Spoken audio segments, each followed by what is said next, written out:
El Shaddai, El Wale, El Boten, Wabi Abba, Wabi Yiskat, Wabi Yaakov.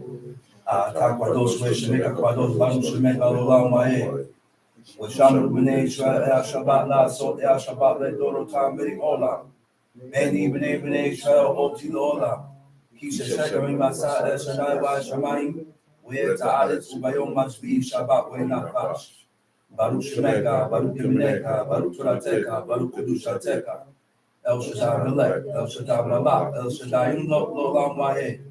Baruch Shem Kabod Malkuto L'Olam Wahe. Baruch Kabod Lo Nivin Kumo Melech Elyon. Baruch L'Olam Wahe.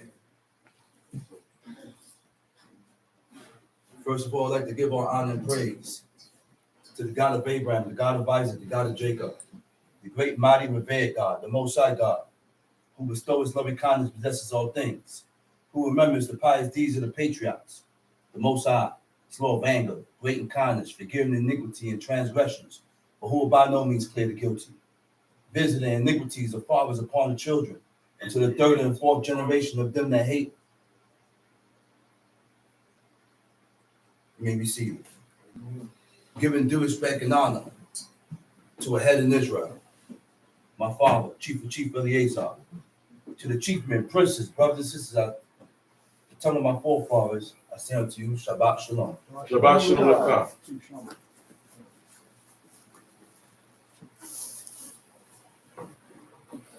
Glorious day. Glorious day. And we serve a God worthy to be praised.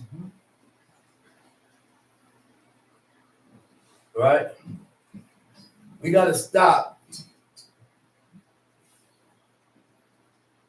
We got to stop trying to incorporate paganism with righteousness, paganism with godliness.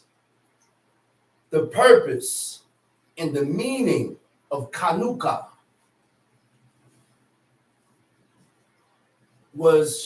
came from the rededication of the altar. Right. That's it. They didn't give gifts. They didn't have trees. They didn't have none of that. But now Israelites wants to incorporate paganism with the appointed times of God. Like I hear brothers say, ain't nothing wrong with giving gifts. You know why he said that? Because he missed Christmas. He missed Xmas. They speak good about Thanksgiving. They speak good about all these pagan holidays that derives the origin is idolatrous worship. And these are the things that these people, these so-called Israelites, wants to incorporate in the appointed times of God. One of my teachers last night, because every Friday night we have services, right? And one of the things that I said is that God uses your weaknesses to strengthen you. He's going to use the very same thing that you love to strengthen you. To strengthen you. To see who you're going to choose. Are you going to choose godliness? Are you going to choose righteousness? Or are you going to choose your own wanting ways? Huh? And these are the things that we have to take heed to, man. And we got to really be on point with ourselves. We got to really be on point with ourselves. You know why? You know why only a certain type of people have to be on point with themselves. When you have made your mind up to serve God. See, when a person has made their mind up to serve God, then the external forces, the evil, sin, these things going to be attacking you on every way. It's going to be coming to you. Why? Because their job is to get you to detour away from God. That's the whole job, to get you to turn away from God. So now we have to analyze our thoughts. We got to analyze our opinions. We got to analyze everything that comes here. Because the beginning of sin comes here first. Iniquity comes here first. Before you violate the laws of God, you have to think about it. Before I violate these laws, it had to come to your mind first before you violate. So when certain things comes to your mind, don't rush. Don't rush into it. Don't rush into it. Why? Because you can't rush into things, man. Let's go into Genesis. Let's go into Genesis chapter 6. You got it? Genesis chapter 6. Time sheet. And it came to pass when men began to multiply on the face of the earth. It says, and it came to pass when men began to multiply on the face of the earth. Okay, go ahead. And daughters were born unto them. And daughters were born unto them. That the sons of God saw the daughters of men, that they were fair, and they took their wives. The definition of the sons of God. It says, B'nai Ha Elohim. And all those that knows the Hebrew, I need you to go to the Hebrew and tell me what's the difference between B'nai Ha Elohim and B'nai Elohim. Because in Numbers chapter 16, it says, in Numbers chapter 16, it speaks about Elohim. But it don't say Ha Elohim. The same way when you say Baruch Hashem and not Baruch Shem. Right. What does Hashem refer to? God. Hashem refers to God. When you say Baruch Hashem, you are blessing the Creator's name. You are blessing the name of God. So what is the difference between Ha Elohim and Elohim? When we are directing this to God, when we are directing certain things to God, they put the hey in front of Elohim. Okay? B'nai Ha Elohim, which means the sons of God. Okay?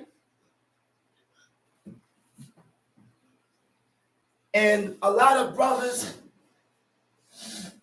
you're going to catch a little flack because some brothers say it can't be angels. Some brothers say it is angels. Oh, why would angels come down and go into? It happened. It happened. Okay, so now in Numbers 16, it speaks about men of renown.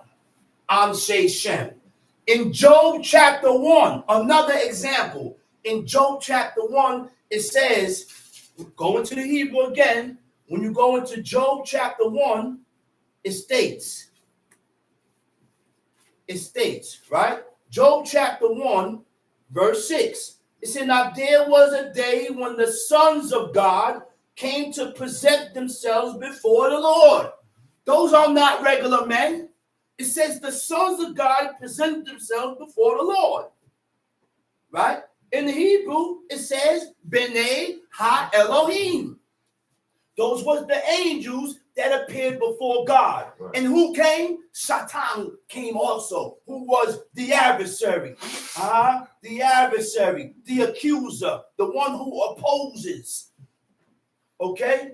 So now, what is the difference between Job chapter 1 and Genesis 6? What's the difference? It's the same Hebrew lettering. B'nai Ha Elohim in Job chapter 1. B'nai Ha Elohim in Genesis 6. Those was angels. Those was angels, man. Those was angels. And they went into the daughters of men. Okay? Go ahead. That the sons of God saw the daughters of men, that they were fair. That they were fair. And they took them wives of all which they chose. They took them wives of all which they chose. Read. And the Lord said, my spirit shall not always strive with man. My spirit shall not always strive with man. This is deep. In the Hebrew, it says, In the Hebrew, it states in verse 3, right? Genesis 6, verse 3.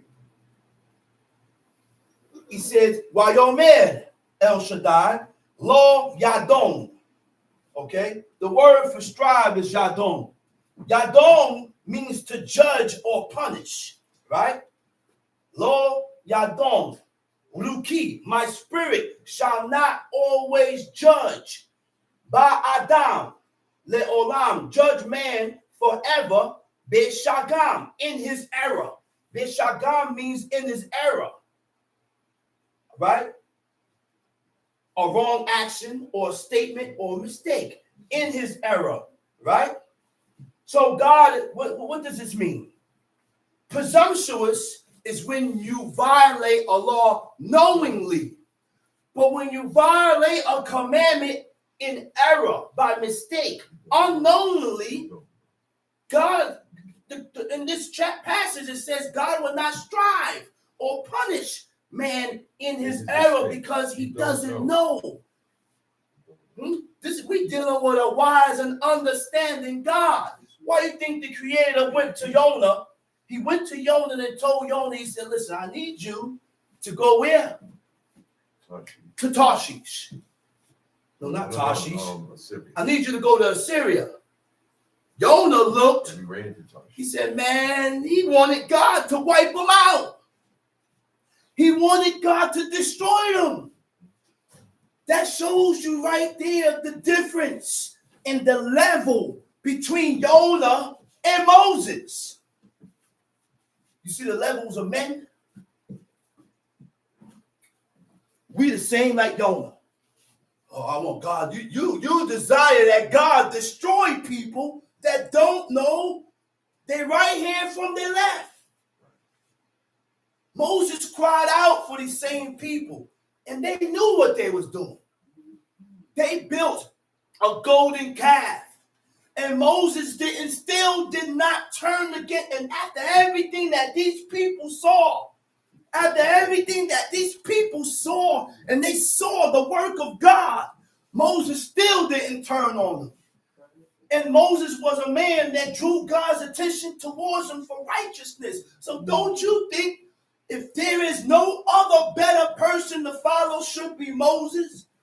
Why do I continue to put your faults in front of your face? Why? Why do I do that to you? I said, why do I continue to do that to you?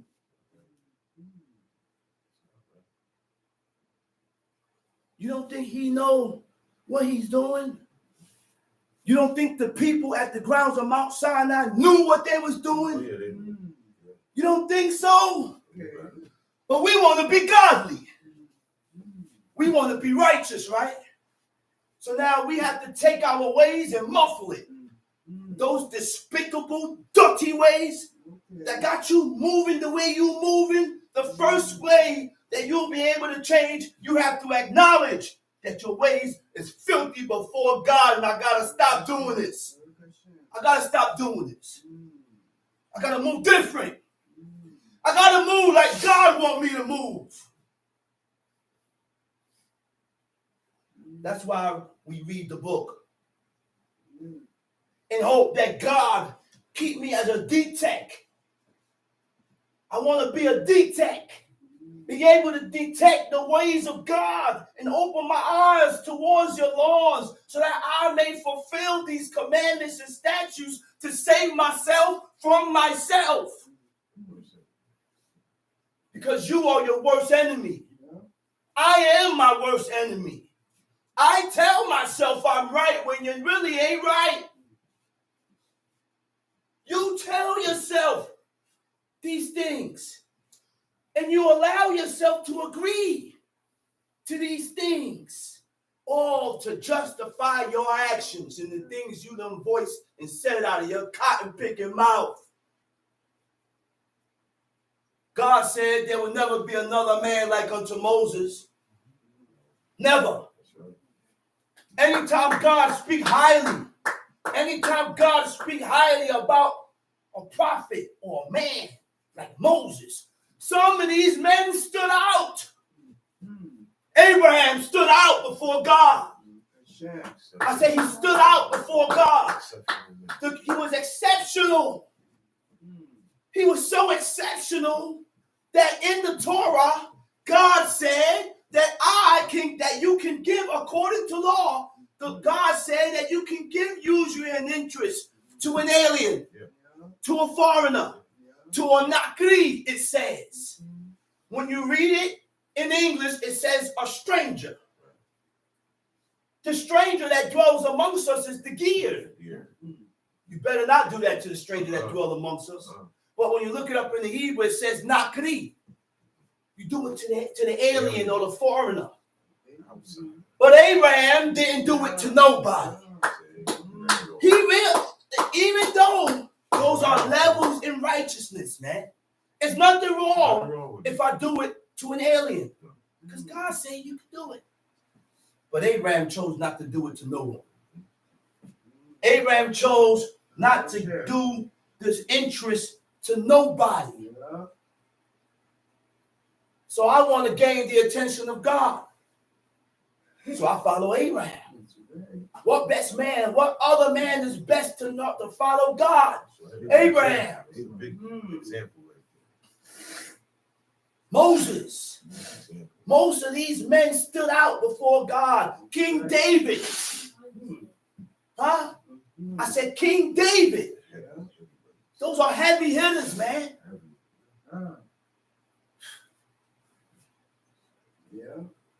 God said, I will not punish man in his error.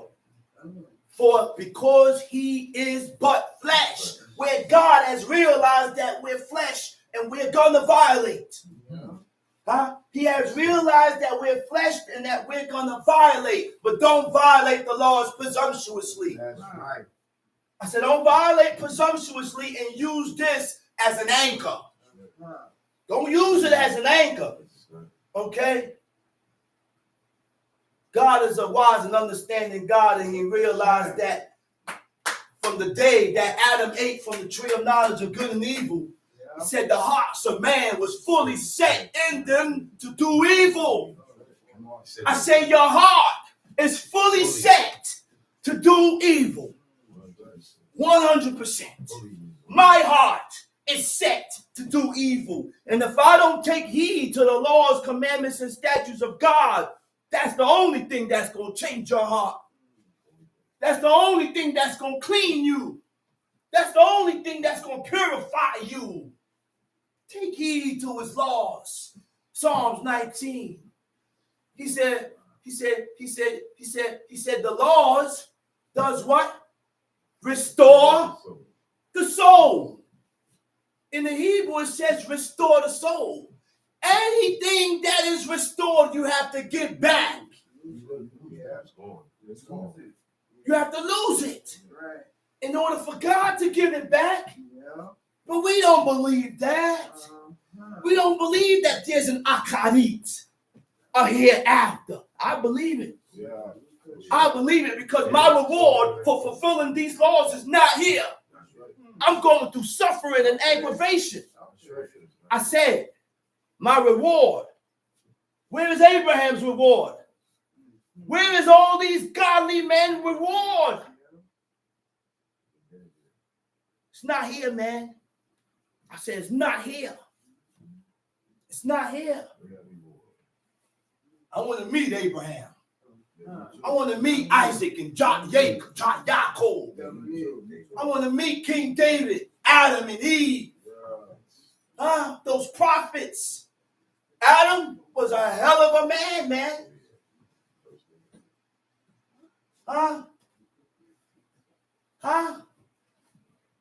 And that's how you clean your ways, man. But guess what? You know what I noticed? We claims we take what works and what affects our forefathers don't have the same effect on us. Because dudes will start pushing up on the law. And I will see the person pushing up on law. But his ways continue to be stink. His ways continue to be ugly before God. to where you fasting and praying and putting on sackcloth and watching what you wear, doing this, doing the other, doing that, but you got dirty ways. Which means that the things that we read about that having a positive effect on these men, it don't have an effect on us. We so far down the line, it ain't funny. I said, we so far away from God, it ain't funny, man. Yeah. Sad, man. We in a sad predicament, man. Yeah. I said, we are in a sad predicament. Tom Sheep. And the Lord said, my spirit shall not always strive with man, but that he also is flesh. He said, my what? Read that over again. And the Lord said, my spirit shall not always my spirit shall not always judge or punish man, but that he also in his error. I said, in his error, read the law. Read it in the Hebrew. God said, I will not judge or punish man in this error because he is only flesh. God has realized that the flesh of man has been determined, has been tainted the very same day that Adam ate from the tree of knowledge of good and evil. Now we got to fight with ourselves to fulfill these laws. Yeah, that's the fight. I said, that is the fight. Yeah. Now we have to fight with ourselves to fulfill these laws, commandments, and statutes because our spirit is tainted. It's tainted. So people ask, why didn't God stop Adam? In second Ezra, Ezra said, "O thou Adam, what hast thou done? What did you do, Adam? Because you ain't the only one that fall. We all that come out the fall." But the reason why God didn't stop him, because God desires and loves the willing heart. Do this willingly. Don't do this because someone's forcing you. Don't do this because someone is forcing you. Do this and fulfill these laws because this is what you desire. This is what you want to do. This is how I decided to live. Not because someone's forcing you. Then and only then it will be accepted. God desired a willing heart, man. Go ahead. Yet his days shall be 120 years. 120 years. Come sheep. Verse 4. Verse 4. There were giants in those days. There were giants in those days. Right? The word for giants is Nephilim. Mm-hmm. The root word for Nephilim is Naphal. Naphal means the fallen ones. They have failed from the grace of God. Go ahead, read. And also after that, when the sons of God came in unto the daughters of men, and they bare children to them, the same became mighty men. The same became mighty men. Which were of old. Which were of old. Men of renown. Men of renown. Time, hold up. Wait a minute. Men of renown. Again, those who know the Hebrew, go into the Hebrew. You have men of renown in number 16. Number 16, I think it's Numbers. Let's do the comparison right now, people. If you got your book and you know the Hebrew language, go to number 16. Because I'm going to put the nail in the coffin right now and stop all this bickering. Smarten up. Number 16, verse number 16. And I had the paper. Number 16, verse 2? Yes. That's why I didn't see it. Okay. Number 16, verse 2. Right? It says men of renown. When you go into the Hebrew of men of renown, it says Anshe, which is men, and it has Shem, which means men of renown. Anshe, Shem.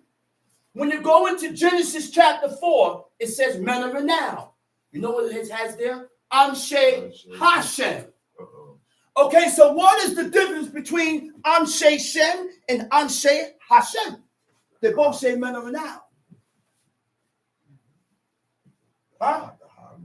Hashem makes the difference. Hashem is directed towards God.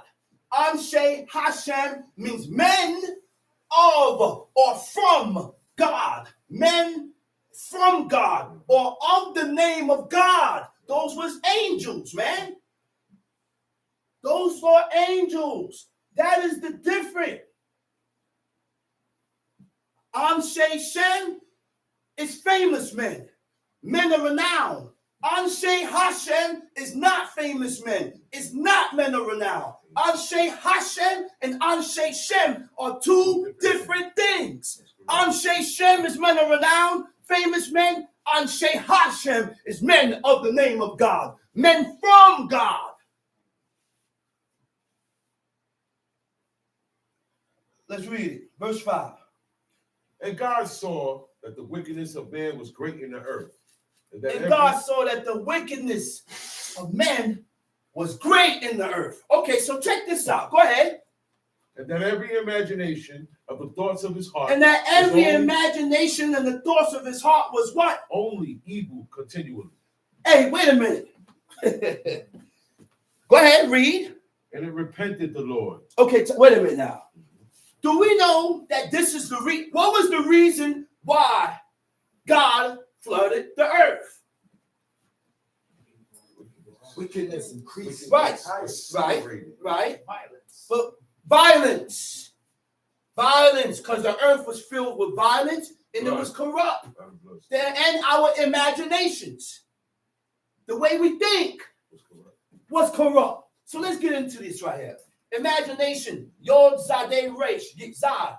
Yitzad means your thoughts, your imaginations, the purpose of the mind. The purpose of the mind, which was all evil. The reason why your thoughts, your feelings, and wants was only evil. Your thoughts, feelings, and wants. That's why we have to be careful with our senses. Not everything you see you can have. Right. We have to know to control our senses. And God, the adversary, try you with your senses, your tastes, your feelings, the things that you see. We have to learn to reject certain things that comes to us that you love. We got to reject it. I said we got to reject it. Okay? Your purpose can guide your life decisions.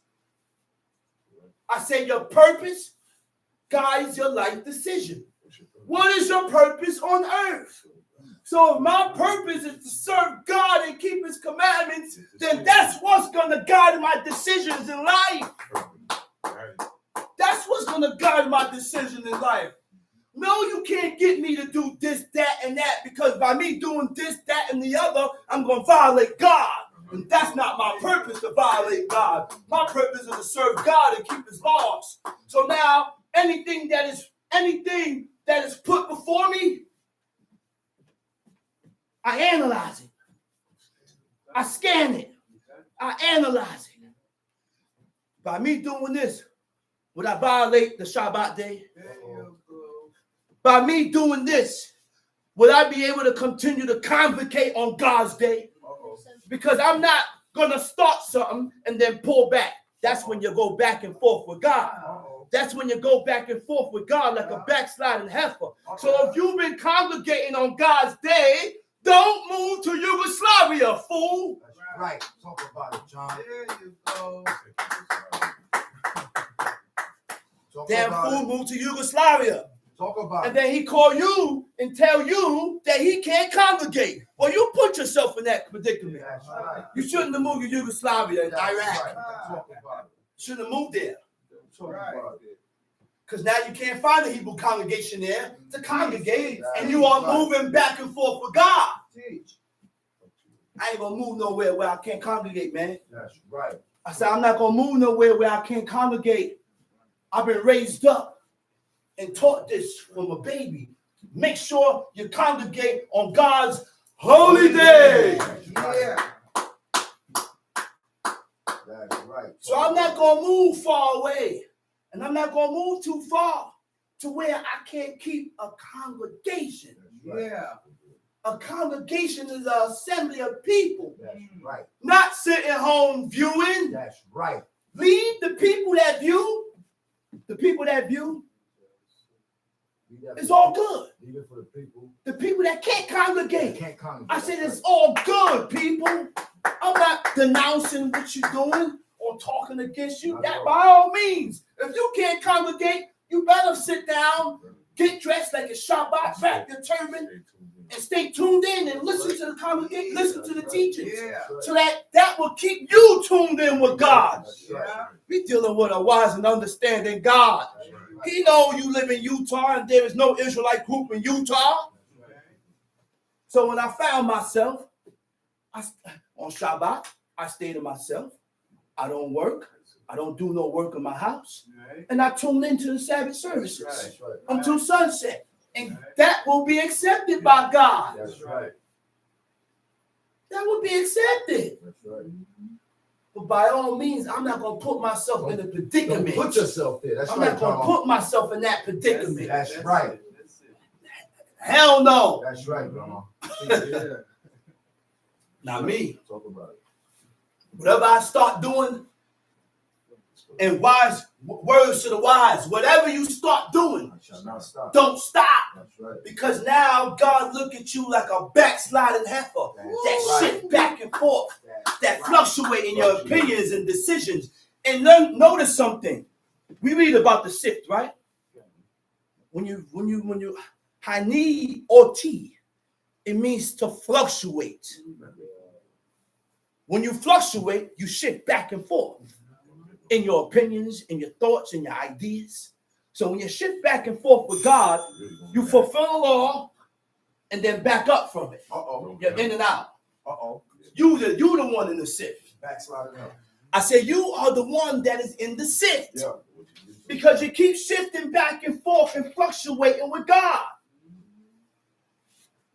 Where we at, brother? Verse 6. Verse 6. Genesis 6, verse 6. And it repented the Lord that he had made man on the earth. And it repented God that he made man on the earth. So when God, he felt regrets. He regretted. When you regret something, you begin to feel grief. He grieved him. An emotion of disappointment. Who said God ain't got feelings? He said, I loved you, O house of Israel. And then he turned around and said, I hate you. Then he turned around and said, I'm a jealous God. But we got to learn to channel our emotions in the right direction. Yeah. Learn to channel your emotions in the direction that God said to channel your emotions at. He said, love me with all your heart, soul, and might. Nobody gets that. I said, nobody gets that. My wife don't get it. That's right. My children don't get it. That's right. My family don't get it. That's right. Hey, the husbands don't get it. That's right. Because at any given time, your husband may go out of whack. And you may have to run. I said, you may have to run. Yeah. It happens. So nobody gets that but God. He said, love God with all your heart, soul, and might. And these words, which I have commanded this day, shall be in thy heart. And thou shalt teach them diligently to thy children. When you teach them, it says, Weshinantam. Weshinantam means to study by oral repetition, which means this is something that is said repetitively, over and over. So who is you to tell me that I keep repeating myself?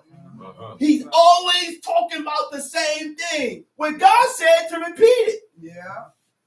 That's the whole abominable man, abominable Negro that got these abominable spirits within him. And all he got in him is to reject. I'm tired of hearing that. How are you tired of hearing the word of God? Maybe you need to hear it. And you need to rule your spirit and tell your spirit, why are you saying that? Why am I rejecting that? Why I keep saying that the brother keeps saying this over and over? You know why? It must suit you. It's bothering your spirit.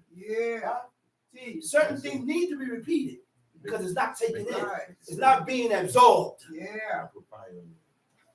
Where we at? Verse 7. Verse 7. And the Lord said, Genesis chapter 6, verse 7. and the Lord said, I will destroy man, Uh-oh. whom I have created from the face of the earth. Okay, wait a minute.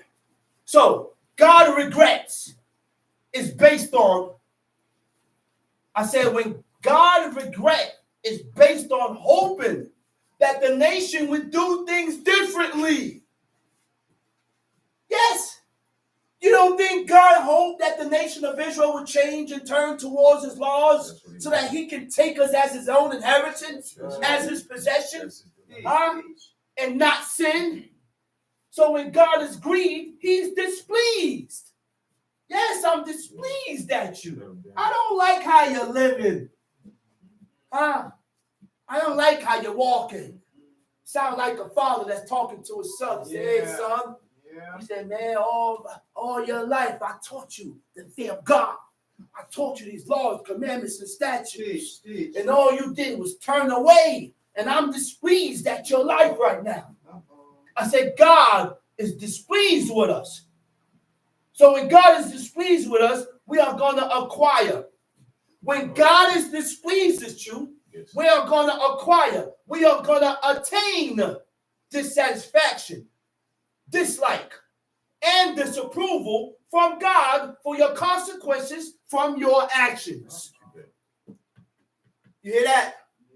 So tell me, do you really think God will hear your prayer if he's displeased at you? Huh? You really think God is going to hear your prayer if he's displeased at you? Not at all. We brought this upon ourselves because of the consequences of our own actions. Okay? What verse we at? Verse 7. Time sheet. And the Lord said, I will destroy man, whom I have created from the face of the earth. He said, and the Lord said, what? I will destroy man. I will destroy whom man. I have created from the face of the earth. Both man and beast. Whom I have created on the face of the earth. Read. Both man and beast. Both man and beast. Thing, and the fowls of the air. For it repented me that I have made them. For it repented me that I have made man. Time sheet. But Noah found grace in the eyes of the Lord. Wait a minute. Said Noah found grace in the eyes of God. Woo. The word for grace is chen, noon. You know what grace means? Listen to the definition of grace. Grace means grace is unmerited, not desired, not deserved, I mean. Okay? Not deserved. It is divine assistance given to man for his regeneration or sanctification. Wait, let's go over this again. Grace, the definition of grace is divine assistance. You get help from God. Oh, divine assistance. Divine assistance is help from God. All we gotta do, come on, man. I said, all we gotta do is push for godliness. And God will assist you in that. He'll help you. He's gonna show you. He'll guide you. But all we want to do is follow our own lust of our own heart, man. We don't want to follow God, man. Because if we really wanted it, God will give us that. He'll help us. He'll guide you. He'll show you. He said divine assistance given to man for his regeneration. Wow. Do we know what regeneration means? Regeneration means to regenerate. To regenerate means to form or create again. Woo! Woo! I said regenerate means to form or to create again, which means you gotta die before so that God can create you and bring you back. Now listen, man. Everybody got their own ideas. Not to say that it means it's right or wrong. Your own ideas could be wrong. According to the book, God said King David is going to sit on the throne again. I said, in the book, God said that King David is going to sit on the throne again. Okay, he's dead now. But he's dead. But he gonna sit on that throne. Yeah. But he's dead. The big dead. So, Time sheet. Verse 9. Verse 9. These are the generations of Noah. Uh-oh. Noah was a just man. These are the generations of Noah. Noah was a just man. The word for just is Zadik, right? Zadik means what? Just, pious, upright, and right. What is upright? To be upright before God is showing a strict regard for what is morally right by God. Morally right by God is the laws and the commandments of God, which means you got to show strict regard. Huh? People look at you and say you're going too far. No, I'm not going too far. I'm just showing a strict regard for the laws and the commandments of God. That's why the chances you take, I will never take. I said the chances that you people take, I will never take. Why? We don't take chances because you're taking chances with your life. Huh? You got to show a strict regard for the laws and the commandments of God. So when God said, you shall not, in Jeremiah 17, in the Hebrew, it said, you shall not exit your house with a burden. So if you can't exit your house with a burden, what makes you think you could? I shouldn't be carrying nothing in my hands. Okay. Because anything you carry is a burden. The definition of burden is anything that is carried. It doesn't depict the load or how heavy it is. Weight doesn't matter. Whatever you carry is a burden. So I don't want to take chances with my life. I don't want to take chances of profaning the God's day. And there's only one day. It's only one day. We can't refrain from carrying things on our hands for one day. Why you gotta bring low? Listen, man. I don't know, man. I don't know. Pious. Pious means devoutly. You know what devoutly means? Devoutly means showing deep feelings. A person that's devoutly to God or devoted or devoutly, he shows deep feelings for God's law. You hear it in his talk. Yeah. You hear it in his talk when he's expressing and talking up for the righteousness. You hear the passion. Huh? Then people look at you and say, is he angry? Yeah. No, I ain't angry, fool. Yeah. I'm just being passionate about the laws and the commandments of God. That's right. No, I'm not angry. Showing deep feelings and commitment for God. You know what's an example? When Samuel cried for Saul. I said when Samuel cried for Saul. There you go. God has rejected Saul from being king because he turned against his commandment.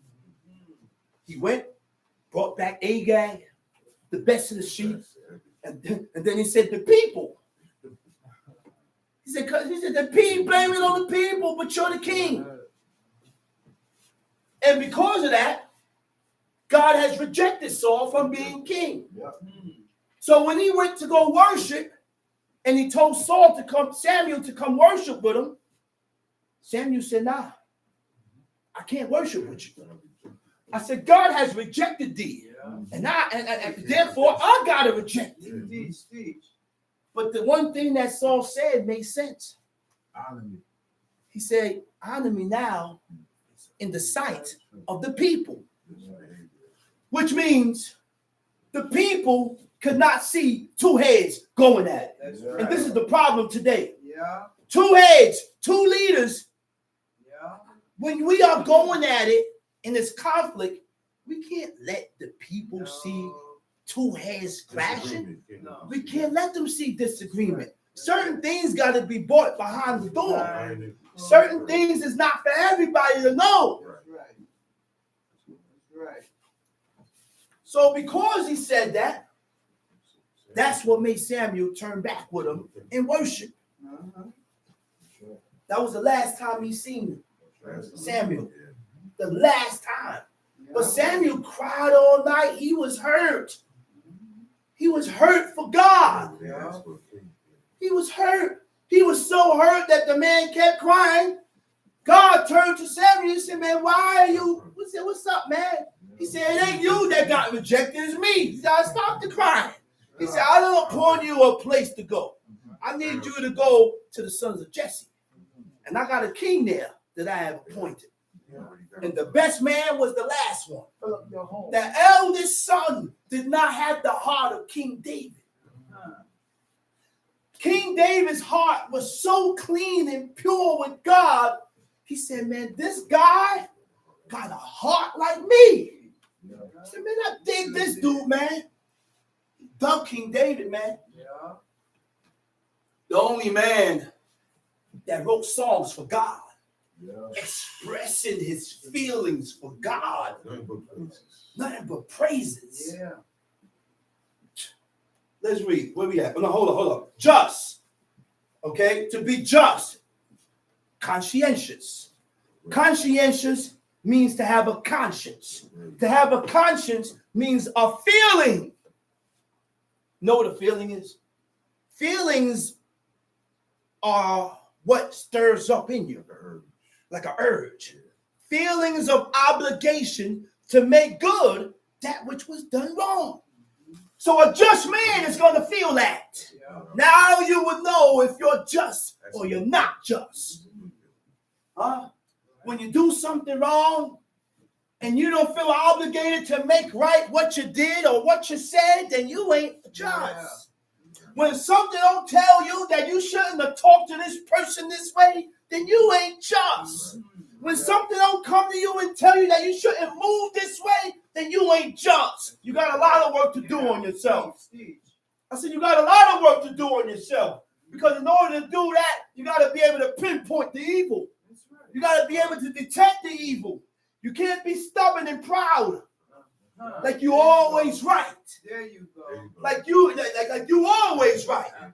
And when you're always right, you're not going to detect the evil that's in yourself. You can't detect the wrong that's in you. Can't detect it, man. A conscience is also a judgment of God, reasoning. I said a conscience is also a judgment of godly reasoning. You hear that, man? Let me read that again. A conscience is also a judgment of godly reasoning, which determine whether an action or what was said is right or wrong. So when you're pursuing godliness and you ain't got this trait, you got a long way to go, Godson. You got a long way to go. And a short time to get there. So keep playing with God and think you got all the time in the world. Let's go. Verse 9. Verse 9. Hold on. I keep skipping. Not skipping, but I got so much here. Okay. Now, it also goes into ethical considerations. Ethical consideration is a set of moral principles that guides your practice. Ethical consideration is a set of moral principles. Moral principles is the laws of God. The laws of God that guides your practices, that guides your decision, your decision making, and that guides your behavior. We want to be godly and righteous, but your behavior is all out the window. It's all over the place. Yo, you shouldn't. And that's why when you go to somebody, you say, man, you shouldn't move that way. Yeah. But I ain't violating the law. What are you talking about? Huh? That's the way. Yeah. Those are ways. Yeah. It's the way you're at. When you read the book and it speaks about behavior, that is directed towards your ways. Okay? That is directed towards your ways.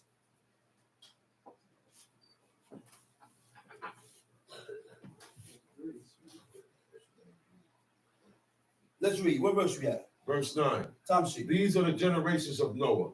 These are the generations of Noah. Noah was a just man. And perfect. And perfect. Tamim.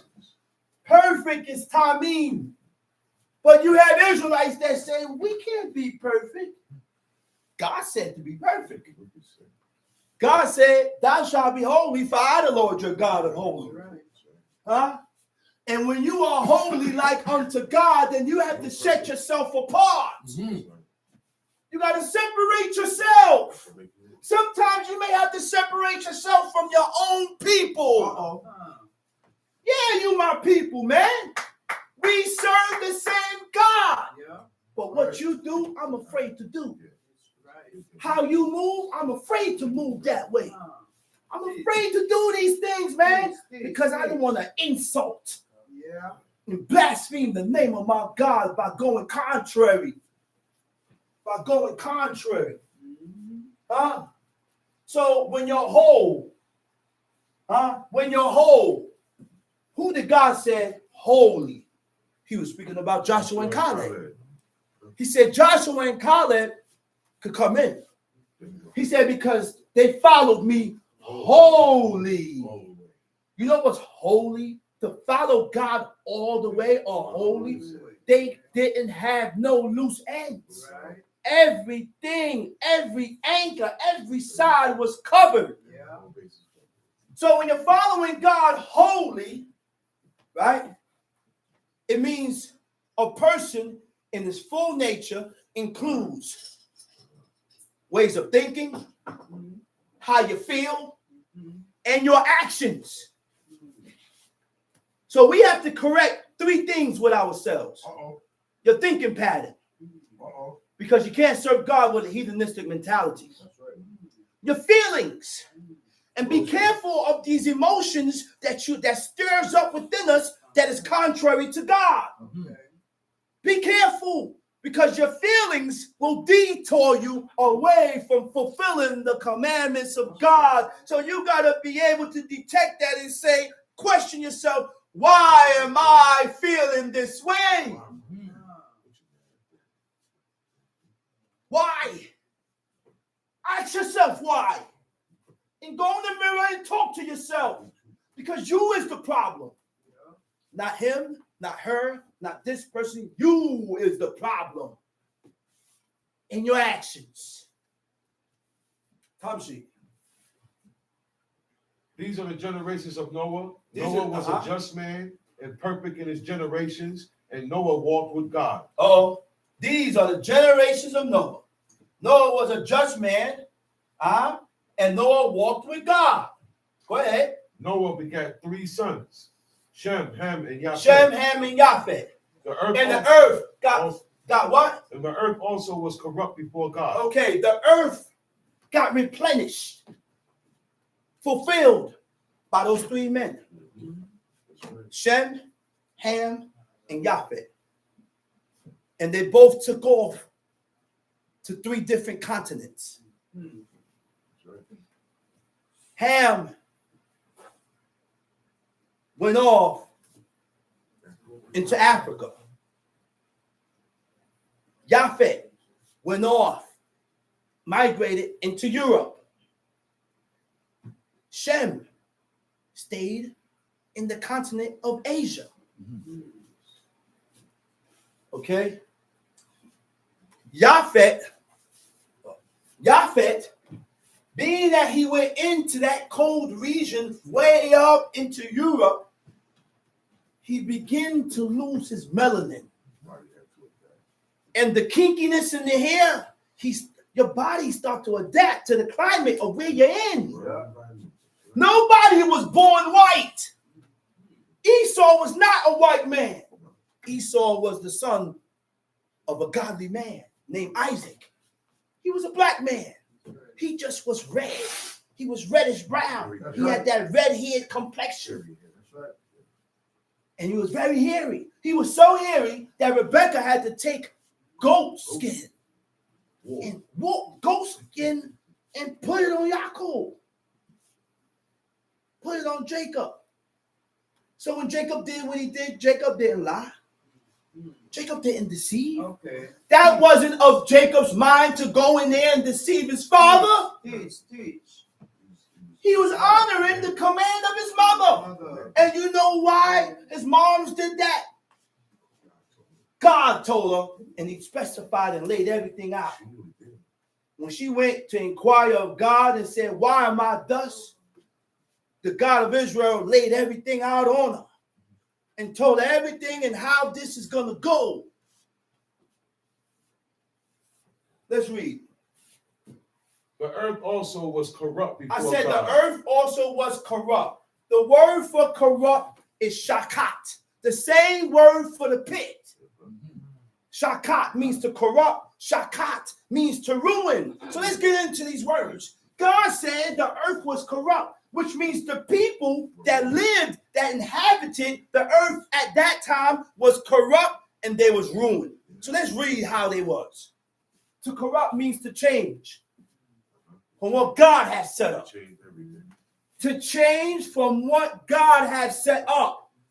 So why do we continue to take out and add on to the word of God? Okay, we have corrupted the word of God by adding on and taking away. To ruin means what? To damage irreparably. Right? The opposite of irreparable is to make repairs. Okay? Okay? That's right. The brother said something and made a good point. Prince Acaria, Don Blanco, he said, adaptation to the environment causes genetic mutation. It took place necessary for survival purposes. That's why that happened. Your body began to adjust to whatever it exposed to. Okay? Ruin. The opposite of irreparable is to make repairs. To make repairs means to betake oneself. When you are making repairs, it means to betake oneself. To betake means to commit yourself in return and make good with God. So if you're irreparable, you're not going to betake oneself. You're not going to make repairs with God. You're not going to consider your ways. You're not going to make it right with God so that you can walk. None of that's going to happen. None of that is going to happen. Tom C. And the earth was filled with violence. The earth was full of violence. The word for violence is kamas. Kamas means injustice.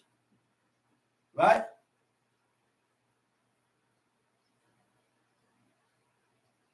Kamas means injustice, lack of fairness, unjust incident or event, right? To treat a person in an unfair way.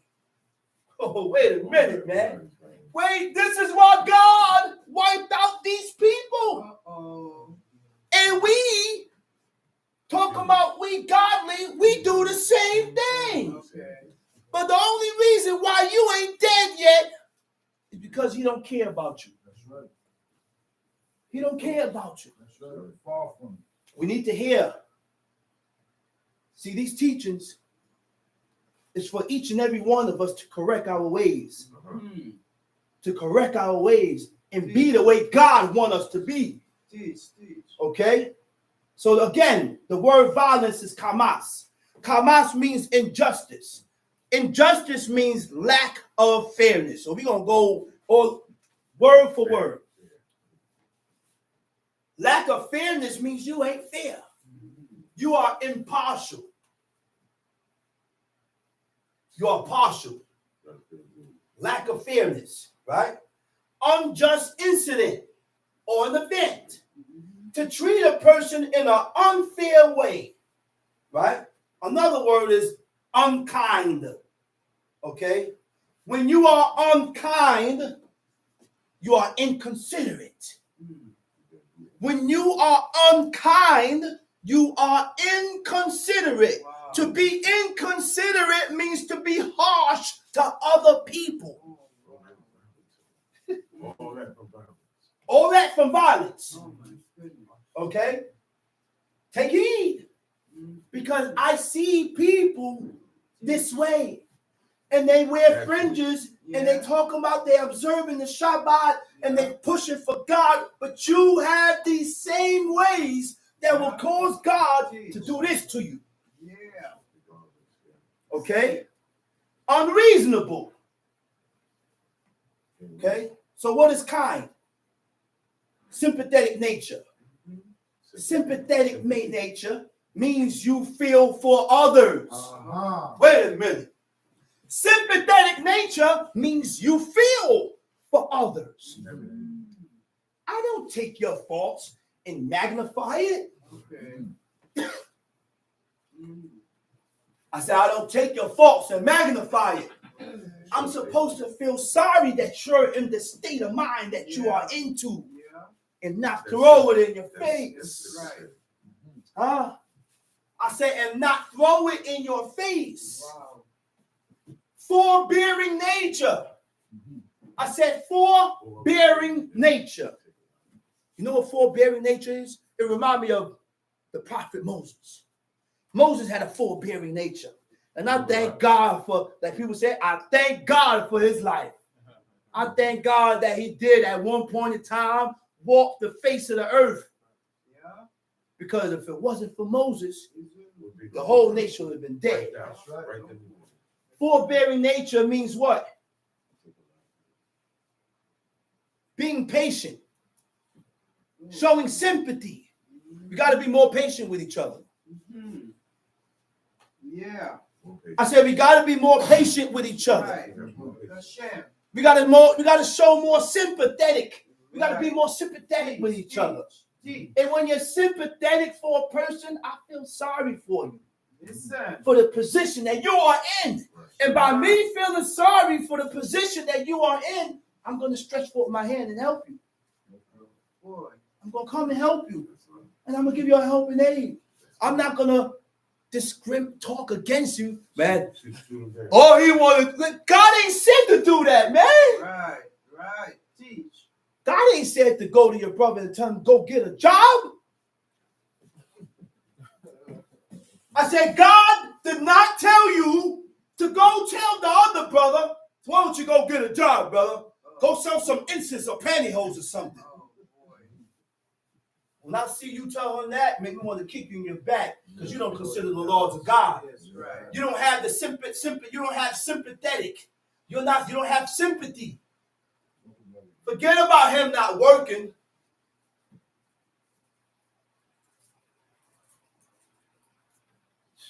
Look, man, I don't know what kind of heart we got, man. This is sad, man. It's really sad, man, because we don't read this book to change. We don't, man. We don't. And we don't have the same heart. We don't, yo. We don't, man. We really don't. Where is your heart, man? Where's your heart at? Showing sympathy towards other people, especially when they have done wrong. That's Moses. The people's wrong. Moses still prayed for them. The people gathered stones. Moses still prayed for them. That's right.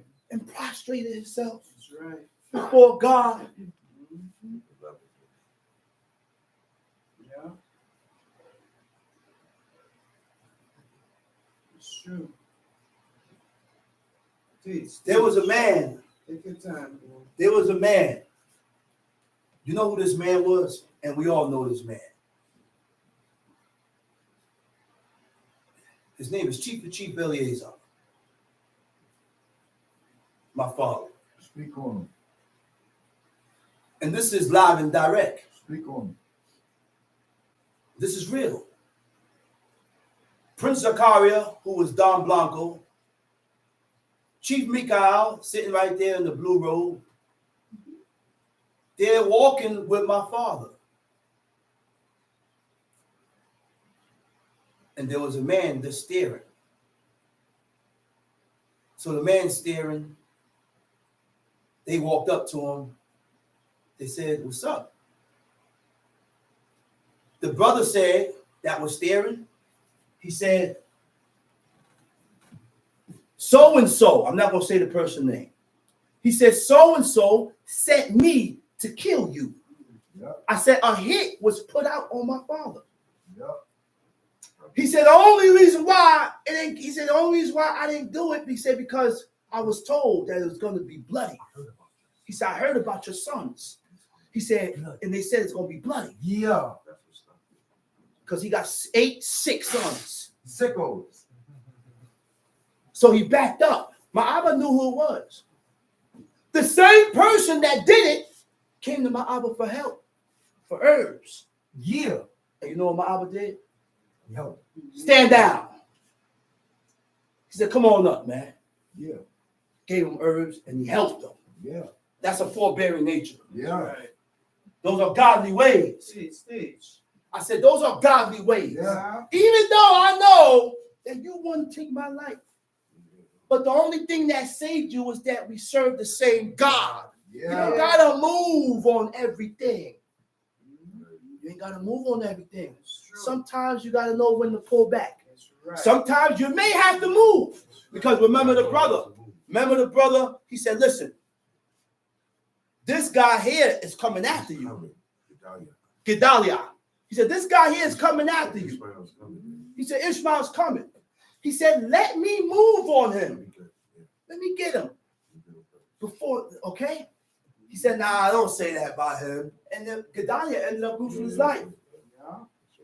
Okay?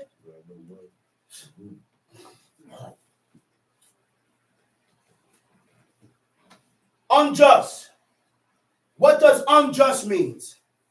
To be unjust, it means behaving according to what is morally right and fair. To be fair, you gotta know the laws of God. Right. I said, to be fair, you gotta know the laws of God so that you don't determine what fair is according to your fickle mind.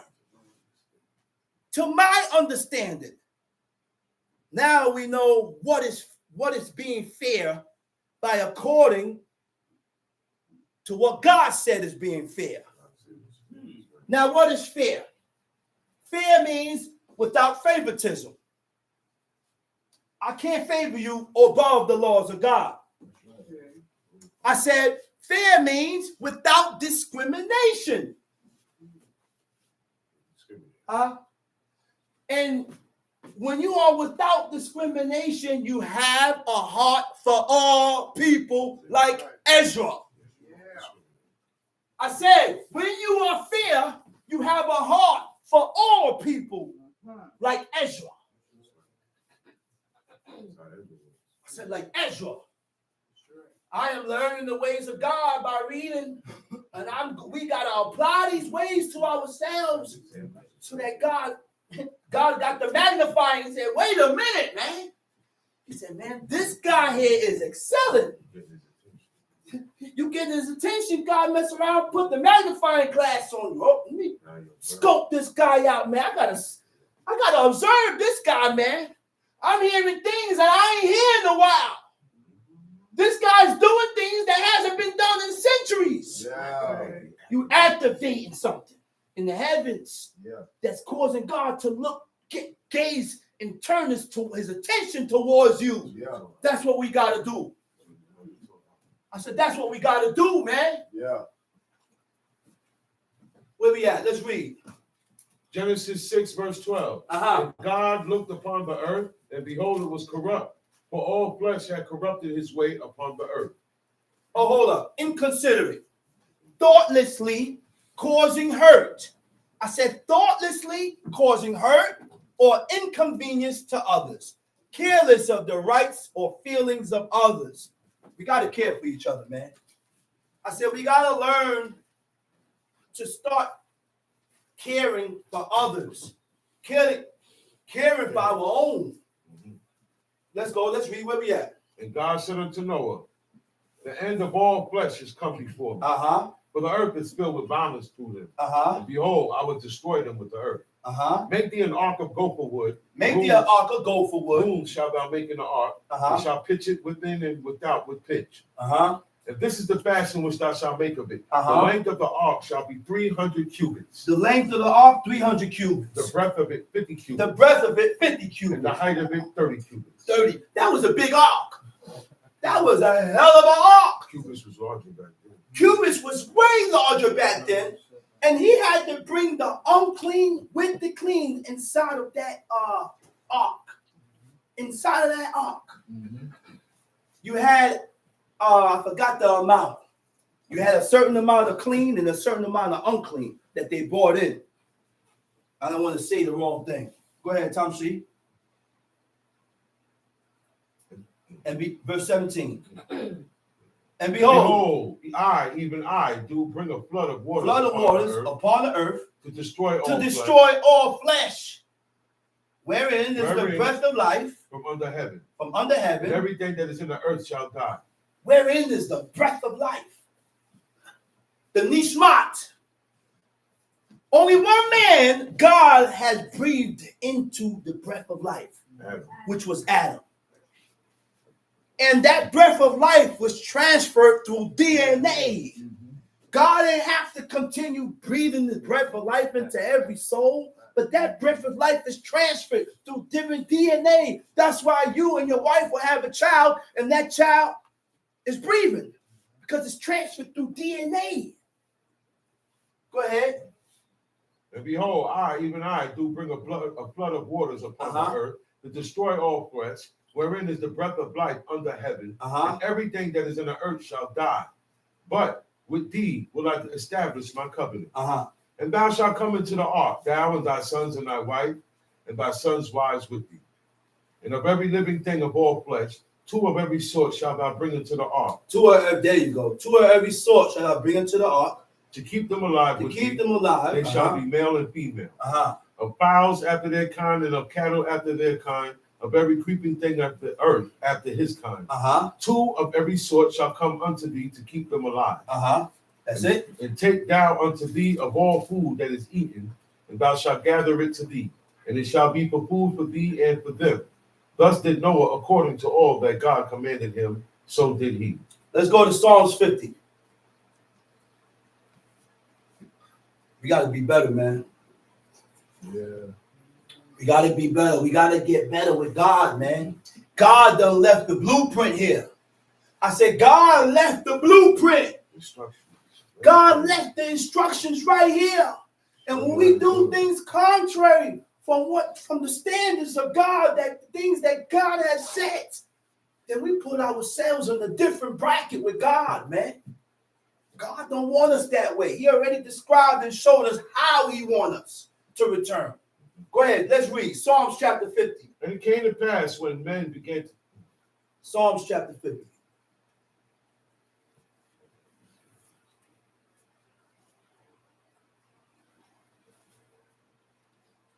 Got it?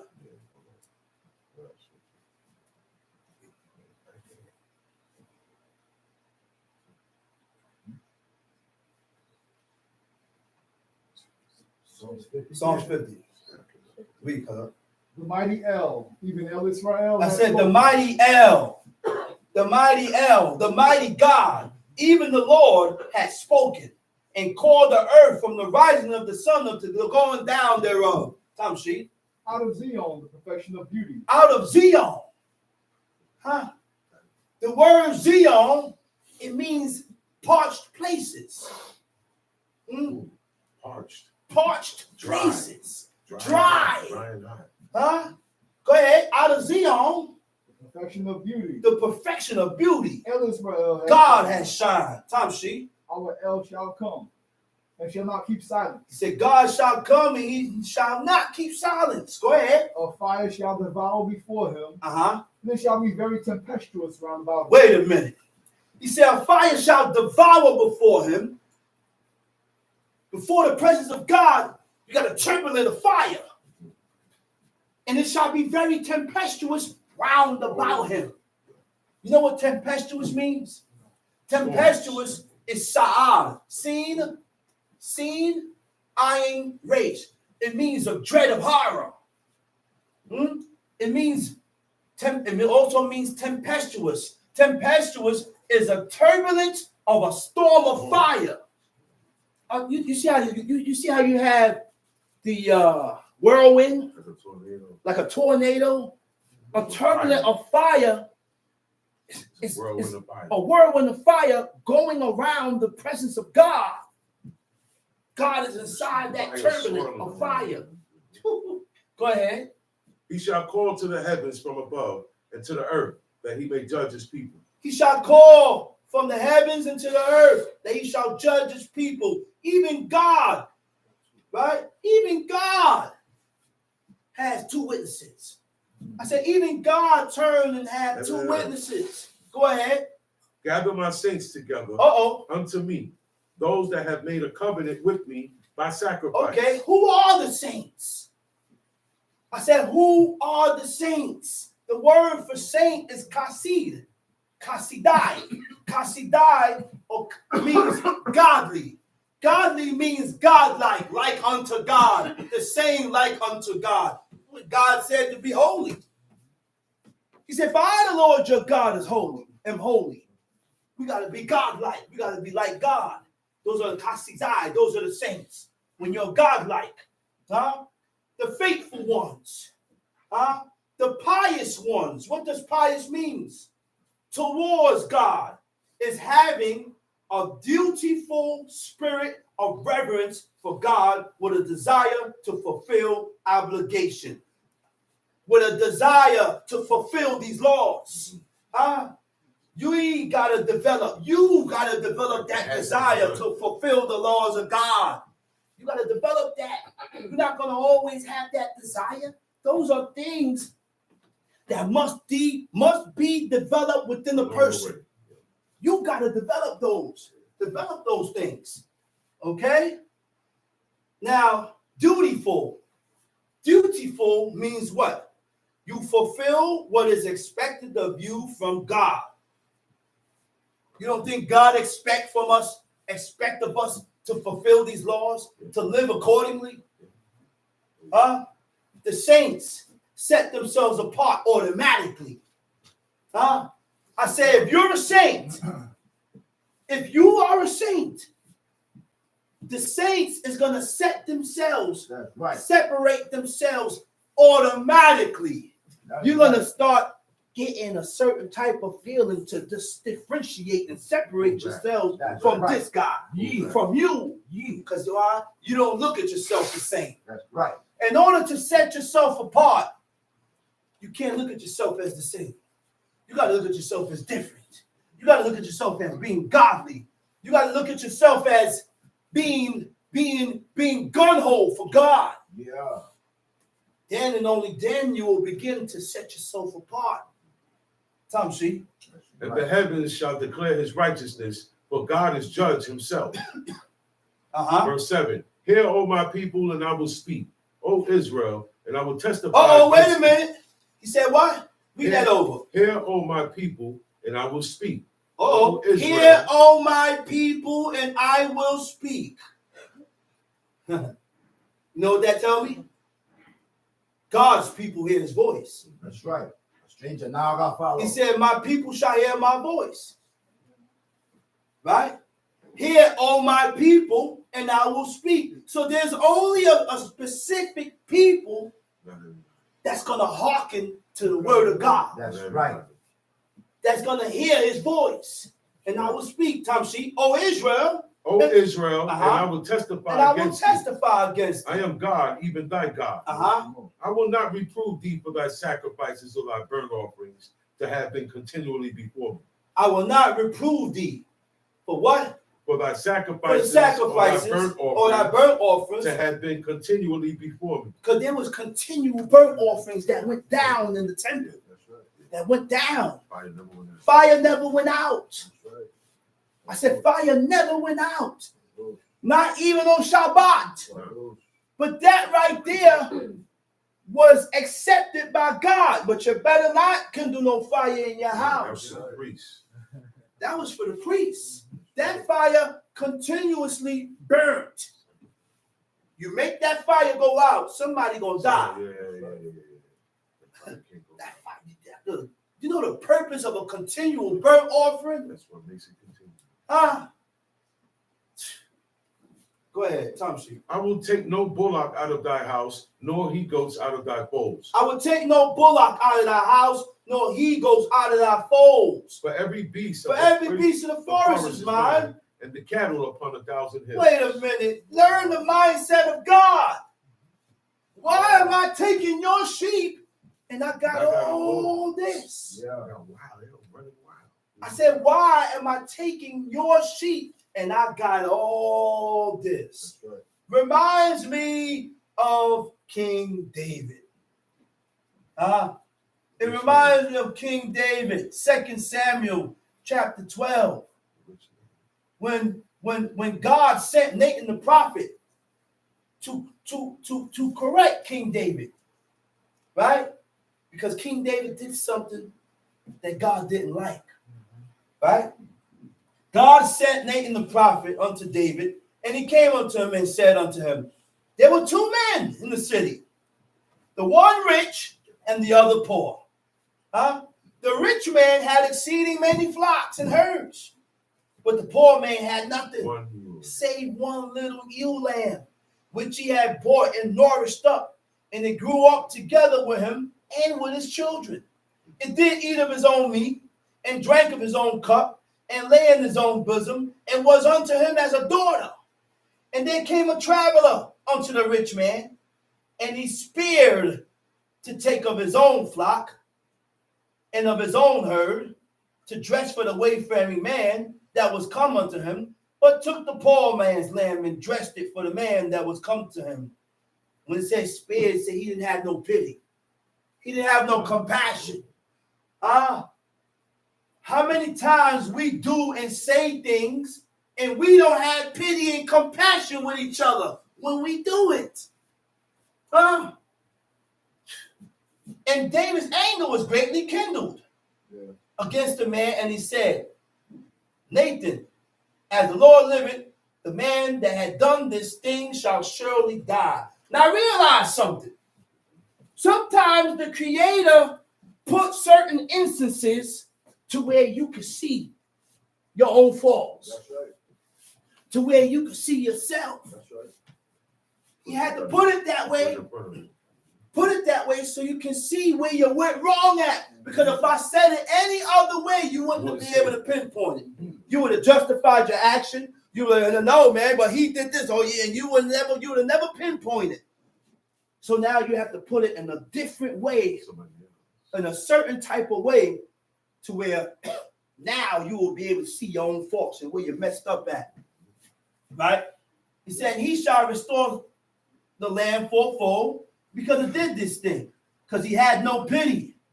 Right? And Nathan said to David, thou art the man.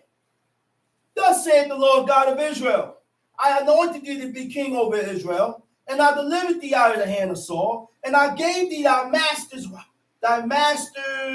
house and thy master's wife into thy bosom, and gave thee the house of Israel and of Judah. And if that had been too little, I would moreover have given unto thee such and such. Wherefore hast thou despised the commandment of God? He said, why? Wherefore? Madua. He only messed up one time. So when you violate the laws of God presumptuously, you despise God. You despise his laws. He said, wherefore hast thou despised the commandment of the Lord? To do evil in his sight. In the Hebrew, it don't say that. He said, wherefore hast thou despised the commandment of God, right? To do evil in the eyes, to do evil in the eyes at Uriah, to do evil to Uriah. They don't say that in English. But in the Hebrew, it says you did evil to Uriah. What you did to him was evil. But you know what's the difference? You know what Nathan told King David, right? Nathan told King David something that I wish someone would tell me. He told him, he said, what he said? King David said, verse 13, and David said unto Nathan, I have sinned against the Lord. And Nathan said unto David, the Lord also hath put away thy sin. Thou shalt not die. You see what God told King David? Huh? King David only messed up one time in his life. And he had a heart like God. And God sent Nathan the prophet to tell King David, he said, don't worry about it. He said, you ain't going to die for that. Huh? He said, thou shalt not die. But King David is dead. What do you mean by that? Well, what do you mean? King God said he shouldn't die. So where is King David? Where he at? That's something to think about. I don't want to die in my sins. That's right. I said, I don't want to die in my sins, and you shouldn't want to neither. So therefore, we must stop sinning presumptuously, because we do not know the day of our death. We don't know the day of our death. We don't know when God will call our name. Time sheet. Psalms 50. Verse 11. Psalms 50, verse 11. I know all the fowls of the mountains. Yeah. And the wild beasts of the field are mine. That's like the brother said, boss talk. Yeah. That's boss talk. That's God talking. He said, I know all the fowls of heaven. I know all the birds. I know all these things here. Go ahead. And the wild beasts of the field. All the wild beasts of the fields is mine. They all belong to me. I don't got to take your field or take your animals. Read. If I were hungry, I would if not I was tell hungry, you. I wouldn't even tell you. For the world is For the mine, world is mine. and the fullness thereof. Will I eat the flesh of bulls? Or drink the blood of goats? Offer unto God thanksgiving. Wait a minute. Make this Offer unto God thanksgiving. You know what that word, and you look up the word thanksgiving, it says todah. You know, todah, confession, come from the word todah or da'a. Huh? Confession. Todah means thanks, giving thanks, praises, and confession. Now, Israelites is being told from other Israelites that it's okay to observe Thanksgiving. That's right. I said Israelites are being told from other Israelites that it's okay to observe Thanksgiving. There's nothing wrong with it. And at the end of my lesson, I'm going to go in because I was left some information about Thanksgiving. I'm going to go into that later. Okay? We always want to incorporate paganism with God's appointed times and seasons. Leave it alone. Thanksgiving. Unbelievable. Praise. So when you give God praise, it means expressing approval or admiration. When you give God thanks, right? It means being kindly or grateful thoughts. Kindly or grateful thoughts. So when you're thankful, I'm supposed to have kindly and grateful thoughts. Be grateful. It comes from a person that is appreciative.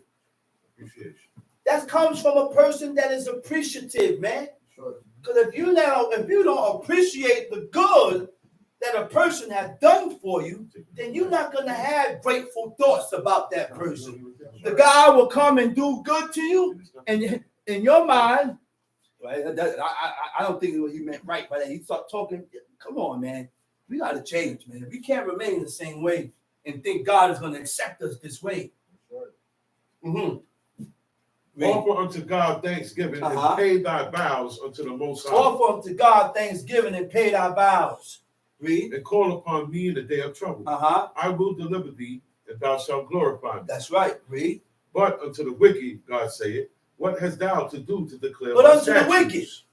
He said, what hast thou to do to declare my statutes?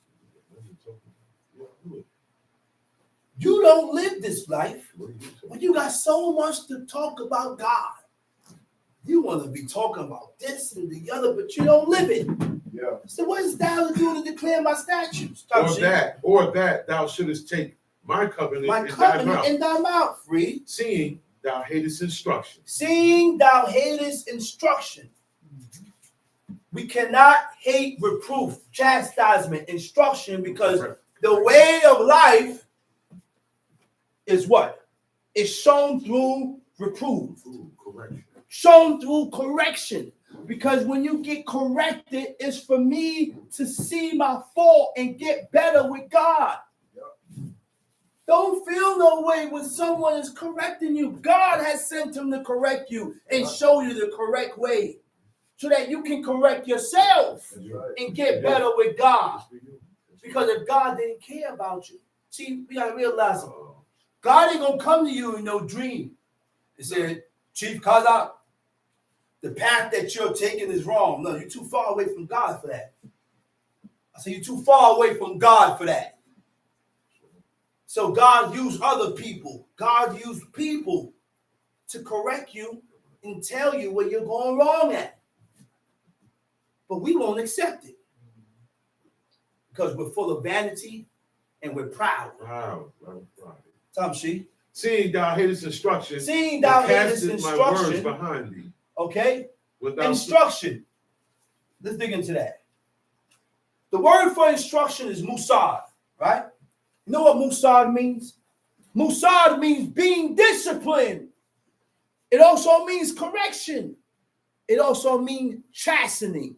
Chastening comes from the word chase. You know what chase means? Chase means to refrain.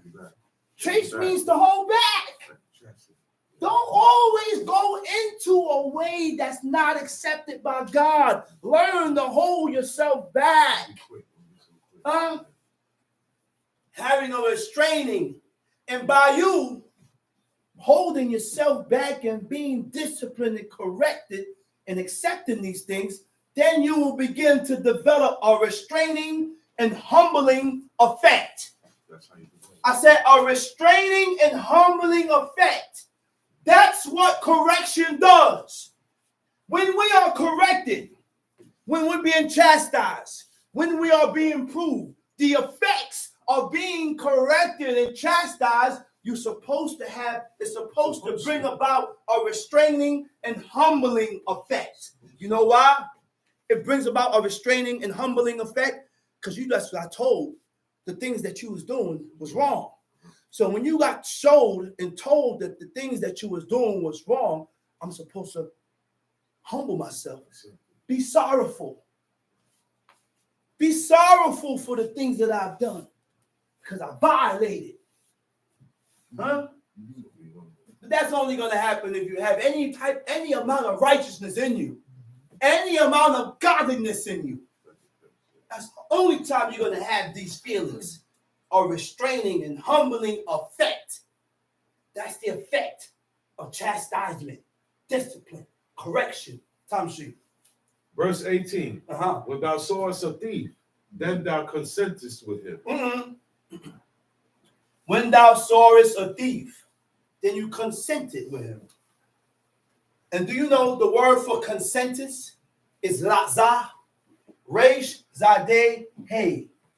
Lazah is the same word in Leviticus 19 when it says to offer up a peaceful offering, you shall offer it at your own will. Lazah means to be that offer it so that it can be accepted. So when we do these laws of our own will and not by the way God has set it out, and we're doing it our way, then it's not accepted. So when you continue to wear fringes and you ain't put it on corners, that law is not accepted. That's right. When you continue to do things your way, it's not accepted. That's right. He said, when you saw a thief, you consented with him. When you saw a thief, you was pleased with him. When you saw a thief, you accepted him. Yeah. When you saw that thief, you was favorable to him. Yeah. I ain't got no nigga friends. Time sheet. What verse is that? 13? That was 18. Go ahead, time sheet. When thou sawest a thief, then thou consentest with him, and has been partaker with adultery. Wait a minute, this is deep now. And has been partakers with what? Adultery. Adulterers. Keli kwaka. It means partakers. It means to share or to distribute. Partaker is a person that joins in an activity or action. You done partook in the same abominable acts that this guy is into. A person who indulges to take part in or experience something along with others. So now we have to separate ourselves. Why am I partaking in this abominable thing? Huh? Go ahead, read. Thou givest thy mouth to evil. Thou givest thy mouth to evil. And thy tongue. Wait. Thou givest thy mouth to evil. Break it down. We got to watch our conversations. Because if I walk in the room and I hear a conversation that's not godly, That's right. I'm walking back out. What are y'all doing talking about that, man? That's right. Y'all got to watch our conversation. Because all these things that we do has an effect on our spirit. That's right. When we talk ungodly talk, it has an effect on your spirit. The same way when you read the law every day, it has an effect on your spirit. So we weaken ourselves and we strengthen ourselves. Judged by the words of our own mouth. Judged by the things that we don't voice out of our mouth, we weaken ourselves and we can strengthen ourselves. Tom, see? And thy tongue frameth deceit. Thy tongue frameth deceit. Your tongue cover. The word for frame is zamid, means to cover. The tongue covereth deceit. You refuse to give them up. Okay, go ahead. Thou sittest and speakest against thy brother. Thou sittest and speakest against your own brother. You don't go and correct him. You speak against him. Go ahead. Thou slanderest thine own mother's Thou son. slanderest. The word for slander, it don't mean slander. The word slander is dofi. Dalet pe yod. It means to blemish or fault. You blemish or fault your own mother's son. I said you blemish or fault your own mother's son. Go ahead. These things hast thou done. These things has And thou I done. kept silent. And I ain't said nothing. I ain't had nothing to say. Right? Go ahead. Thou thoughtest that I was altogether And such because a I one. didn't say nothing, you thought I was like you. You thought I was the same like you. That's why when people do things and you know it's wrong, you can't keep silent about that. Because in all reality, you're going to make him think that you are in agreement with what he's doing. You must speak up and show that person where he is going wrong at with God. Tom, see? But I will reprove thee and set them in order before thine eyes. Now consider this, ye that forget God, lest I tear you in pieces, and there be none to deliver. Whoso offereth praise, glorified me. Read. And to him that ordereth his conversation And aright, him that ordereth his conversation aright, will I show the salvation of God. What does order his conversation? What does that say in the Hebrew? Shin mem som dedek. The word for conversation doesn't mean conversation. It means dedek, means your ways. And to him that direct his ways towards God. Your ways. All through the book, God has been emphasizing on your ways. Okay? They was already doing law, but our ways stunk before God. Let's go to Ezekiel chapter 18. Because we don't have we're limited. We have limited ourselves according to righteousness. But God keep influencing on your ways, your path, your walk, how you is. And the only way to figure out what are the ways that is accepted by God, you got to read the book and hope that God open your eyes and show you. Ezekiel chapter 18. The word of the Lord came unto me again, saying, What mean ye that ye use this proverb concerning the land of Israel, saying, the fathers have eaten sour grapes, and the children's teeth are set on edge? He said, what mean ye? What mean ye that ye use this proverb concerning the land of Israel, saying, the fathers have eaten sour grapes, and the children's teeth are set on edge? You know what's the word for edge? The word for edge in the Hebrew is tikhana. It means dull. It means blunted. The fathers has eaten sour grapes, and the children are dull. Okay? When the children is dull, they begin to lack interest in God. They lack interest and strong excitement in God. They don't get excited. That's why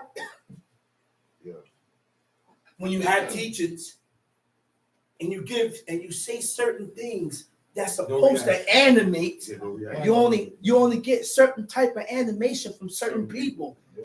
Everybody's not animated because they have not acquired that strong, that interest and that strong excitement in God.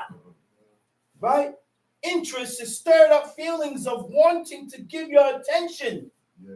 Interest is when you want to learn more about God. So you open the book and you read. Go ahead. As I live, saith the Lord God. As I live, saith the Lord God. You shall not have occasion anymore to use this proverb in Israel. You ain't going to be able to use this no more. You ain't going to be able to say this no more. Go ahead. Behold, all souls are mine. Behold, wait a minute.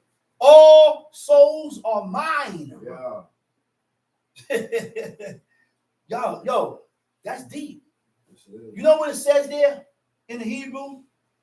It said Cain. Kal ha-nefash. Nepashot, all souls, li. You know what li means? Li means all souls is of me. All souls is mine. All souls is from me, is of me.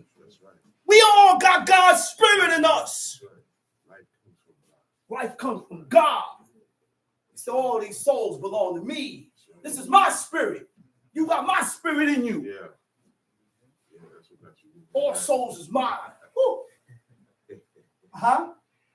Behold, all souls are mine as the soul of the Father. The soul of the Father. So also the soul so also of the the souls Son of the Son is mine. The soul that sinneth. The soul that sinneth. It shall die. That's right. He said the soul that sinneth, it shall die. Right. So your soul belongs to God. This is not mine. This is borrowed. Because sooner or later, this soul got to go. It got to go back to God. Right. It ain't mine. This is not my life. He said borrowed. It's borrowed. You done rented it for a certain amount of time. You just don't know how long. God knows the time. He said, the soul that sinneth, it shall die. So nobody dies for your sins. No. I said, nobody dies for your sins. No. There was never a man named JC that was pinned up on the cross that died for the world's sins. No. The greatest lie ever told to these Americans. To the world. To the world. Tom Sheet. But if a man be just. But if a man be just. And do that which is lawful and right. And if a man be just. So now we're going to get a whole list of what just men do. What is a just? What does just mean? According to what is morally right and fair by God. Not morally right and fair by what you think is right. Morally right and fair according to what God said. Tom Sheet. And had not eaten upon the mountains. Had not eaten upon the mountains. Because they went up to the mountains. They went up to the mountains for idolatrous worship. Was generally performed on mountains. They went up high. In hills. They offered sacrifice. They feasted. And held communions with idols. So they went up high. Go ahead. Neither had defiled his neighbor's wife. Neither had defiled his neighbor's wife. We don't care. We don't have a heart for you to sneak up and sleep with your neighbor's wife. You don't have a heart. You don't consider the fact that that woman is married. Go ahead. Neither had come near to a menstruous woman. Neither had come near to a menstruous woman. The word for come near, the word for coming near is parab. Neither had came near, neither had approached. And this is why we had separate beds. When a woman was on her menstruous, she didn't sleep in the same bed with her husband. She separated herself. That's right. And slept in a different bed. That's right. Because she's on her menstruous. So she keep that separation. Okay, you don't got the money to have 2 apartments, but you can still separate yourself in the same house. That's right. You ain't got to sleep in the same bed. That's right. You got a little mattress there, and I'm sleeping here. You sleep there, and I'm sleeping here. Show some type of dedication towards the laws of God. God to make a separation between holiness and profane. Not saying that the woman being menstruous is profane. I'm not saying that. But we got to make a separation between this is a part of life, man. Yeah. Don't get my words wrong. Woman, you're not profane by having your menstrual. No, you're just unclean. You're just unclean. Don't take nothing personal. Okay, don't take it personal. I'm not saying that. Time sheet. Ezekiel chapter 18, verse 7. Time sheet. And hath not oppressed any, but hath restored to the debtor his pledge. Wait a minute. And me and Prince Zachariah was talking about this. Oh my gosh. Oh my gosh. Okay, had not oppressed any. The word for oppress is yoneh. Yoneh means to suppress, to vex, to wrong. To oppress means what? When you cause someone to feel distress. Okay? When you do things and you say things and you cause this person to feel distress, you're oppressing them. I say you're oppressing them. We can do that. I ain't got to touch you. All I got to do is say certain things. And you make me feel distressed. Right. Look, the person don't come to you and say, I feel distressed. They just won't feel that way. That's why we got to watch our words and watch the things that we say. That's right. Because when you say and do certain things, you don't know how that person feel after you said what you said. No empathy. That's Huh? right. That's right. When you make someone feel distressed, anxious, uncomfortable, by unjust exercise of authority. Teach. We can do it. We do that with each other, man. Teach. We say things and you make that person feel uncomfortable. Like we're in the camp and the white man comes and this fool comes up here and say, this is a black nation. You got a white man sitting in the camp. You got a Puerto Rican sitting there, a Dominican sitting there. And this fool comes up here and say, this is a black nation. You don't say that, man. No, because it's not. I said you don't say that. Because now you're singling out. You're making them feel like the sword dumb. When God said that they should feel at home. That's right. You got to make these people feel at home. That's right. Personal slight. Come on, man. We haven't learned yet. Apparently not. To suppress. That's right. To suppress means what? To put down by authority. To put someone down by disparaging. You put them down by disparaging, belittling, or snubbing remarks intended to humiliate or embarrass. Okay. Wait, we got to go into those words. I ain't going to those words. Disparaging, we know what belittling means, and you know what snubbing means. You throw snubbing remarks by throwing things in the air. By throwing things in the air, and it's really directed to you, but I do it in the air. Okay. We didn't come to teach us for that. That's right. You know why we sit here and teach in Sabbath services? To learn learn about our despicable ways and change before God. That's it. Right. This is the only purpose of us sitting here. That's right. When you start using and doing things and saying things to to sneak this, like the brother said, sneak and hit this one, and sneak this and hit this one, then that's not the purpose for that, man. Right. This is not the purpose, man. It's not the purpose. Don't throw no arrows. Chill out, man. That's Nobody right. likes that. Chill out. That's right. To vex means to say or do things to distress, agitate, irritate, annoy a person. Okay. You know what you meant. You know. I said, you know what you meant when you said it. Oh, I didn't mean that. Yes, you did. Don't lie. Be truthful with what you said. That's right. You know why you need to be truthful? Because when you're truthful, then there's a 90% chance that you won't repeat it. You will acknowledge you was wrong. I said there's a 99% chance Yeah. that you won't repeat it Stitch. because you acknowledge your fault. Hmm. But when we do not acknowledge our fault, That's right. it becomes repetitive. Don't You change. keep doing it over and over Don't change. because you have psyched yourself out and made yourself believe that what I said was not offensive. That's right. Oh, that ain't nice. Yeah. Oh, why you got that? Because of that. Huh? Go ahead, read. Where we at? Verse 7. Oh, okay. Hold on. Go ahead. Verse 7. It hath not oppressed any, Wait, hold on. And now press any. Go ahead.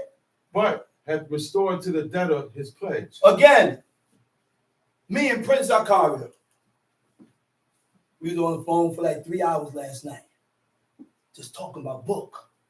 Talking about book. Mm-hmm. I'm putting the battery in his back to give him a boost to push for God. And he putting the battery in my back to boost and push me for God. Right. So you know what he said? Oh my goodness. He said, hey, Chief Shama, listen to this. He said, how many of us, when we go to borrow, do you give a pledge when you go borrow? Did you give up something? Did you give up something when you go borrow? That's how they did it. When you borrow, you gotta have something to give. I said, man, Zakaria, Prince Zakaria, a.k.a. Don Blanco. I said, man, you're right, man. We come with our hands stretched out. Clean borrow. And I expect you to give me too. Rightfully so. You got it, you give. Right. They didn't do that. When I came to borrow from you, I gave up something of worth. Yeah. Usually the garment. I said, I gave up something of worth.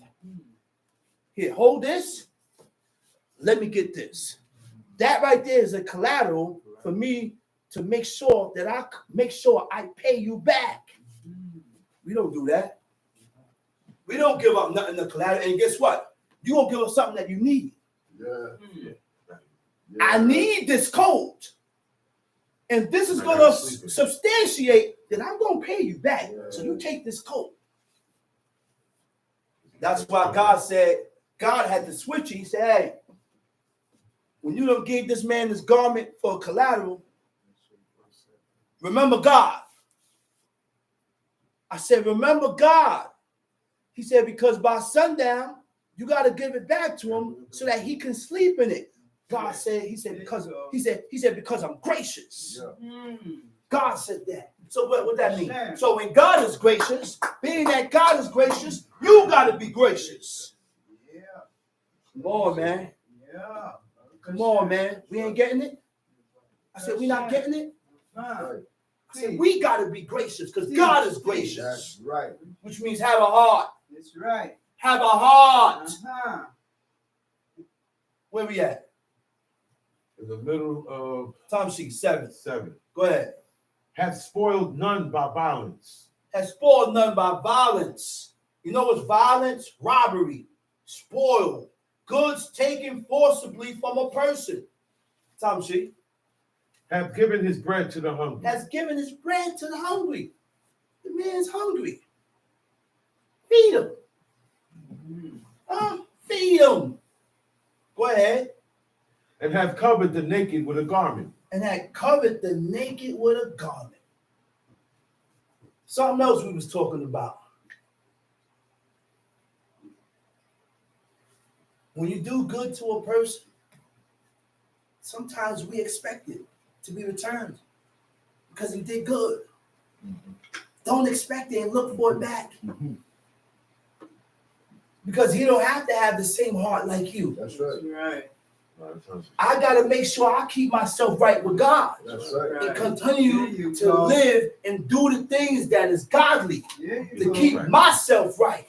That's right. Whether he decide or whatever, how he do and what he's doing, that's on him. That's I'm right. not. That's I'm right. worried about that. That's right. You keep yourself right with God, man. That's right. That's right. Let's read. Read verse 9. Verse 9. Uh-huh. Verse 8. Verse 8. He that hath not given forth upon usury. He that had not given forth upon usury. You know what usury is? I gave you $20 and I need my $20 back. But you didn't pay me back my $20. Now I'm adding $20 more on it. I add interest on it. Go ahead. Neither had taken any increase. That hath withdrawn his hand from iniquity. Hath executed true judgment between man and man.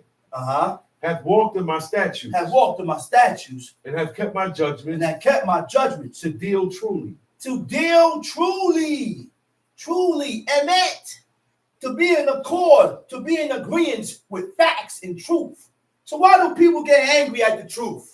You know why we get angry at the truth? Because we're in disagreements. Yeah. I don't agree with it. Yeah. So because I don't agree with it, I'm going to get angry at it. Yeah. I'm going to feel the way. Yes. I'm going to feel the way. Right. Go ahead.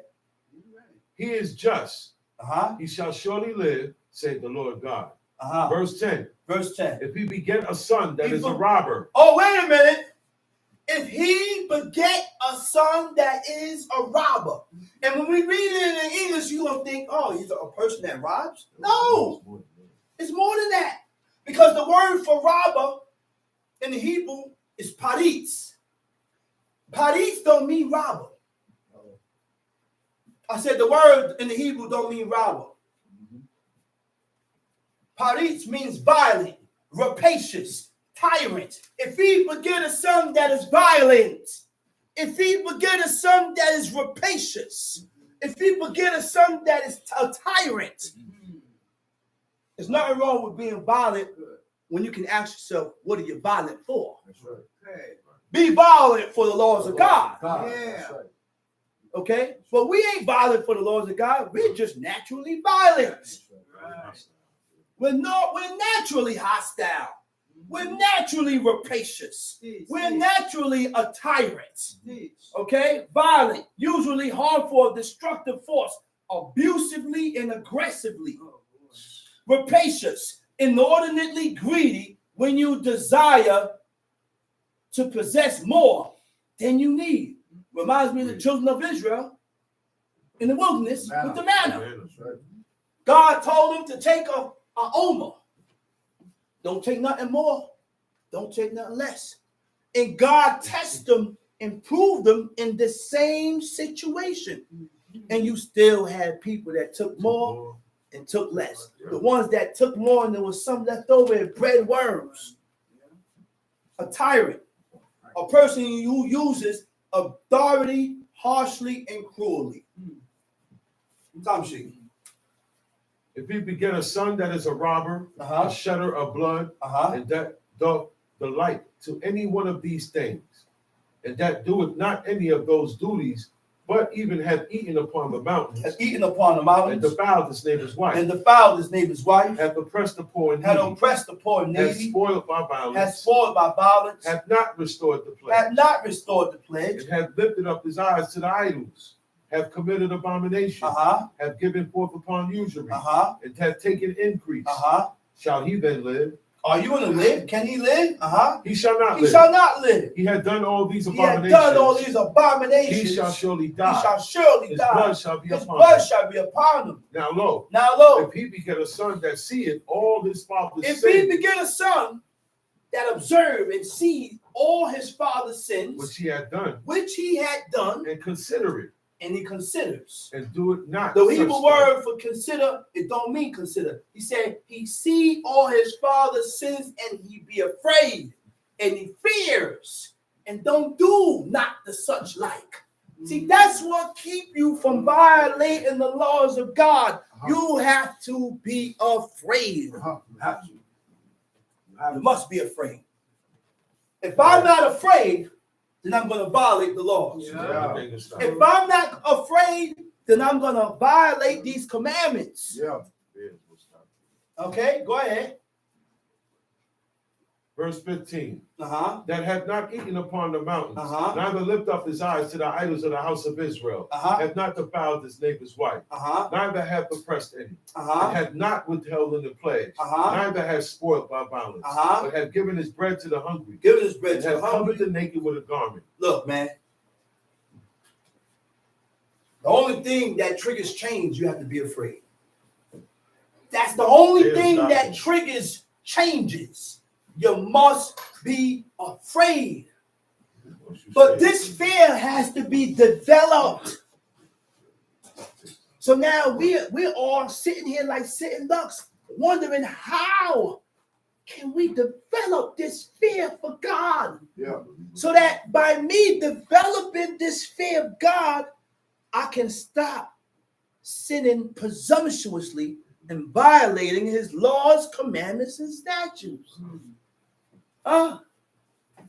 That's the Jeopardy question of the day. How can we develop the fear of God? Okay?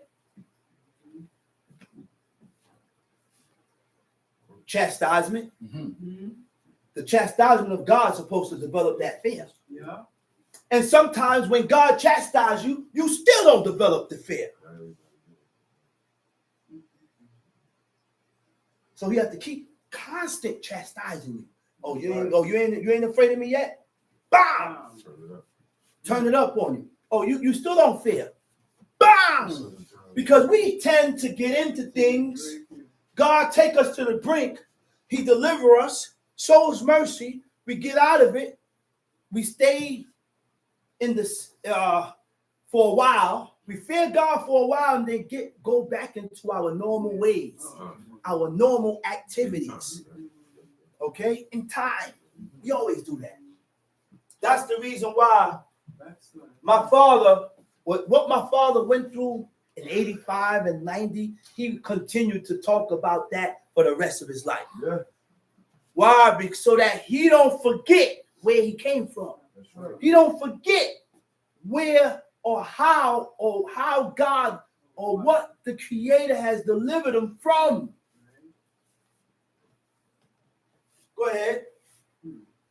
That had taken off his hand from the poor, that had not received usury nor increase, have executed my judgments, have walked in my statutes. He shall not die for the iniquity of his father. 17. The bottom. Go ahead. He shall not die for the iniquity of his father. He shall surely live. For the iniquity of his father. Right? We got to realize something. We are always guilty before God. That's right. I said we are always guilty before God. And when we go on in our life, we must keep that guilty conscience, to keep that battery, to keep that push, to keep ourselves in that zone. That's why when I went to my father while he's in the hospital, he grabbed my hand and said, "Hey, son," he said, "You know what kept me?" He said, "You know what kept me?" Kept that fire under me. Kept that right. He said, "You know what kept that fire under me to keep pushing for God and his laws?" He said, "I always maintained a guilty conscience. Right. I never got big-headed before God." That's right. He said, "I never got big-headed before God. That's I right. always maintained that guilty conscience," which means you stay in a repairing mode. That's right. You're always repairing and trying to correct your ways. That's all King David was saying in his song. That's all King David was saying, and he knew it. King David kept a repentant spirit. King David kept a guilty conscience before God. Yeah, man. That's right. That's right. That's what keeps your pride down. That's right.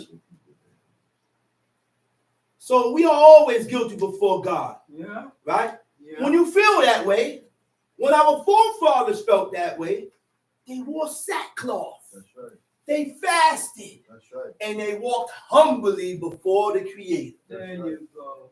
Okay? We fast and we pray, but we don't maintain or acquire that humbling. We don't get that humbling spirit. We're still raunchy. Yeah. Yeah. We're still fiery. Yeah. Yeah. Huh? Yeah. Guilt of iniquity. Guilt is a feeling of culpability for offense. Guilt is a feeling of culpability for offense, responsible for fault or wrongdoing. Acknowledgement. You gotta acknowledge, man. You gotta acknowledge. Sure. Tom Sheep. Verse 18. As for his father, because he cruelly oppressed, spoiled his brother by violence, and did that which is not good among his people. And did that which is not good among his people. Wait, this one wasn't even specified.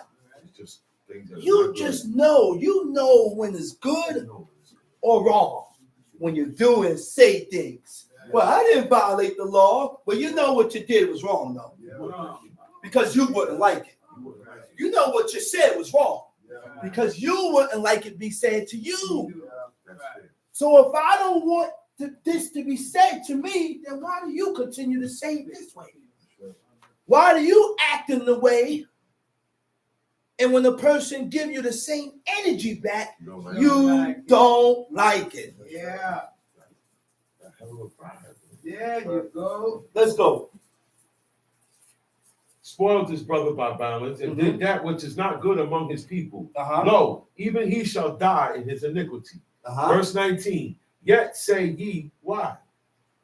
Doth not the son bear the iniquity of the father? He said, doth not the son bear the sins of the fathers? Read. When the son had done that When which the is son lawful and right, which had done that which is lawful and right, and have kept all my statutes, and had kept all my and statutes, has done them, and had done them, he shall surely live. he shall surely live. The soul that sinneth, it shall die. Mm-hmm. The son shall not bear the iniquity of the father, neither shall the father bear the iniquity of the son. The righteousness of the righteous shall be upon him, and the wickedness of the wicked shall be upon him. But if the wicked will turn from all his sins that he had committed, and keep all my statutes, and do that which is lawful and right, he shall surely live, he shall not die. He shall not die. Why? Because you done turned away. Yeah. You have departed from the ways that God hates. Go ahead, read. All his transgressions that he hath committed, they shall not be mentioned. They shall not be mentioned. They shall not be remembered. Go ahead. In his righteousness that he hath done, he shall live. Have I any pleasure at all that the wicked should die? No. God. No, God don't have pleasure delight. that the wicked people, that these evil people die. No delight. There's no delight in that. Let's hear what God delighted. And not that he should return from his ways. That he returned from his ways and live. But when the righteous turneth away from his righteousness and committed iniquity, and doth according to all the abominations that the wicked man doeth, shall he live. All his righteousness that he had done shall not be mentioned. That's right. Shall not be mentioned. Go ahead. In his trespass. In his trespass. And he had trespass. And he had trespass. And in his sin. And in his sin. And he has sinned. And he has sinned. In them shall in he die. them shall he die. Tom sheep. Yet ye say, the way of the Lord is not equal. Yet ye say, the ways right. of God is not right. equal. It's not right. You ain't right, God. The word for equal is takan. Tau, kaf, nun, sophie. It means he pondered. It means he think or considers. To fear, to be fair means free from self-interest. In order to be fair, F-A-I-R, you have to be free from self-interest. Okay? Because if you're free from self-interest, then my interest will be towards others. I will be more interested in you, in your well-being. I will watch what I say. I will watch the things that I do because I don't have self-interest. And I'm more on point with the things that I say and do so that I don't hurt you. or offend you. Okay? Committing iniquity causes the righteous to feel guilt before God. That's what brings it. I said it causes the righteous to feel guilt before God. That's why they wore sackcloth, fasted, and humbled themselves like Ahab. That's right.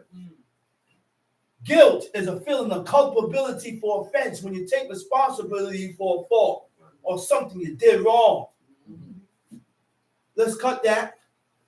And let's go into Job. Job chapter 8.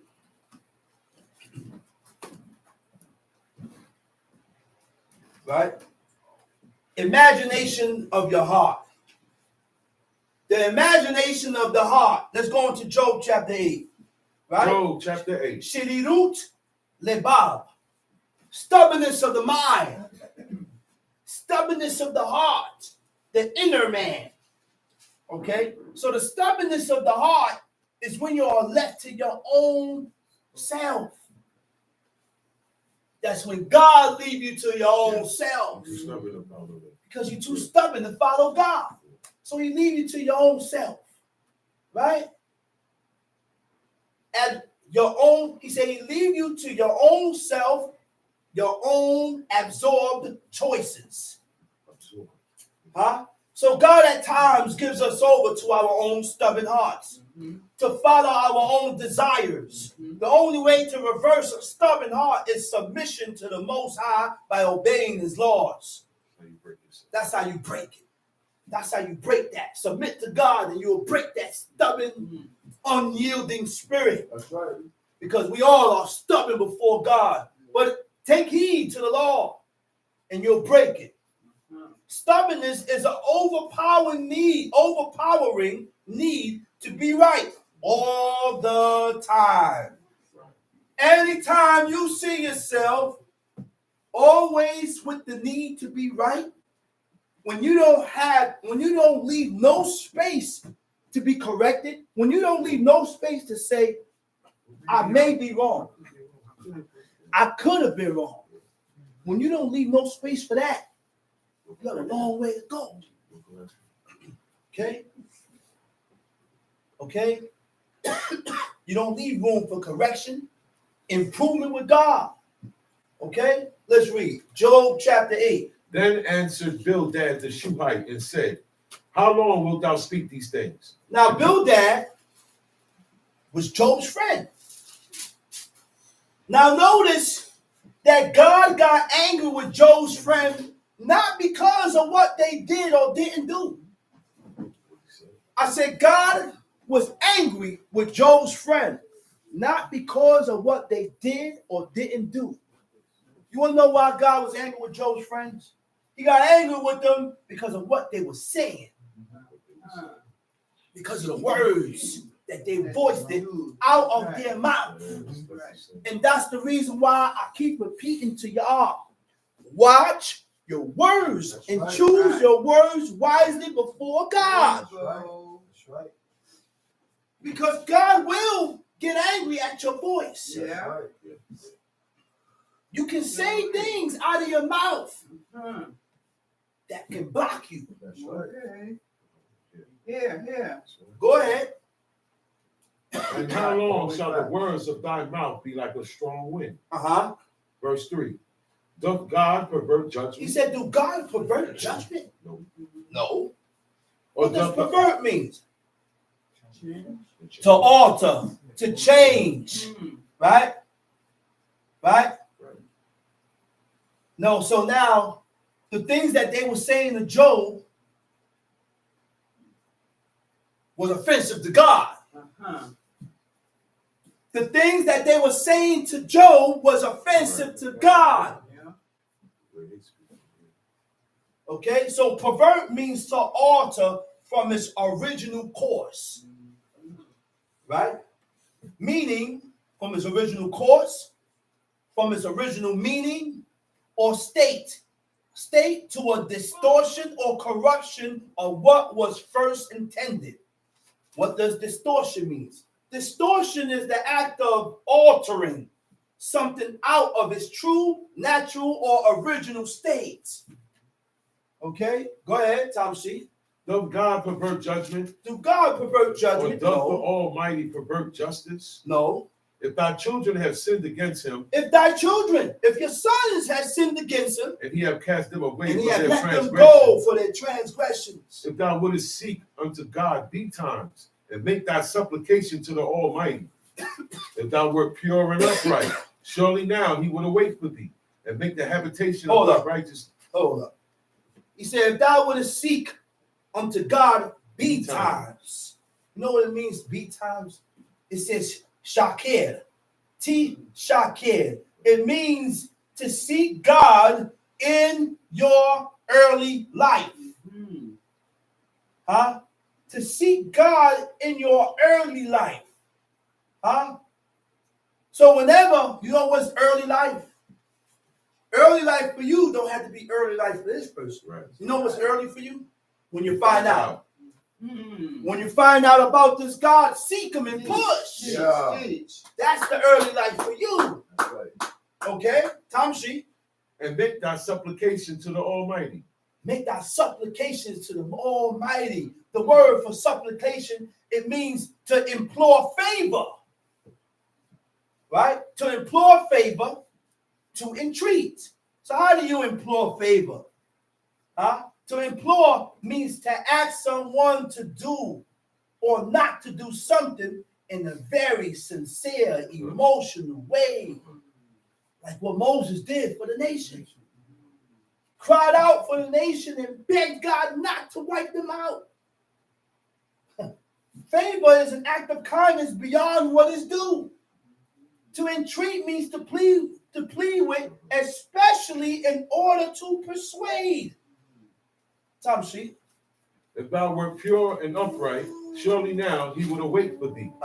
If thou was pure and upright. What do you mean by pure? Huh? I said, what do you mean by pure? Pure from what? Pure from sins, from iniquity. Pure means free from vitiates. Right? Vitiates weakens or pollutes. Free from moral fault or guilt. Okay, so what is vitiates? Vitiates means to make faulty or defective, often by the addition of something that impairs. That's iniquity, sin. When we violate the laws of God, it impairs our spirit. It don't have an effect on the spirit, on the physical, but it has an effect on the spiritual. Our spirit becomes defective before God when we sin. And it weakens your spirit. When we sin, it makes it harder for us not to be able to resist the external forces or withstand the attack. Not firmly decided. Vacillating. It means wavering between different opinions or actions. You fluctuate. You to waver in the mind, will, or purpose. You're undecided.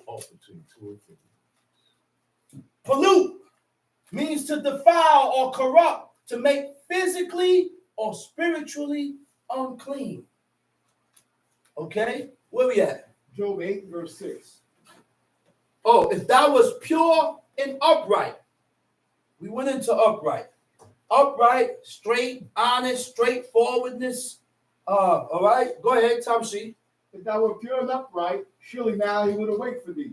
And make the habitation of thy righteousness prosperous. Though thy beginning was small, yet thy latter end should greatly increase.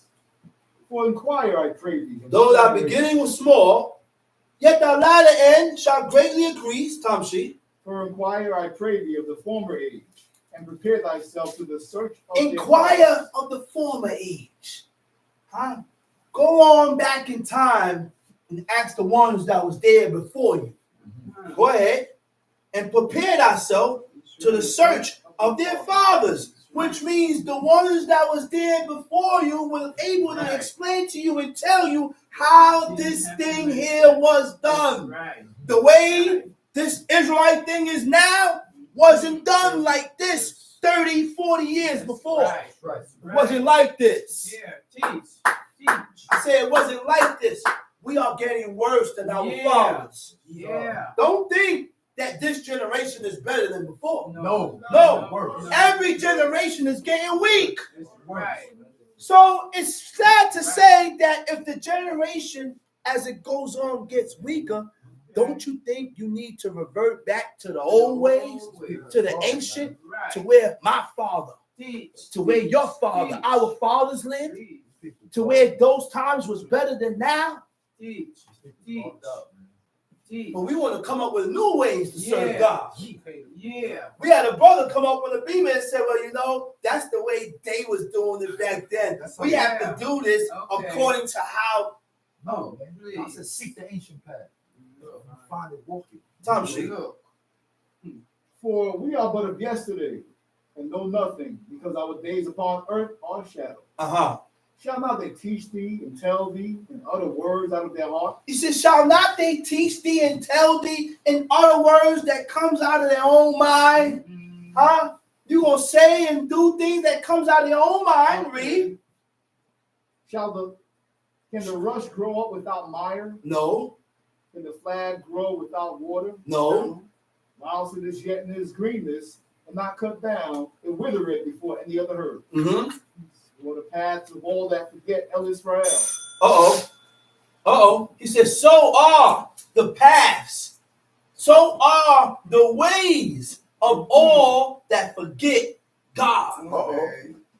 See, the ones that forget God, they're gonna acquire a certain way. Yeah. They're gonna be a certain way. Yeah. They're gonna, okay? Go ahead. So are the path of all that forget God. And the hypocrite's hope shall perish. The word for hypocrite is kanef. It means to profane. The profane or imposter. Tamshi. Whose hope shall be cut off, like the spider's web. Shall be like spider's web. He shall lean upon his house, but it shall not stand. Wait a minute. He said, he shall lean upon his house, but it shall not stand. What do you mean by lean? The word for lean is sheen, ayin, nun. Sha'an. It means to support. Right? Support means what? To uphold or maintain. Right? He shall lean upon his house. He shall support or maintain his house, but it shall not stand.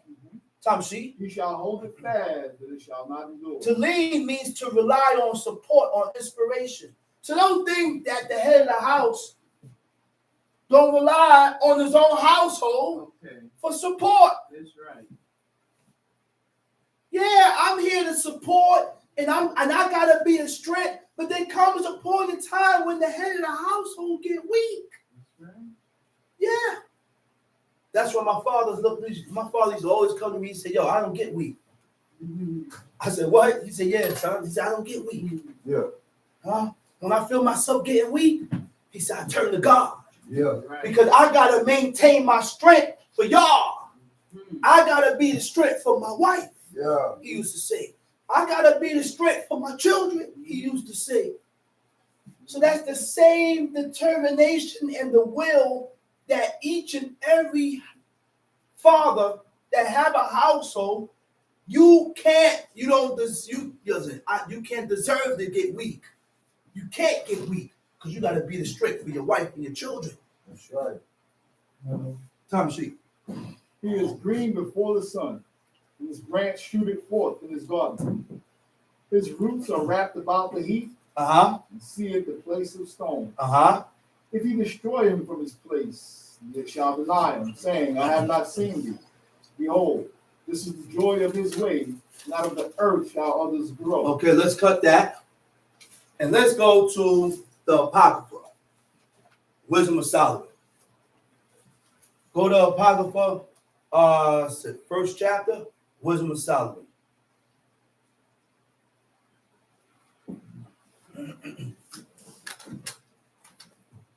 Got it? Okay, time sheet. Love righteousness, you that be judges of the earth. You said what? Love righteousness. Love righteousness. You that be judges. Ye that be judges of the earth. You see what God said to love? He said, love righteousness. Because when you love righteousness, you don't allow nothing to get in between the laws of God. You will be able to make very righteous, decisive choices. Because you have put the laws of God first and foremost in your life. There you go. That's why he said, love righteousness, ye that be judges of the earth. Tom, see? Think of Israel with a good heart, and in simplicity of heart seek him.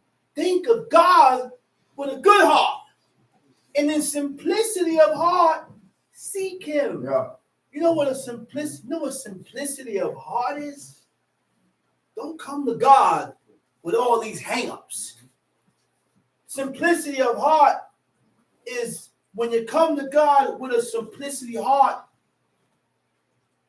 You came to God with a clear mind, not with hang-ups, not comparing, not making comparisons through your past life, comparing it with the book. Okay? To criticize. Tom, see? But he will be found of them that tempt him not. So the only way you will be found of God, you can't tempt him. When you tempt God, God go back to a spot. That's why when we bend our knee and we set up our prayers, God don't hear our prayers. Because we continuously tempt God. And because we continuously tempt God, when we go to seek him, God go back to a spot. That's right. Because you keep tempting him. Yeah. Tom, see? For he will be found of them that tempt him not, and showeth himself unto such as do not distrust him. For froward thoughts separate from Elohim. Froward thoughts separate from God. What is froward thoughts? Froward thoughts are thoughts that are contrary from what God says. Froward thoughts or thoughts when we disagree with a law. Those are froward thoughts. Opposite. It's opposite from what God accepts. Those are forward thoughts. And you don't even have to voice it. Because we read the book and we don't agree with everything that we read here. We don't accept everything that we read here. There is some things that is put on the side that you don't agree with. When that happens, God separates himself from you. Tom, see? And his power, when it is tried, reproveth the unwise. For into a malicious soul, wisdom shall not enter. For into a malicious soul, wisdom shall not enter. What is a malicious soul? You know what malicious means? Malicious means intent. Right?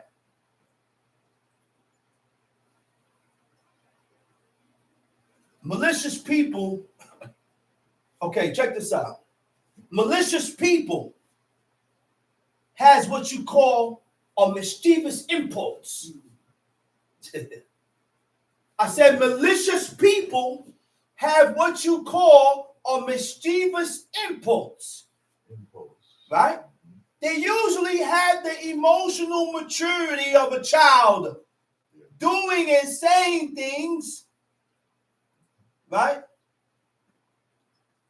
Doing and saying things to annoy and embarrass them.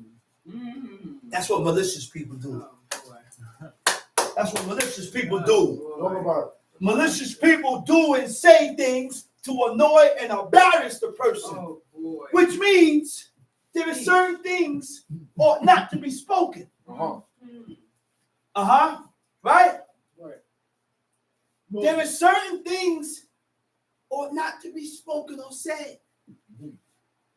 Because if you spoke it and you said it, you're gonna embarrass the person because it was an embarrassing situation.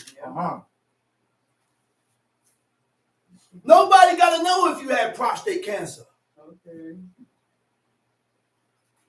And you drink herbs for your prostate. Okay.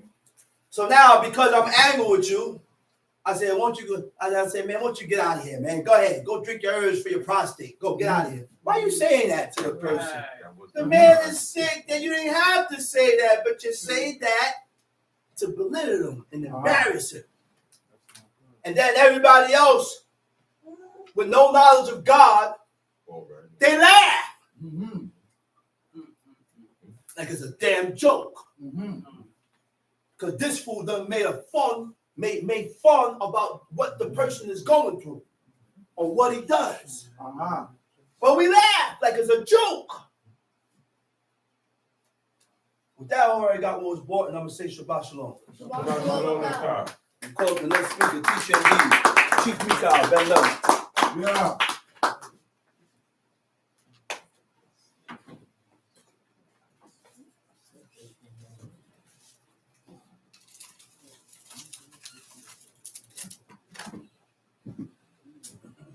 Giving all praises to the God of Abraham, the God of Isaac, and the God of Jacob. Giving all due respect. Chief men, prince men, brothers and sisters, visitors, mothers in Israel, I bid you out of the tongue of all forefathers, Shabbat Shalom. Shabbat Shalom. I would ask to rise and repeat after me, Exodus chapter 20.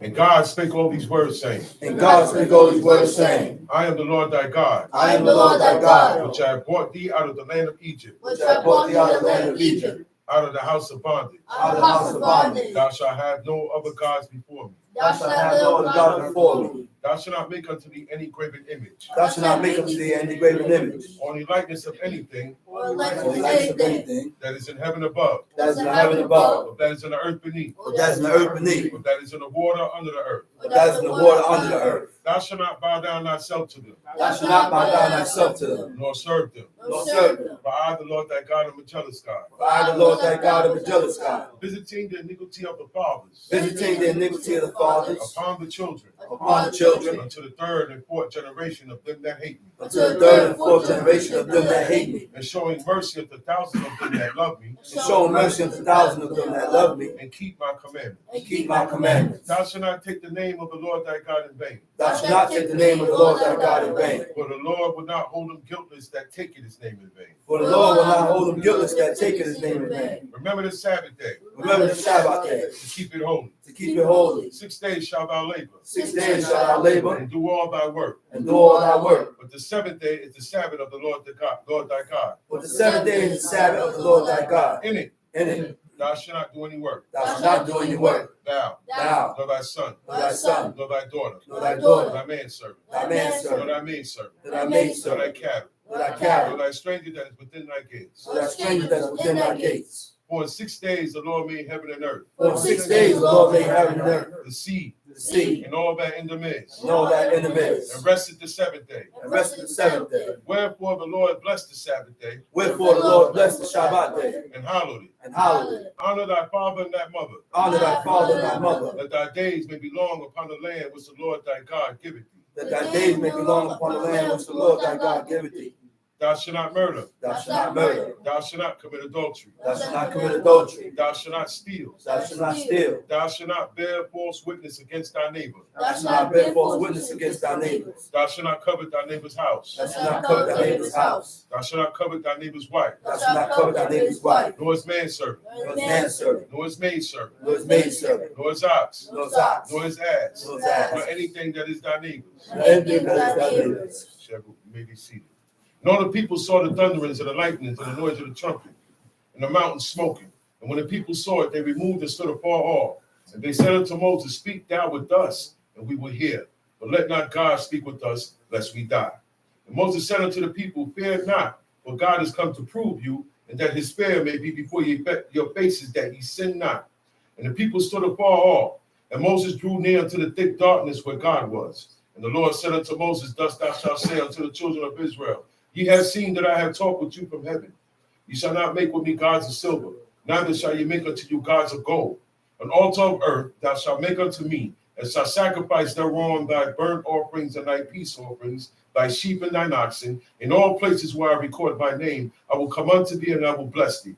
And if thou wilt make me an altar of stone, thou shalt not build it of hewn stone, For if thou lift up thy tool upon it, thou hast polluted it. Neither shalt thou go up by steps unto mine altar, that thy nakedness be not discovered thereon. We're going in the same chapter to the beginning, Exodus chapter 20. Okay. It's called the 10 Commandments, the 10 words, the Decalogue. This was the first set of rules, of established godly rules that was given to the people who are called the children of Israel at the foot of Mount Sinai. They weren't given all the laws at one time. We had 360 laws. He gave them 10 first. These 10 can be done anywhere. These 10 commandments can be fulfilled in any dwelling, any country. Even if you're locked up, you can follow these commandments. That's right. Later on, we got commandments dealing with the land. We weren't in the land yet, so we didn't get those yet. So we're going to go right. We got to go back to the beginning. My Abba always said, stick to the basics. Don't stray too far from the foundation, because you're going to be like new wave Israelites. Every generation, okay, is a new set of group of Israelites that has a new way of doing things. And that's what's happening now. Okay? So we got to always stick to the foundation, the structure. Okay? We got to always go back to this. That's why you're going to hear it every week. We get up and we recite this. Yeah. Okay? That's why it's every look, before a ball game, what they do? They put their hand on their hearts. If somebody don't do that, you look at it, you look at it as an enemy, right or wrong. So when this is being, these 10 words is being recited, right? Look, the chat not supposed to be, I'm not supposed to see nobody going on the chat. Nobody's supposed to be typing, because you are reciting these 10 commandments. Mm-hmm. Nobody should, no action. I'm gonna wait to tell Chief Shama what I gotta tell him until this is done. Okay? I'm gonna wait to use the bathroom. I can hold it. It ain't an emergency like that. Everything stops. That's right. When these words are being recited. Okay? To show the honor and respect, because these words came from God. They were commanded, they came and God spoke all these words saying. You see how it started? God spoke these words. So we have to be careful what you say, how you feel, and what you tell people you can and can't do according to what God said. Right. Time sheet. Exodus chapter 20. And God spake all his words, saying, I am the Lord thy God. Now, at this point, he's introducing himself to the children of Israel. Mm-hmm. This is a formal declaration of introduction.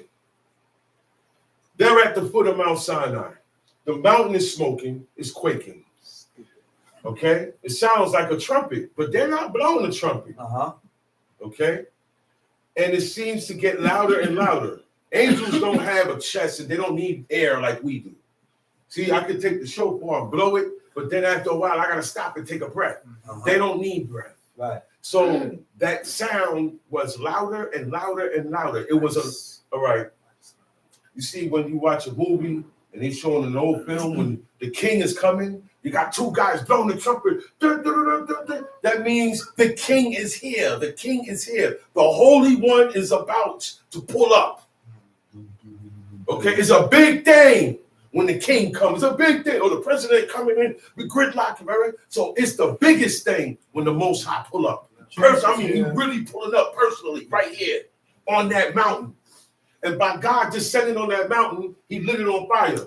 Just his presence. You heard what Shama said earlier about the tempest. He got a storm of fire around him. Turbulent. Okay? So when he set light on the bush caught on fire. Mm-hmm. The bush caught on fire. But God commanded it not to burn. That's right. That's what made him come. He said, I don't see no smoke. Yeah. So imagine you smoking, but nothing burning. You're going to stop smoking. Nothing's being burned. That's something to go and check out. Because all we know is that when fire ignites, you're going to see smoke, you're going to smell it. Moses didn't see it, he didn't smell it. That's what made him go there. So his interest is already intact. Now it's not just a bush. I'm going to ignite this whole mountain to get all your attention, to get all your interest. Look. And you know what that interest is? Fear. That's right. God did that to instill the interest of fear in you. He says, I am the Lord thy God. I am God. I am your God. He says, this is what he's saying here. I am God. All that stuff you've been hearing about, there are no gods. There is only one God.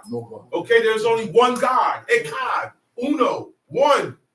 This is what he's telling them. He said, and I'm yours. I claim you guys. Okay? I'm your God. Yeah, God is God of all. But personally, he picked Israel. All right? Let's make this clear. He's a God to everybody. But personally, familiar, okay? He's not familiar with the world. Okay? He's not personal with the world. He's familiar and personal with Israel and all those today who follow these commandments. It will be, I would say, you say, you want a personal relationship with God. With God. That's right. He said, that's right. He told the whole family, develop a personal relationship with God. That's right. Wow. I don't have too much time to be looking at anybody really. That's right. I see it. I corrected. I got to go back to what me. Mm-hmm. That's a lot of work right there to build a personal relationship with God. Mm-hmm. So I got to do, in order to do that, I got to follow these people who had a personal relationship with God. The nation had a personal relationship, but the nation wasn't whole with the Most High. Mm-hmm. Everybody did not believe. Okay? When they were in the wilderness and the children of Israel, the real Israelites, was in the wilderness, okay? They did not believe. We only hear about Moses, Aaron, Joshua, Caleb. Mm-hmm. You got the elders. Yeah. You got Phinehas, the zeal, individuals. But on the whole, right there, they showed that they wasn't with God. And God got tight. He told Moses, how long is it going to take for these guys to believe what I'm telling them after seeing what I did to Egypt for them? That's right. That's right. That should have been enough. Do you know what, man? And they were witnesses to it. Mm-hmm. They saw it. Mm-hmm. And it still wasn't enough. They wouldn't let go what they grew up with in Egypt. Yeah. There was something in Egypt. There's something in America. There's something in Brooklyn that you don't want to let go. They don't want to let go. They don't want to let go. Okay? I was born in this, but you were taught things that was against God. Because in the development of the American Israelites, you know what the American Israelite is? The Israelites that was born here. Yeah. The Israelites that found out about God here in America. Yeah. Okay? You're not from the old country.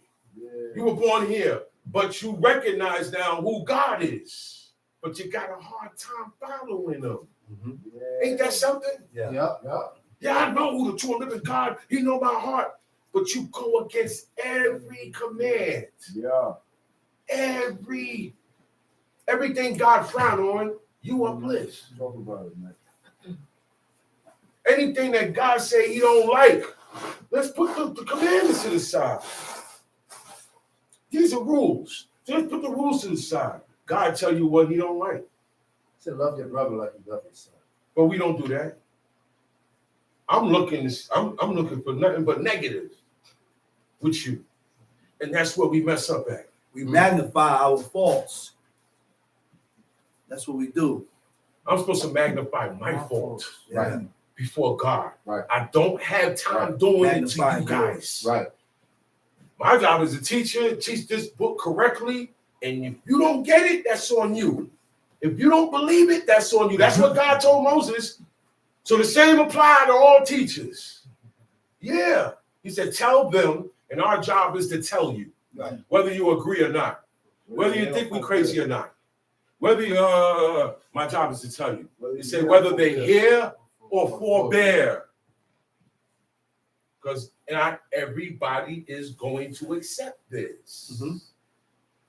So called Israel is not on the same level. It wasn't back then, they're not now. And the reason why they got this play, because of God's promise to Abraham. Everything played out the way it did because of God's promise to Abraham. God promised you something, it's going to play out. It may not look like it, but it's going down. Look, Abraham wasn't here to see the promise. He wasn't here to see that. He ain't touched the land. When he was in Israel, it was surrounded by Canaanites. Those were the only Hamites that didn't go into Africa. All the other Hamites went. All the other sons of Ham went. Canaan didn't do it. He stayed in Asia, in a place we call Israel. God kicked them out. God kicked Canaan out. You read Leviticus 18, you will know why. Everything that you read about in Leviticus 18 that God told Israel not to do, at the end of the chapter, he said, because the nations that are here before you have committed all these abominations. So you need to read Leviticus 18 later and learn what abominations are. There are laws that will cut you off. Okay? There are laws that you bear iniquity. Now, there are certain laws there's a group of laws you will get cut off. Now and after. But you don't believe about the after. We just read a lot of stuff about rejuvenation, reviving. I mean, if a battery don't have no juice in it, what you do, you put it to charge, right? You revived it. I take my phone, I put it to charge. I revived it. My phone is what? Dead. It's, right? When I charge it, it gets revived, right? That's what God said. That's why he told David, you shall not die.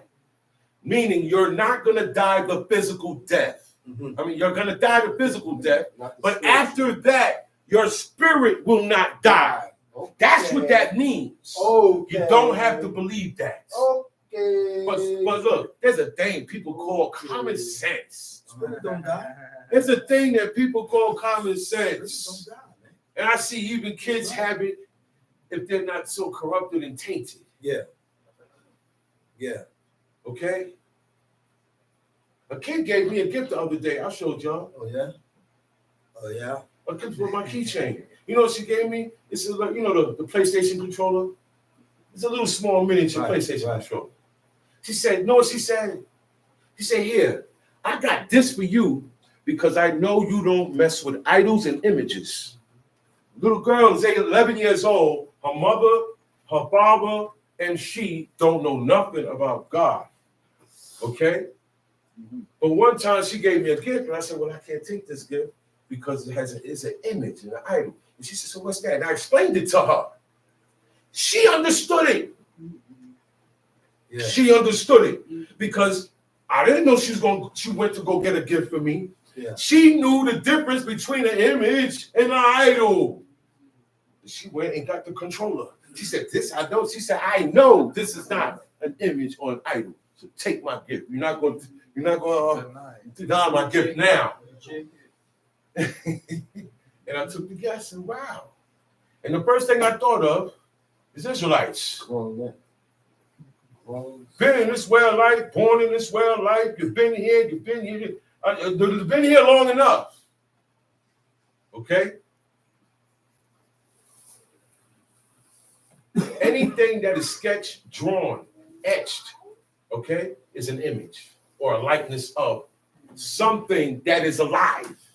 Stop trying to draw Moses. You don't know how you look. You don't know how you look. That's why we don't have. Look. Our forefathers, right? Our people, we don't have art. Our culture was different. We didn't have museums. We didn't take portraits.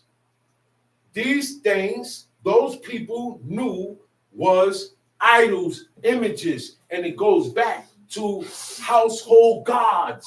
The reason why they were made, the reason why they started making pictures and portraits and idols was to serve the dead, to serve people who died. They made them a god, and to serve the elements and the sun, moon, and stars. That was the reason for making idols and images and likenesses. That's why God said he hates them. Yeah. But we live in a world where everybody is regular. Yeah. You adorn your house with it. And we don't become regular like the people. Okay? You look, a guy go to jail, he in a cell. Look at his locker, he got the whole family there, pictures. Yeah. And he does this. He puts his hand to his mouth, and kisses his mouth, and then he puts it on the picture. When you do that, it's moon worship. Yeah. See, the origins of a lot of things that people do today. The origin means the beginning. Why do they do this? Why do they do it? Well, why are we eating this hard bread? It said, when your son come and ask you that, God told us what to tell him. When we were slaves in Egypt, you write it down to him. Don't tell him, hey, wait. No. He said, when your son come and ask you, because he's going to come in, if you're doing this, they're going to come and ask you. You know why? And when they go to school, nobody look like me. I'm the only boy that got hair. Okay? Yeah. Yeah, I know. I know what you go through. I know what's up. Sometimes you're going to have to fight. They want to pull on your sissies, pull on your hair. Turbans are obsolete in Israel. True. You got more hats, more people wearing hats. And then most people can't wear a turban because you're bald. And it's very hard to keep the turban on there. And I see that the bald Israelites have to put other things there and then wrap it around. Yeah. Or they got to give a different type of wrap that they wasn't taught from Benai in order to keep it on their head. That's a fact, bro. Jacob took a stone and used it for a pillow. Ain't no man with a low haircut or bald is going to do that. You got to have hair on your head to lie on a stone. Not the ground, on a stone. You know it's got stuff that'll stick you. It got short parts. Man, listen. Stop sending the young generation to the barbershop. Look, this is what's going on. Told you, man, they're rewriting history. I'm hearing a lot of crazy stuff that I never read in the book. I didn't read in other books. Okay? There's a new generation of Israelites. They're coming up. They're abolishing the law. And they're questioning and criticizing what they're reading. They're putting a question mark on everything we read. You know what y'all sound like? Scientologists. That's what Scientologists does. Okay?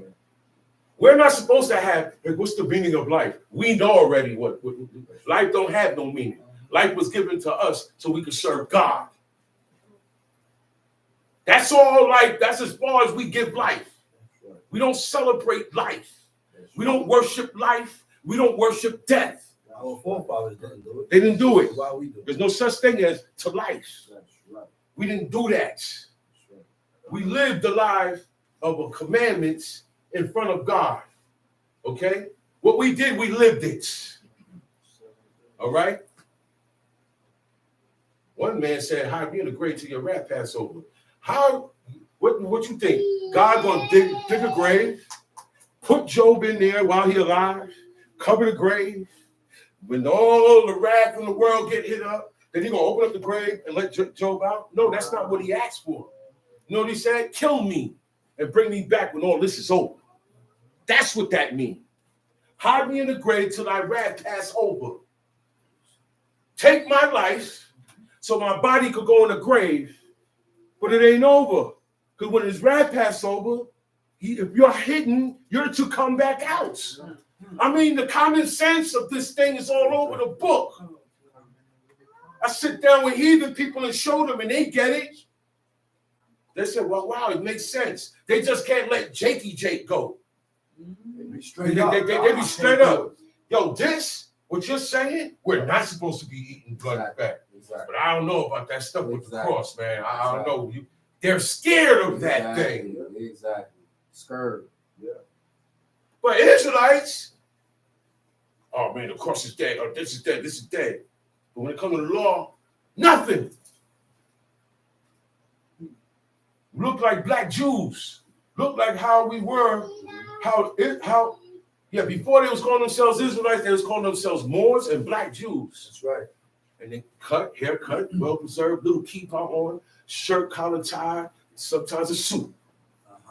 Prince Yaakov not see the head knock. Okay? That's right. Out of the tribe of Judah. Yeah. That's right. Yeah. Okay? Yeah. He came out here under his father's orders. That's why it's good to listen to your father. From Cincinnati, Ohio. His father said, yo, go to New York. Go out there. The first one in America. Okay? That's right. And he came, look. Went to New York, started it, then went to Chicago. Built it up in Chicago. From the streets. At that time, banging was hard. Gang banging was hard.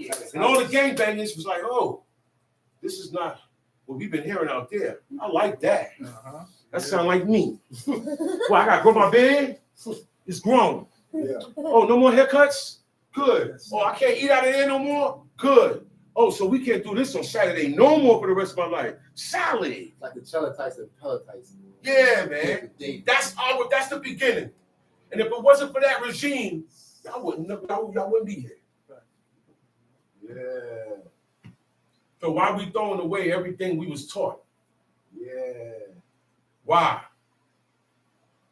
The woman don't dress like the woman.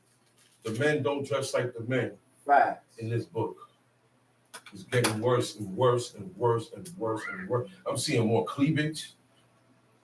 I'm seeing more thighs, splits in the skirt, armpits. I'm supposed to see your armpit, sister.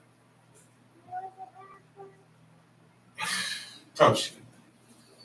And God speak all his words, saying, I am the Lord thy God, which I brought thee out of the land of Egypt, out of the house of bondage. I am the one that got you out. You're good. You're free. You thought you was never getting out. You're in a situation just when you're in slave, when you're a slave. When you're a slave, that's your life. Yeah, forever. It's not jail. It's not a sentence. There's no conditional release. You have a master, and he could beat you if he want. Take you out if you want. You have babies. Your babies belong to him. Okay? God said, I got you out of that, man. You owe. I got you now. I made a promise to your father, and you got to do what I say because you owe. When you cried out, I came and got you. I have respect unto you. I said, look at these people. It's my man's people. I show them this, Lord, they're going to do it. Yeah, let me get them out. It's time. That's why he introduces himself this way. Before any commandments, he said, God spake all these words saying, I am God, which have brought thee out of the land of Egypt, out of slavery. Egypt, Mitzrayim. Okay? It's the name of another son of Ham. All the sons of Ham, if you look in the Genesis, Ham had a lot of sons. Yeah. But he had this one son named Canaan. Yeah. He ain't go to where his brothers went. He stayed in Asia. And he got dispelled. Hittites went to Turkey. Before Turkey, it was called the Ottoman Empire. Before the Ottoman Empire, it's called the Old Hittite Kingdom. You can look it up and see. It'll tell you. You're going to see it say Hittite. So you got Hamites all up in Europe. You got Shemites and everybody's well mixed now. Okay? So now today, don't matter where you come from, what seed you are of, what nation you come out of, you can serve God. There were men in this book that wasn't Israelites by DNA. Uriah the Hittite. Hittites. That's right. And he served God. And he was loyal to the state. Right. He was loyal. He was so loyal, he didn't go home and sleep with his wife Because my mans and them is out there at war fighting for God's name. God's name is being fought for. I'm not even going home. He slept at David's door. David was trying to get rid of him. You know what was going on. They was trying to get him to go home. But his loyalty destroyed David's plans. He said, man, we got to kill this guy so loyal. And it hurt Joab. Joab, look. Well, Joab got to follow orders. Said the king ordered it. Because if you don't follow orders from the king, whether it's right or wrong, you're dead. You're dead. The king kills priests, prophets. Okay? Not saying it's correct. But God gave him, he got enough authority. Instead of God. He just got to use it correctly. Right. That way his heart don't be lifted up amongst his brethren. Now I'm not going to kill the prophet because my heart not lifted up amongst you. And you could come tell me I'm wrong. They was able to come and tell David, and they did it wisely. Then they said, hey, thus said the Lord, your brother. Came with a parable. Then he said, yo, you're that man. You're the one that did it. And look, he ain't got nothing else to say. I have sinned. He ain't got nothing to say. He said, I have sinned. That's what we have to learn to admit. Because he wasn't wrong and strong. He wasn't wrong and strong. Okay, I got you. He said, I have sinned. He looked and he said, wow, that's what I did. He was not in denial. Right. He said, wow, that's me talking about right there. I gotta stop doing that. Tough shit. Thou shalt have no other gods before me. You can't have, there's only one God, so where you get all these other gods from? If there's only one God, and God, the word God means it's gonna only be one. You can't have a bunch of God. Like, that's not even thinkable. Thou shalt have no other power before me. Who he's saying on the book, who's on my level? That's I know I'm breaking it down to our talk today. Certain things in here, God be like, yo, who's on my level? Who can question me about what I said or did? Right. Who's going to question me? Like, yo, why you did that? Nobody. There's nobody exists that can question what God do. You got the hardened Pharaoh heart to pop off. Okay? And he's most fair and most just. Most just. Look, ain't nobody more just than God. Okay? Nobody coming to this. But he's not going to hit you up and you didn't do nothing. He don't get down like that. So we can't get down like that. Okay? He told the adversary, yo, man, you want me to do all these things to him for no cause. No cause means no reason. David said, yo, why is he chasing me? Is there a cause? Is there a reason? What was the reason? What was the reason? What was the reason? Why are you trying to kill me, man? You cool with everybody, but when it comes to me, you got an evil eye. That's the evil eye. Look. I'm cool with everybody, but I got it in for you. I have an evil eye. I have it in me to have an evil eye towards you. But it's not for everybody, it's just you. My eye is only evil towards you. I'm not evil to everybody. And that's what Saul was put into, because the first thing was that song the woman was singing. See, you gotta watch your ego. It don't get the best of you. I mean, I'm trying to set David up. I'm Saul. I'm trying to set David up. I can't get him no other way. So I sent him out to war and hope that he died by proxy. He said die by the hand of the Ammonite sword. They were going to war with the Ammonites a lot back then. You know what I'm saying? Say, no, put them in the mix, put them in the heat, put them in it. Because look, not everybody survived that. The diary was 104. Okay. That's he could have picked another method of a diary. Trying to make him die. He could have said, bring me this or bring me that, bring me 100 oxen or something, right? Mm-hmm. But the intent is to go and war and die. Mm-hmm. Because I can't do nothing because God is with him. Mm-hmm. Yeah. Saul saw that. Saul looked at David and said, God is with this guy. He didn't see nothing special around David. There was no magic, none of that. He just looked and said, yo, man, God is with him. Everything he did. Remember, Saul got the anointing oil on him. Well, he's only once the anointing oil is put on a person, the Spirit of God jumps on him. Yeah.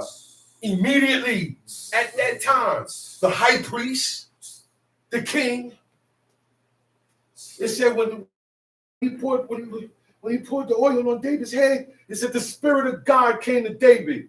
David already had a heart worthy for God to pick him. He was a different type of dude. We don't have the type of heart that David had when he was 13. That's right. He got more good than all of us put together. Time sheet.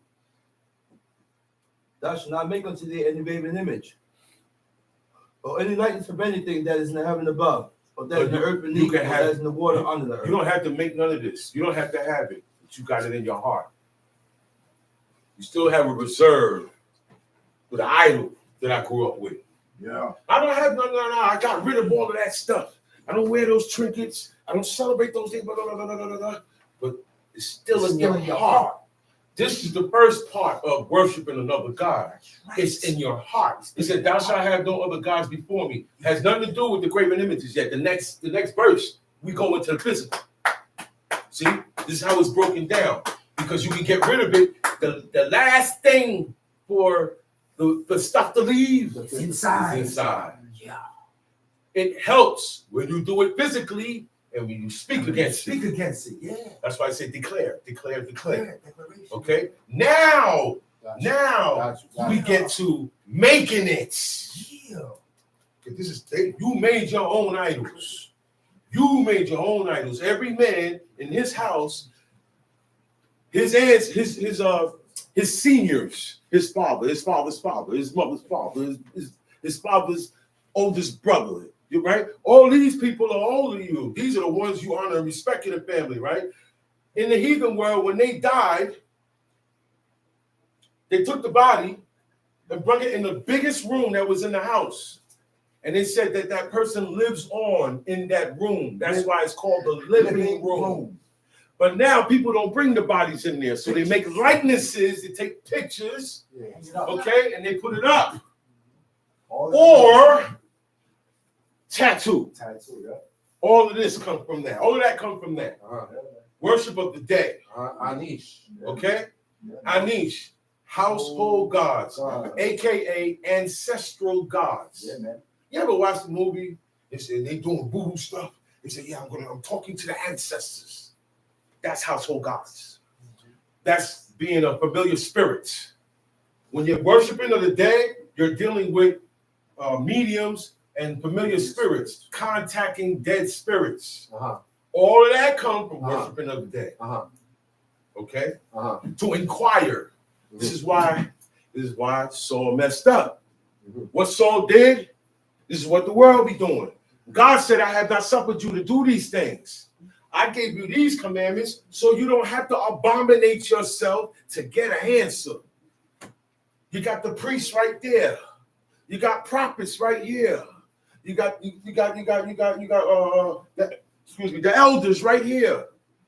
You got people to go to inquire of God, and you will get an answer. That's what God told him. He said, so I don't want to see you. He said, my people, he said that they ask and inquire of their staff and their stock. You know what that is? You know the maquels, the staffs, right?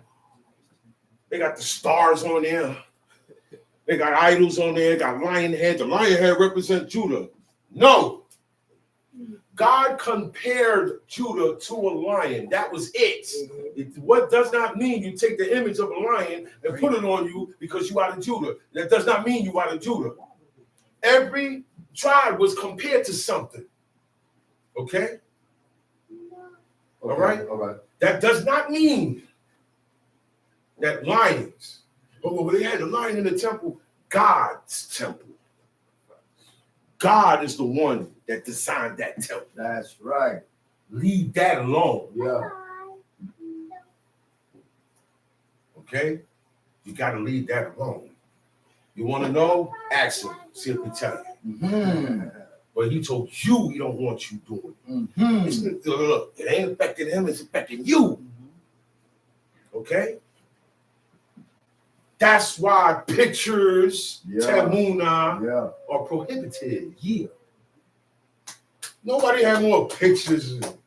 No Israelites had more pictures, man, than we did. That's right. Nobody had more statues, posters, rap posters, 6-point stars all over the house. Yeah. All over the house, man. Yeah. My Abba said, yo, man, it's plain right here, pictures. That's right. We're not supposed to have this stuff.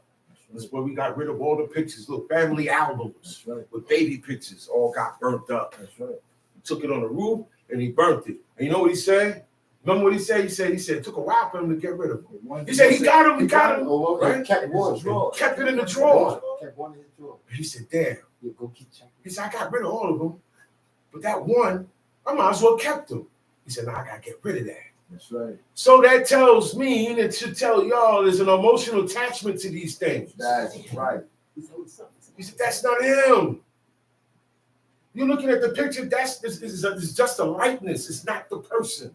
It's not a, look, that's why God said, once you have that in your possession, it corrupts your spirit. You're not gonna feel it. Oh, wow, I gotta get it out of here. My soul is corrupted. You're not gonna feel it. Actions. Okay?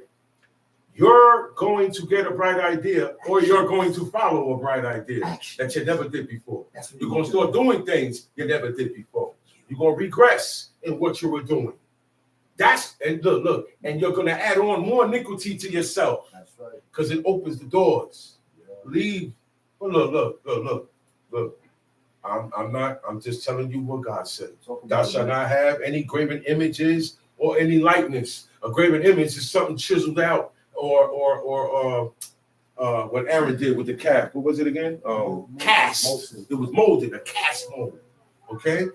Comma means this, you can't do this part here, comma, and you can't have any likeness. Likeness goes into pictures. Yeah. Talk about it. Statues, busts. You know what a bust is, right? Yeah. A statue of a person from here. They only do that with prestigious people, like presidents, Greek philosophers, people who they look up high to. See how we look up to Moses and honor him. All right, you got people who have their people who they look up to and their leaders. They make statues of them, but they only do it when the person died. Certain things only go down when you die, and it's worship of the dead. Okay. Look, in the entertainment world, when you die, you a rapper or you an athlete or whatever, when you die, the company and everybody involved with you make more money when you die. Okay, so from the beginning of time, worship of the dead has been in everything. And this is how you worship the dead. Oh, one more thing. You're nobody till somebody kills you. Perfect example. And the man that said that is gone. He didn't even get to see his riches. Okay? It's not about that. Known here on earth for what? Wicked people? I want to be known by God for being righteous on this planet before I die. Yeah. That's my ultimate goal. That's right. So a lot of things I don't even care for. That's right. Worldly things. Me neither, brother. You know what I'm saying? I don't care for. I used to care for. I don't care for. And as I'm going on, I'm shedding a lot of things. A lot of things. Yeah. Stuff coming to remembrance. Yo, Abba was talking about this. He said, well, let me look this up. Yeah, done. But not everybody's going to do that. Everybody ain't got the training we got. Everybody don't study. We never stop studying. You think we got to a point where, okay, I know enough now. No. You never stop studying. You never stop reading. But we don't have Moses here. We don't have Urim and Thummim here. We don't have high priests. We don't have nobody here from back then. And he said, look, he told them, we read it earlier. He said, look into the ones that's here before you and go and ask them about the former years. Who we got around here to ask about the former years? They're gone. And there's only a couple around here, and they are down with the heathen. You can't ask them. Because the ones that's left from Benai are not doing these commandments. Okay? Modified. The ones that The ones that was with it are dead. They're gone. Okay? So now there's nobody to go and ask. So you on your own now. It's up to what you believe in. You get this, you get as much out of God as he get out of you. Yeah. That's how it go. He's fair. And you ain't gonna pick him. He ain't gonna pick you, but you ain't gonna pick him. Okay? How far you go is what you get. It's how much protection you get, how much help he give you. Some shit. Thou shalt not bow down thyself to them nor serve them. For I, the Lord thy God, Now is a we got jealous to the God. last part. The last part now. Look, you can't have it. Oh, we can have it, but just don't bow down to it. No, you can't have it. You can't have it. For you to bow down to it, you have to have it first. Sure. For me to eat it, I have to touch it first. I'm going to a tree that bears fruit. How I go to that tree? I jump up with my mouth and catch it like an animal? No, I have to touch it first. That's why she said, God said, don't eat it, don't touch it. He made it specifically for her. All right, for you, I'm gonna say, hey man, don't go in there. For this guy, I gotta say, yo, don't go in there. There's fire in there. You understand? It was more on her. And she said, God said. She said, God said. You don't know how she received it. Leave that alone. Go by what Eve said. God said, for me, not that was her order, man. That was God gave, that was her command, not ours. Why we want to mess with it? Word. She told the serpent straight up the truth. She don't know what the lie is or none of that. She didn't know that this guy coming with tricks. She was innocent. He was innocent. So She didn't know what lying was. so y'all don't bring idols and images in here no more. Once somebody come to me like that, I'm getting ready. Up here. Because he coming with a trick. A trick question. Right? That's what we call it. Yo, it's a trick question. She don't know about these things. Afterwards, she told God he tricked me. She was messed up behind that, man. Yeah. After everything, Most High coming high. And he come. He said, well, yo, what you doing? He said, man, you go to the woman. He said, what has thou done? She said, the serpent beguiled me. She ain't no passing no buck. Oh, exactly. He didn't pass no buck. Left her alone and said it went to the. He went to Adam. He said, what did you do? The only way you can know, because Adam is responsible. And the only way you can know is if you ate of the tree, I commanded you not to. He said, the woman that you gave me, she brung it, and he didn't pass it on to her.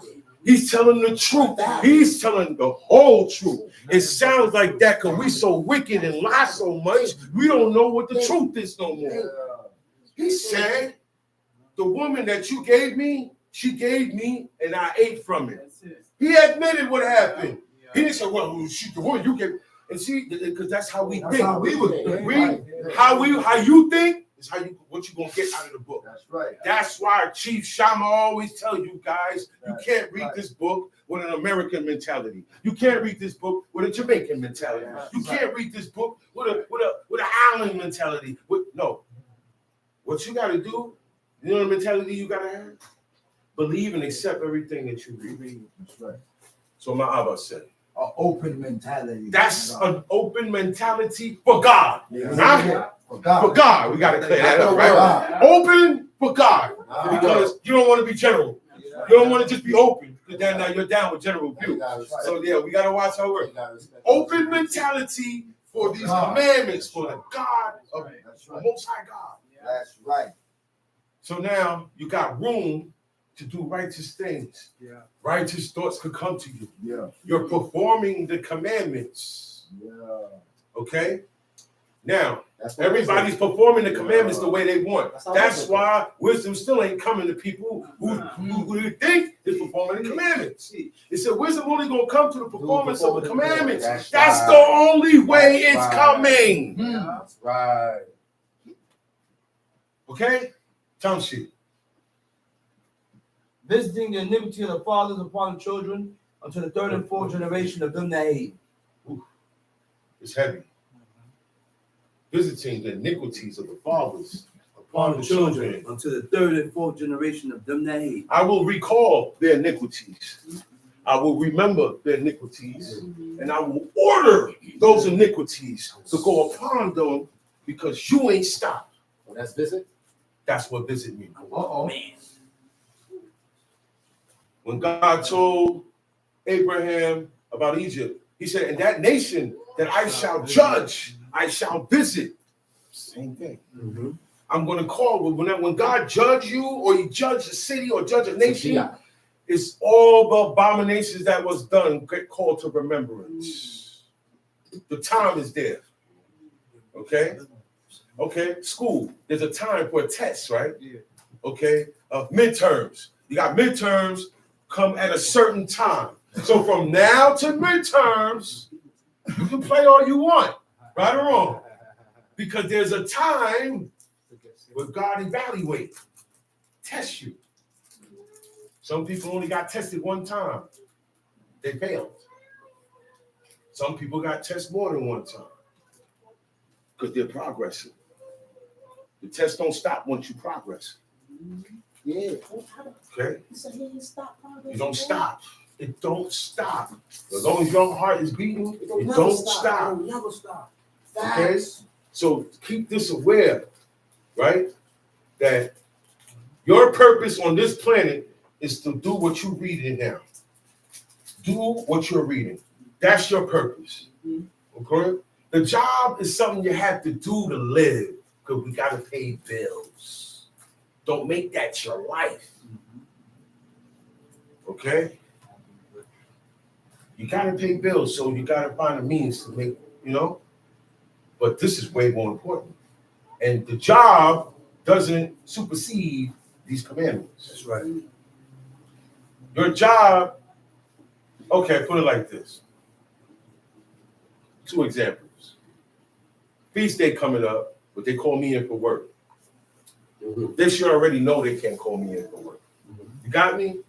If I'm at this job, I've been working there for a while, it's already established from the beginning. Right. I said, well, look, listen. Well, you hired. A lot of times they don't recognize Israelites. So I tell them I'm a Jew. True. And I got papers. We got papers. We're licensed rabbis. Yeah, my father made sure that we are. And we got paperwork. And we can what you call it? Notary. Notary, right. We got our own notaries. Okay? He made sure, okay, certain things was done so that when he leave here, it can continue. So he was thinking beyond his death. Okay? And you know what he said? He said, that's not for me, because I'm gone. I did my job. That's for you guys. Right. It's not for all of Israel. Right. For you, your brothers, your brother, and your sisters, and your children. Judas, and Jonathan. Okay? Simeon. Yeah. Maccabees, nigga. That's why we call ourselves the Maccabees. Last line of righteousness. Yeah. And showing mercy unto thousands of them that love me and keep my commandments. Showing mercy only to thousands of them that love him and keep his commandments. Well, at the time, God said, I only have 7,000 that have not bent the knee. That have not kissed the idol. There's 2 ways they kissed the idol. All right. Israel was supposed to be counted as millions. You can't count it. There came a certain time into our history where out of all these millions and billions and trillions of Israelites, only 7,000 of them was faithful to God in the land. Wow. Most of the Israelites was serving other gods. Wow. Okay? Just like today. I told y'all, not every Israelite you meet online, every camp, a lot of them, they down with the cross. Most Israelites today in the world, It's true. okay, are down with the cross. They outnumber us. Yeah. It's true. A lot of times, go, yeah, you're Israelite. Yeah, I'm an Israelite. Hey, you got a cross on. If you speak bad about Jake, you better watch it. Nah, he might say something slick and it might pop off. Yeah. You could be at work, you could be in school, you could be in the street, you could be in the store. Yo, we made it this way. Man made it this way. There you go. Naturally wanting to rebel against God. That's why. Nobody want to do these commandments. The Israelites don't want to do these commandments. Man don't want to do them. But you got to understand, there is a punishment. You really think you're going to live how you want to live and then you die and that's it? No, man. Happily ever after? Most movies and stories don't end good. You got a lot of action and sin and murder. What makes you think it's going to end good? Y'all better start waking up, man. And the ways got to be changed. Okay. Just can't concentrate on the laws. Okay. Physical and spiritual. Physical and spiritual. What Abba said it's more spiritual. He said, damn, Mick. You know what I noticed, man? I said, what's up? I already said, you got to keep leaving bed. We on that. We got this. Yeah, He said, I'm doing. He was there. He said, I'm doing this. Look, he's doing jumping on laws nobody in Israel is doing. Okay? Or known of doing. Okay? So he's looking for more. More to there. So he said, man, okay, it's time to dig into this. This bad boy here, the lead, the hearts. The heart and the mind go together. The thoughts is here, the feelings is here. They go together. If I feel away, my thoughts gonna go along with how I feel and back and forth. The thoughts and this. This is why we got to change our ways. That's right. I don't eat a clean. No, right? Boom, boom, boom, boom. But now I got stuff in me. I got malice in me. I got larceny in me. Yeah. You understand what I'm saying? Yeah. This is what we got to get. That's the next level now. The physical, man, we ain't got that down, Pat. That's nothing. It's nothing to refrain. It's nothing. Now it's hard to refrain this guy in here from coming out and being who he want to be. And sometimes I feel entitled. That's not right. That's my pride. Got you. That's my pride. No. No. I know this because I checked myself. And I see, I got pride. I see where you may not have pride in all areas, but you got pride somewhere. Okay. Ooh. Okay. So now, when I recognized it and I acknowledged it, I got tested on it. I'm telling you, through personal experience. Once I acknowledged it to myself and God, that's real. I got somebody out of nowhere came out and I nearly failed the test. A violation is a violation out there. Y'all know that, right? But it was higher than that. I just told myself certain things. And now here come this idiot. All it takes is, look, there's a lot of wicked people and evil people out here. God will use them. And I had to check. I said, wait a minute. I just say this guy trying to get to me. So we got to watch it. That's the external forces. Okay? Little ideas. All those ideas and thoughts, those are little spirits too. All right? Gotta be careful with all of that. Some shit. Thou shalt not take the name of the Lord thy God in vain, for the Lord will not hold him guiltless that taketh his name in vain. You took his name in vain. You take on the name of Israel, but you don't do what Israel is supposed to do by God. You took his name in vain. You took it in vanity. You took it for nothing. Okay. You're doing this for nothing. Okay. You're praying for nothing. Okay. Okay? All of this is for nothing. Yeah. Because you're going to fail. You're taking this in vain.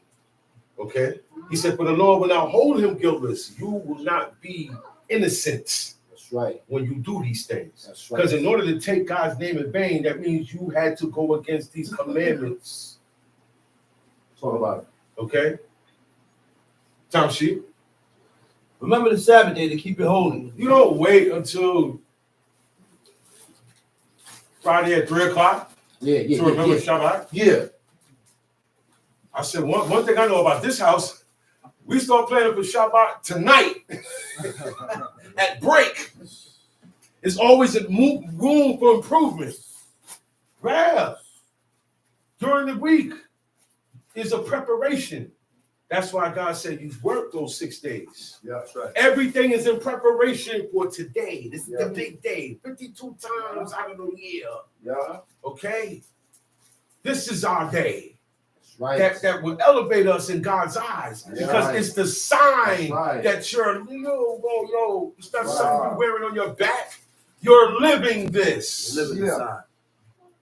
And nobody else is doing it. Yo. It's the link. It's the link. You're doing something that God likes. Nobody else is doing it. That's right. Yo, man. It's the link between Yo, man. That's You right. stick out like Noah and his family, man. Right. Yeah, man. That's why this brother or this sister ain't gonna move the way this brother or this sister moving with God. So you gotta remember the Shabbat day before. We gotta remember the Shabbat day during the Shabbat. Facts. Facts. Every now and then, hey, it's the Shabbat. Right or wrong? Every now and then, hey, it's the Shabbat. Hey man, why this happening? This uproar that's supposed to happen is the Shabbat. Yeah. Right. This debate thing is supposed to happen is the Shabbat. Why are you so upset? Nothing is supposed to get to you like that today. Right. Look. Tonight, I'm back on it. I'm back on it. We can't control ourselves. Give in to these commandments. So you got to remember the Shabbat day before, during, and after. That's right. That's the way. Now you're not going to forget. Because sometimes people forget. They really do. Okay? 6 days shall thou labor and do all thy work. What is work? What Chief Shabbat? Chief Kazak? Chief Malak? What is work? What is work? We got to really dig into what work is. Okay? Because here he says 6 days shall thou labor and do all your work. So that covers work that you're getting paid for and work that you don't get paid for. That's right. Because there's a work that you don't get paid for. Okay? Look.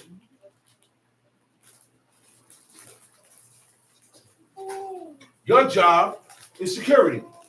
Right. All you do is stand here all day. You at your post. Mm-hmm.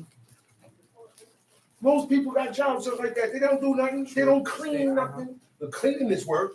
Sweeping is work. But he's not doing that. But he's getting paid for standing in this spot and guarding something. Okay? Now it becomes work. That's right. That's getting work for pay. That covers anything. Because it's all types of servile work. You got people who are hand models. Yeah, you know what a hand model is? When you watch a commercial and they see a woman and all you see are her hands, the lotion, right? She's a hand model. She getting money for her hands. Y'all know that? Right. She's working. But all she's doing is rubbing lotion on her hands. But she's getting paid for it. That makes it servile work. But now if I go and I take lotion and squeeze it on my hand, is that work today? No. So what is work today besides getting paid for it? See, we gotta get down to this. Meleket aboda. Malaka and Abad. Now abad means to serve. Uh-oh. This is why at lunchtime you gotta get your own plate. You gotta get your own plate, your own food, your own fork, unless you're a baby, unless you're a little one. Okay? I can't get nothing for you today. You can't get nothing for me today. You go in the kitchen and get something to drink, and you bring me back a cup. No, I gotta get up and go get it myself. Because serving, okay, is work. What am I today? You know who does this? A waiter. What I got up here? Food. Am I eating this food? This food is for somebody else. It's a service of food. I'm serving you. I'm the garçon. I'm the garçon. Okay? So, cleaning of any sort. Wiping down. Scrubbing. Them dishes. Okay, so that is dishes involved, mopping is involved, sweeping is involved, wiping down, fixing is also worked. Also work. The computer's messed up. Can I fix it today? No. That's work. Oh man, what you been? This is about a sweat. Listen, man. Jobs back then. You know what the job back then was to hold down your father's stuff, and then you own it when he died. Okay, there was no clerical desk, there was no corporations, and none of that. Today we have that. So work covers anything done of action that you do during the week. That's why it's a general strike, a total shutdown. Okay, the big break, 24-hour big break. Shabbaton means everything. No. This machine ain't on today. This machine works. It does the work. Nothing move. Right? That if this machine didn't exist, you would be doing it. That machine is doing the work for you. That machine is grinding for you. This machine is toasting for you. This machine is mixing for you. This machine is cutting for you. No machines. Those are instruments of work, and they're serving. Okay, so we got to watch it today. I can't speak my own words today. I can't talk about Trump today. Okay. That's right. Okay. Current events. What they call that? Current Events. Has nothing to do with us. Those are not our people. They're not God's people. They're not my people, man. Look, man. They hate my God. They look at me and laugh at me because of how I'm dressed. They're not my people. I look at them and laugh at them and how they dress. I look at what they eat and go, ugh. They look at us and be like, where the meat at? Where the flesh at? You guys eat like rabbits. Watch your mouth. Because I eat like a rabbit, but I punch like an ox. I hurt you. Watch your mouth. Not like this guy. None of them people is my people. They're not thinking about us. They're not. There's no charity. Oh, well, you got to give to the Israelite people. You got to give charity to them for them to get a new temple. No, ain't nobody getting that. We get charity. We get charity from each other. We're the only ones ain't getting that. So people go Israel like what? What? You say Muslims. They say like Muslims, right? No, we're not like Muslims. We have nothing to do with Muslims. None. Nowhere near Muslims. Yo, but I be saying they rap it not like this. They don't rap like this. You don't see that rap like this. This is the Benai rap. Yeah. That's what they call it. Yeah. This is the Benai rap. See these corners? This is how Benai looks. Yeah. My name is not Sick. You know Sick, right? You got the Arabian dude, Sick. You looking all bulky, the Sikhs. You see how they do that? And they don't even rap that. That's placed on. This is done with perfection. You don't wear pants under our skirts. But for the woman wearing pants, we went over that already.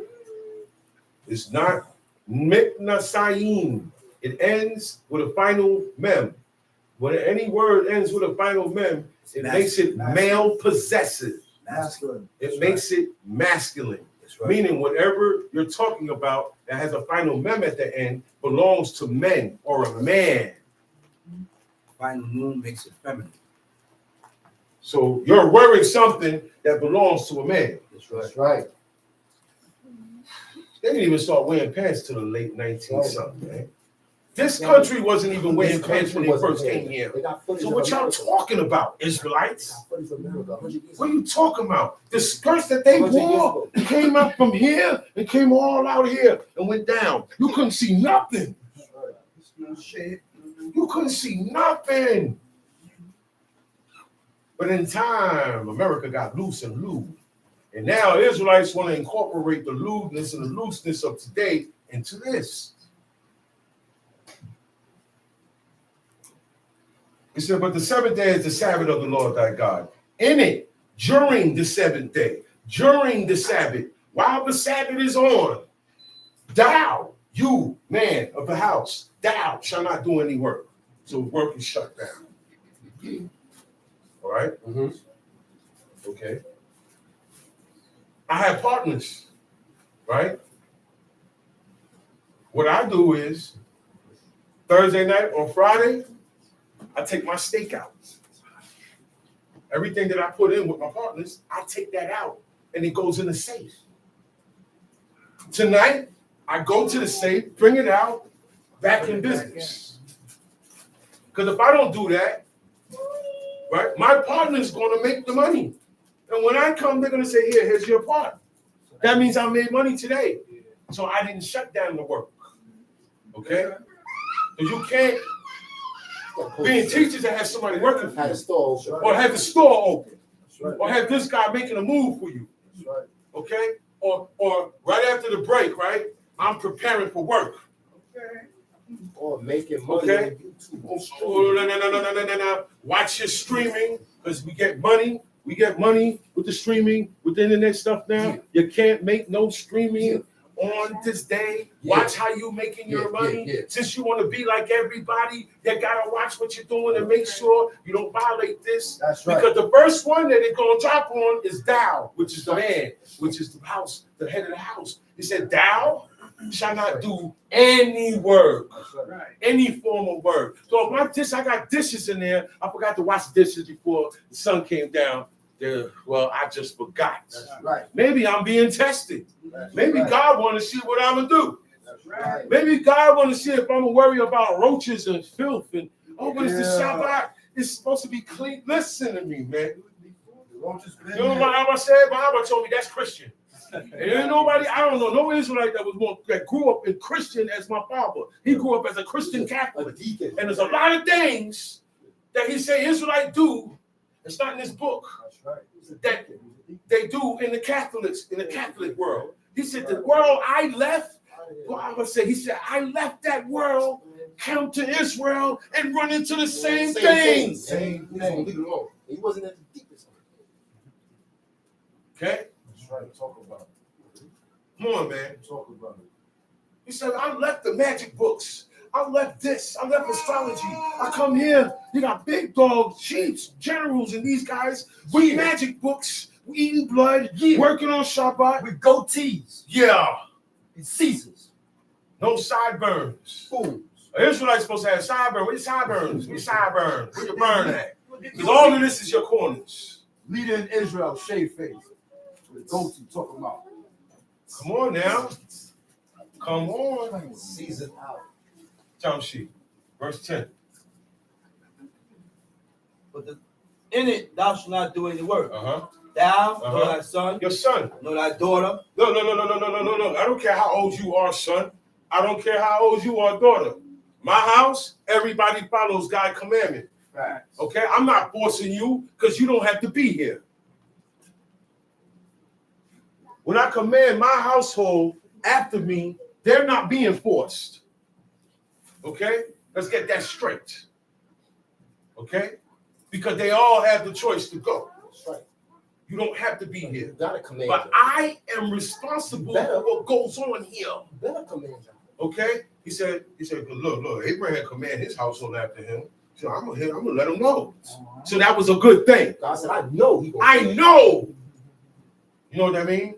You know what that mean, right? Everybody in here getting circumcised today, line up. Oh, no, I ain't in the mood. You better line up. Or you will never be in the mood. That's how you command your household. You make ultimatums. You make rules to accommodate the commandments. Look, I don't want y'all doing this no more because this could happen. You could bring an abomination in here. So you're making rules to go along with these commandments to keep the house straight. Okay. So in it, thou shalt not do any work. Thou, thy son, thy daughter, the manservant, nor thy maidservant. Now you got maidservants and men servants. See, our people was rich. We was not in caves. Okay, we were not Hamites. We were not in the caves in Europe. We were not up in the trees naked in Africa. Okay? Started from Abraham. This is how we walked around. Started from Abraham. He was rich. Okay? We never walked around. Look. When God saw Adam and Eve and what they had on aprons, what we call today loincloths, like what Tarzan and Jane. God said, no good. He made coats for them, robes. Because y'all are naked. But a man and woman, both of y'all are naked. Because a man's nakedness and a woman's nakedness is different. I said a man's nakedness and a woman's nakedness is different. It's more of a woman's nakedness. She got to cover up. I don't have to cover my arms. That's right. That's right. I don't have to cover my neck. That's right. Her arms or her neck. That's your nakedness. That's why you see those nuns. They wear wimples. They wear in the Muslim society, they call it hijab. Yeah. And read Isaiah 3, and they wore the same thing. They started mentioning all those. The wimping, the crisping pins, the mirrors. Only the woman had little mirrors. Yeah, only the woman had ring noses. The men ain't had ring noses. What you doing, Israelite man? You with a ring nose. Did you read Isaiah 3? Did somebody tell you something? Okay? You can't have a nose ring, man. You read Isaiah 3, and it will show you how the woman dressed. It was covered up, man. And if you were married, your hair was covered. You see, we didn't walk around with this to identify. No, your head covered. Woman head stayed covered once she got married. At all times. Show that you did everybody. No. Say it again, brother. She's beautiful already, and she got beautiful hair. That's an attraction. My beauty. Yeah, it's my beauty. No, you would be surprised what attract men to y'all. Just your walk alone. You could be fully covered. Just how you walk attracts me. That's right. Okay? All right? Your cheekbone attracts me. Y'all were made. That's what he said. This is bone in my bone and flesh in my flesh. So God said, now you married, you can't. This certain sights is only for your man. Certain you can't. Nobody else supposed to see the form. Yeah. What? Okay. What? That's how I knew. Oh, well, I ain't had to ask. Yo, is she married? I looked and said, oh, her head is covered. She's married. Let alone if her face covered. But they did that too. Talk about it. Even the whores covered their face. Because he didn't know he was going into his daughter. He didn't know it was Tamar. But back then, it was still a shameful thing. All right? All right? It was still a shameful thing. They would wear this, right? You don't have to know who you sleeping with. That's right. You come, you pay me, you go. Okay? That way, you see me later on, I'm with my brother. We going to the market. Hey, man, yo, I got that. Yo, she hungry. You can't identify her. Okay? I take the back of my turban right now and put it over my face. Go outside. People gonna look. I don't know who that is. I got on the train, on the bus like that. Everybody got quiet, was just looking at me. They think I'm gonna do something. Know why? Because your face covered. Face covered. What's your face covered? Face covered. Yeah. Either you gonna die or you about to kill. Because they say, yo, grab him. He's in the book of Esther. Say, grab this guy. Grab this guy. What was his name? Haman. And what they did, they bagged him. They put something over his face. Covered his face. So either way, when a great man face covered, you're about to do something or you're about to be bagged.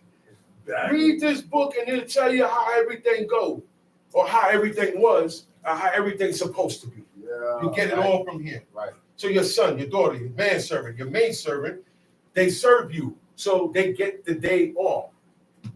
We said, well, look, I said, well, look, your days off is Friday and Saturday.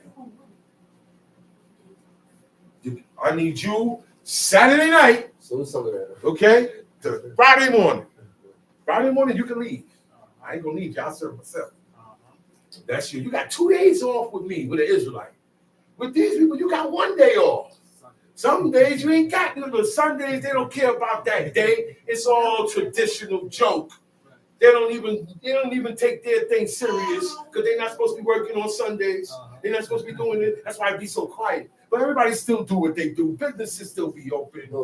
It's optional.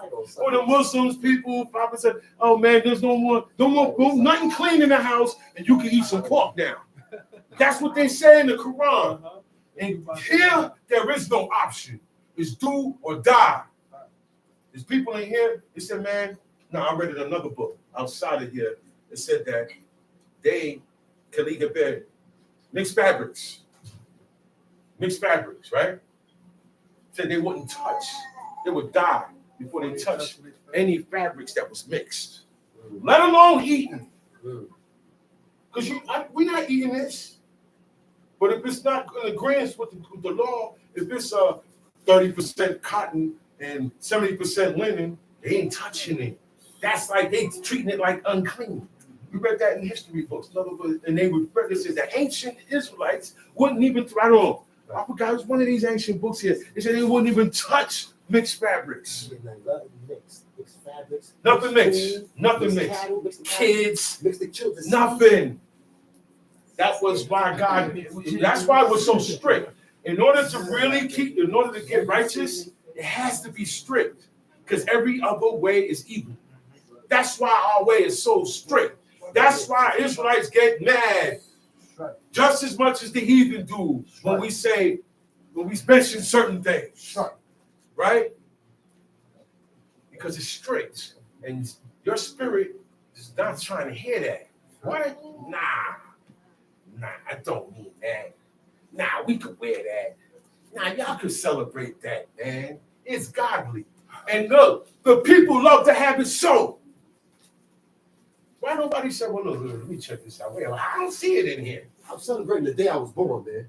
But I don't see it in here. Yo, maybe they got something right there because, stop lying to yourself. It said, look towards Abraham, the rock look towards Abraham, the rock from whence you was hewn. So what that mean? You want to follow me? Follow that guy. That's right. That's the only guy that I advocate. Look. You ain't even got to listen to nothing I say. Follow him. And you women, follow her. Now, if I'm following Abraham, right? Abraham threw a party when his son got weaned. I'm going to do the same thing. He didn't throw no birthday parties. And he had a lot of children. Okay? A lot of children. We didn't hear about this birthday stuff until Pharaoh. And we were told not to follow the ways of Egypt. He said, nor thy stranger that is within thy gates. The stranger is the one that lives amongst you. So the law goes for him too. You're not going to have an alien staying there. An alien is someone who don't serve God. Okay? Back then, no aliens came up in there. Okay? Everybody that lived in the community served God. If that guy's a stranger, he served God. He's one of us. Tells you. For in 6 days the Lord made heaven and earth. 6 days. This is an example. God set the pace on how everything goes. He created and did work for 6 days. For 6 days, the Lord made heaven. He made the heaven, and we know, light. The light came, and he made the firmament and everything. He told the water to bring forth clouds. All of that went down in 6 days. Tamshi. For in 6 days the Lord made the heaven and earth. The sea and all that in the midst. You know how much stuff is in that sea? You know how deep, you know how vast. There's more water on this planet than land. Okay? There's more water. Okay? Do you know how much creatures is down in that ocean that we still haven't been able to identify yet? There's fish down there that don't have eyes because they're so deep they don't need it. You can't see them. They got sensors on their tails and stuff. Some shit. He said, wherefore the Lord blessed the Sabbath day and hallowed it. This is the reason why God blessed the seventh day and made it holy. Because he worked and made and created and fixed and set up for 6 days. Right. And on the seventh day, he didn't do nothing. He didn't create nothing. Right. He didn't say, well, look, I'm gonna stop on the seventh day. It just happened that way. Okay? And he said, you know what, the seventh day? He said, yeah, this day here, I ain't do nothing. So this day is holy. This day is sacred. This day is hallowed. Okay? Tamshi. Honor thy father and thy mother. We don't want to do that. Look. You got Israelites telling their Abba and their Ima, you got to respect me, Ima. You got to respect me, Abba. I'll be. Man, listen, man. You can steal from this. Steal. Look, man. Look, Abraham grabbed Isaac. Isaac was no little kid. He was no little dude. Okay? He was old enough to run. It defy his father, right or wrong. Right. You didn't hear him say a word. He was tied up on that thing. That means he went there willingly. Let's see you do that. Let's see your mother, your father come and get you right now. Look, bow, smack fire out you. You don't even know where it came from, right? Oh, wow. What did I do, Iman? That's the first thing you're supposed to do. Iman, what did I do? Or if they say, or they don't even give you an explanation. Look, rub that on your chest. That's the heights of honor. Oh man, but that's not right. Look, let me tell you something.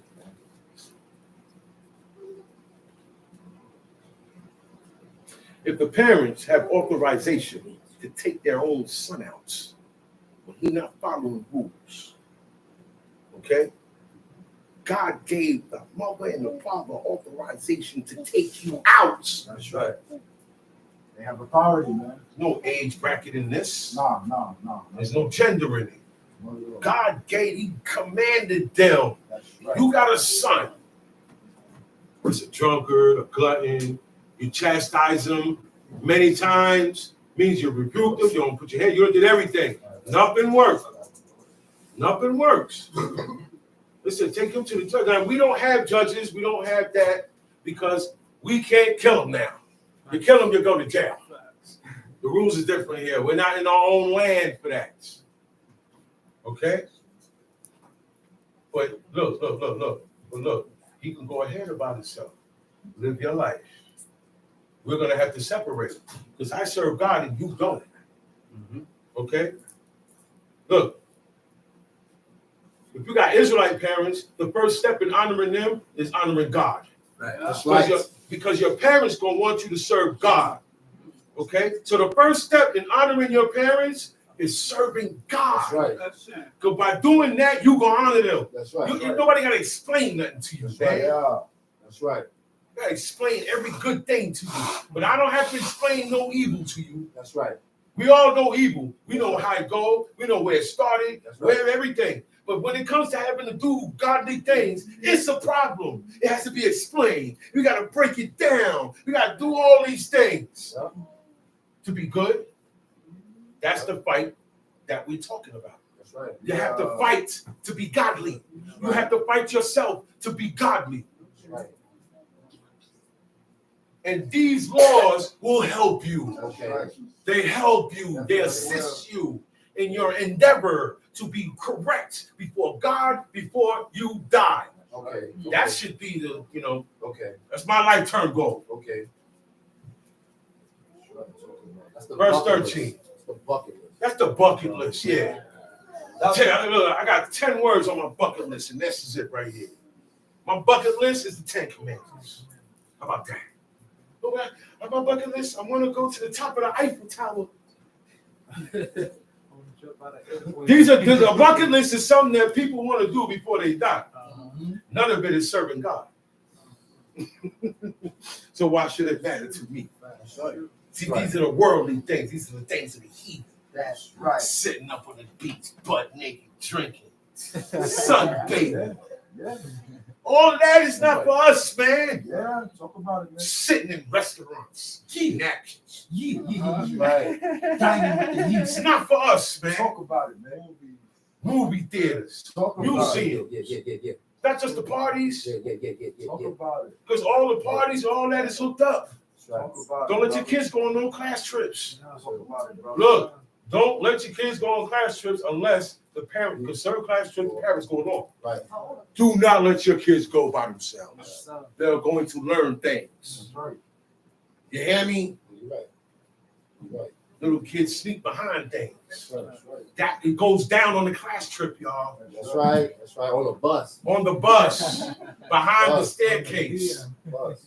Do not give your look, not just your daughters, your sons too. That's right. They are being preyed upon. That's right. Don't give them liberty to be around heathens and hang out overnight. No overnights. No overnights. That's heathen stuff, man. Right. He said, thou shalt not kill, right? But that was in the translation. That God, look. I stepped on the roach, I killed the roach. Right or wrong? Gotta kill the eat. Look. A bear come up in here, and I gotta go, I kill him. Samson killed the lion. He ripped it, and roared at him. God told to go kill Okay? the sinners. He ripped, Go kill the sinners. So look, you gotta kill to eat. You like flesh? Or that animal dies to feed you. It means thou shalt not murder. You take a life. You pronounce judgment and taking a life on somebody, but it's not according to these commandments. Right. Murder. That's murder. Low to the top. And that's why we're very careful with that with each other. You're not too quick to kill another Israelite. Right. It's David. David did what he did with Uriah to cover his secret. Other than that, if Uriah went home and lied with his wife, he wouldn't have had to kill him. Okay? But other than that, right? There were men that deserved David's sword stuck up in their neck. Shimei is one. He came out of Benjamin, out of the house of Kish, which is Saul. He had a problem with David because there was a time when the house of David and the house of Saul was going at it. And after a while, the house of David prevailed. Okay? Right or wrong? Okay? But when that happened, some individuals from the house that lost still gonna have a beef. Shimei still had a beef. Some people wait for you to be down to go like this. Yeah, I was waiting now. Because you wasn't going to do that if I was up. When I was up, you wasn't doing that. When my back was turned, you wasn't doing that. That's what Shimei did. You know what David said? Yo, he spit, he throwing stuff, he cursing. David said, nah. Chill. This was the time when Absalom turned on him. His son turned on him. Campaigned against him. He wanted to be the leader. Look, my daddy don't know what he's doing. I don't want to be the leader. That's what he did. That's what he did. So while David ain't want to kill his son. He opted to leave. Because his men, they said, we are prepared to do whatever. You know what that means, right? Hey, yo, Chief Shama, we ain't gotta go. I'm ready to go. I'm ready to go. Right. What we go? What you want to do? That's how they came to David. Because David's men is like bears. Bears that were robbed of her wealth, robbed of her children. Okay? They on time. She going through the woods like this, foaming at the mouth. You ever seen a dog with her puppies? You get too close to her puppies, she pick her head up and she go, gotta be easy. That's the protectiveness. Woman and her babies, those are like your cubs right there. So these guys are mad like that. He said, your pops, his men, them dudes ain't scared of nothing. That's what valiant men mean. The word for valiant means they only fear God. These guys are brave. They not scared of nothing. I don't see, you don't have guys like that with you. That's why he told him that. Maybe I could tell him this and it changed his mind. He said, yo, man, your pop's a killer from his youth. He may be right out there looking at you right now, dummy. You got to get out of here. You told him the right advice, man. You forgot how your father get down. You ain't even half as much as him. And his men, you ain't got, look, man. Them dudes will tear y'all up. Y'all better go. You want to win this, you got to go now. Don't wait for them to come. So you wait for them to come, but really, no, they wasn't coming. But this had to happen. All this had to happen. Absalom had to do what he had to do because of what David did earlier in his life.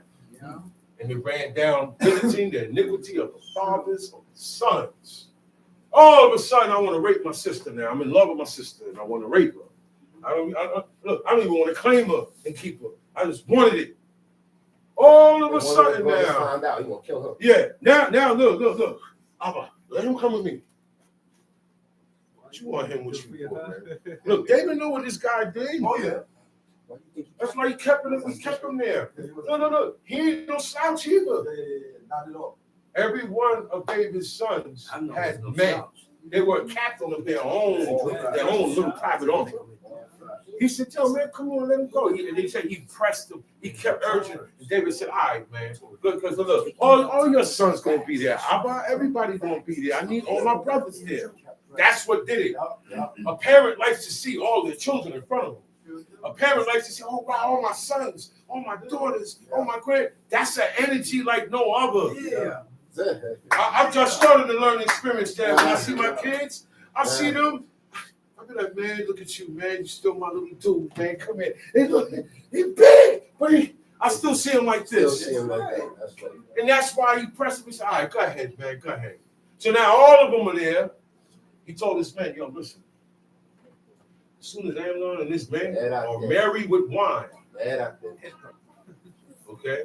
He said, haven't I commanded you? I said, damn, why are you talking to him like that? Because he's strengthening his men. Yeah. Because Amnon is older, so his men is older. His men is and they get it popping. They get it popping, man. He said, man, wait till they drunk. Gotta catch them off guard. And that's what happened. That's big bro. That's what happened. Absalom, I'm not fighting none of my big bros one-on-one. Straight up. None of my No. He was wrong. He was wrong for what he did. Shoot on him. Okay? Well, all of these things went down because he said the sword shall not depart of your house.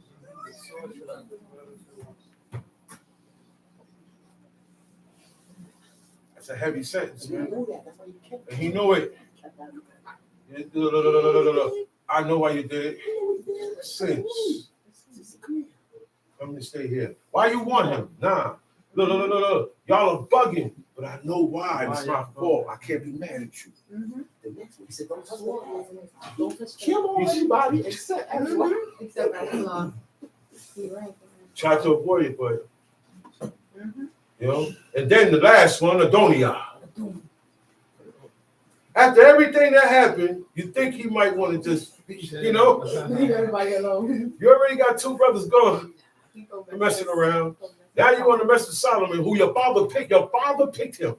I don't care what you. Oh, well, Solomon is this. Your father picked him. But he did. Your father picked him.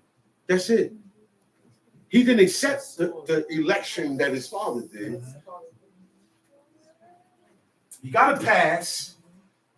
He went before his brother and bowed before Solomon. Solomon let him go. That's my brother. I'm not going to kill my brother.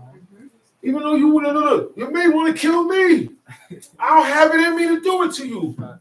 So I'm going to have to watch you. People just make sure you don't get me. I can't give you my back, but I'm not coming for you. Right. Go home, man. You was wrong, yeah, but I'm not killing my brother. He said, he said, man, go home. He bowed with him. He said, okay, you the king. He said, all right, you're my brother. He went home. And months later, his mother come with a request for Adoniah. But he peeped what's going on. Okay, the concubine belongs to me. It's over. He gonna get the people. I'm not giving out work because then you have her. You can have a seed. Once you have her, she's royalty. And everybody knows because she was married to David. But David didn't touch her because he was dying. So now she belongs to Saul. That's how it goes. Everybody knew that. You ain't got no business asking for my concubine. You asking for the kingdom. That's just oh no, Iman, I can't do that. I thought it was your request. Look, he didn't disrespect her. He didn't lie to her either.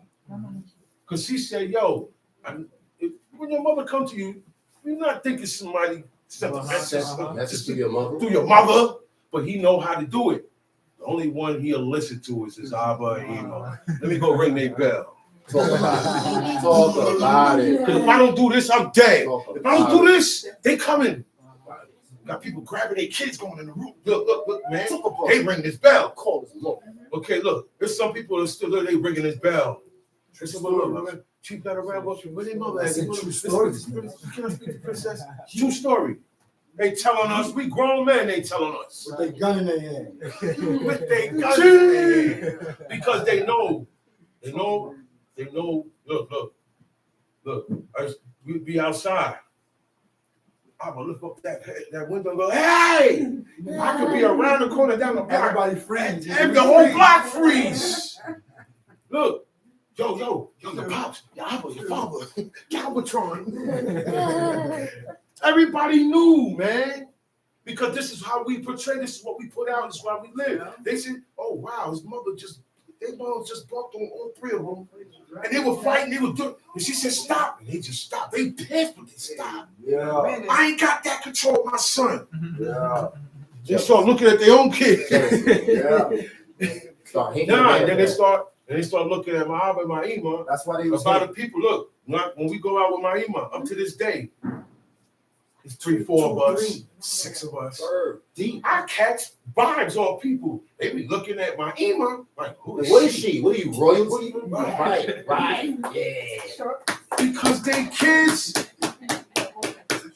disown them. That's right. The parents don't disown the children no more. Right. The children disown the parents. That's right. I mean, your father and your mother for crying out loud. No way. You ain't got to give it up to nobody else. Give it up to them, man. It's the safety of your life, man. And guess what? You're going to want the same thing.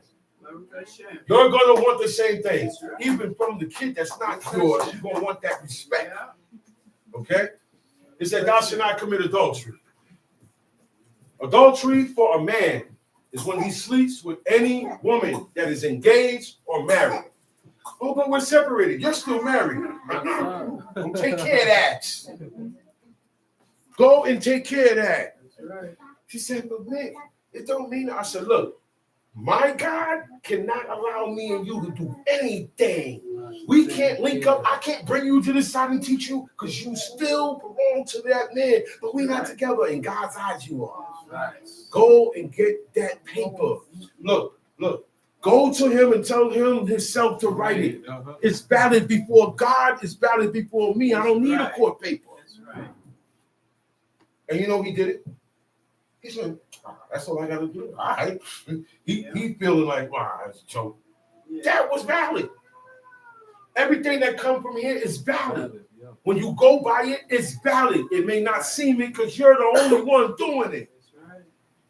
Thou shalt not steal. Stop taking things that don't belong to you. Don't go in the refrigerator and take anything that don't belong to you. Don't scam. No fraudulence. This water is not mine. I'm not touching it. You get it? It's not mine. I'm not touching it. Okay. Hey, you know what? Let me ask around, see who this belongs to. I can't find out. I'll put it back. It ain't jump in the refrigerator. Say that again. It didn't make itself. Somebody put it there. Come on, because it shows a mentality. Okay, not everything you see in there is yours. Some is for the house. Some is exclusive. You can tell when certain things are wrapped up a certain way. Oh, okay, I know that belongs to somebody. I'm not even gonna say, hey, who's this? It belongs to somebody. This the stash. And later on, I could go up in there and fix something. Now, my heart is set upon it. Chief Abraham, my heart is set on it. I'm going up in there. It's gone.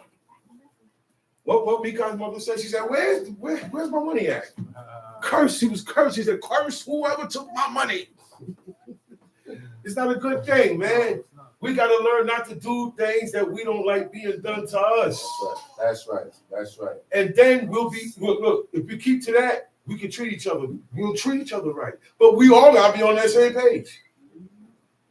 I expect for you to do me good because I did you good. But it just don't go out like that because we got two different hearts. I'm striving. You're not striving too much. So I'm not going to get everything out of you, what I get.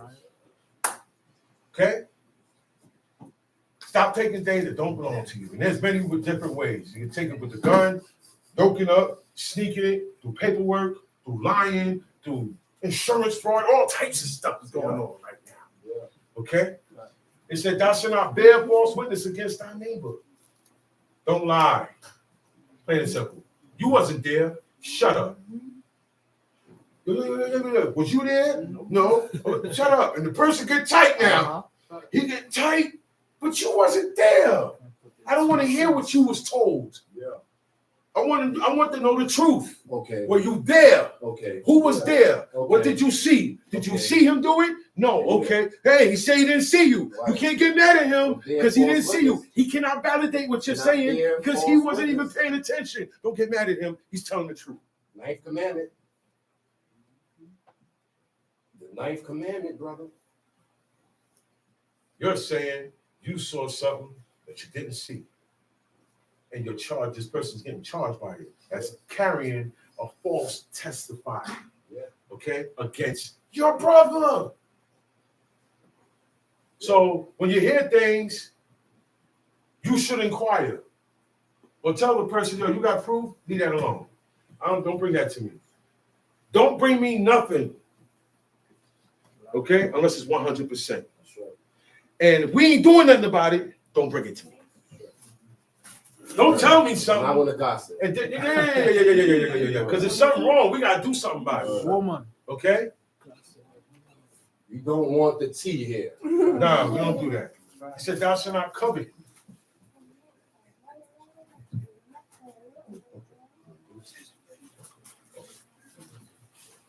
He said, "Thou shalt not covet thy neighbor's house." Covet is something that goes on the inside. Doesn't go on. You won't know I'm coveting your house. You won't know I'm coveting your wife. You won't know I'm coveting your possessions. Coveting means I desire what does not belong to me. And that's what causes me to steal. You covet first, then steal. So before you do these actions, it goes down in the heart and the mind. Okay? So I'm looking at my neighbor's wife. I'm not supposed to be looking at my brother's wife. What am I doing looking at her? Why am I all in this sister's face? Okay? And she's spoken for. Okay. That's why he said, man, if y'all didn't plow with my heifer, y'all wouldn't have known. I mean, if you wasn't up in my woman's face, you don't belong in her face. She ain't got to say shalom to you, you know. She ain't got to. She said shalom to her Lord, which is her man. She ain't got to say, if he said, I don't want you to say nothing to nobody else, she ain't got to. That's right. That's right. I'll let you know that right now. That's right. That's right. He said, thou shalt not covet thy neighbor's house. Thou shalt not covet thy neighbor's wife, nor his manservant. I'm not coming after his employee. This guy worked for you. I'm trying to get him to work for me. Nor his maidservant, nor his ox, nor his ass, nor anything that is thy neighbor's. That's the 10 Commandments.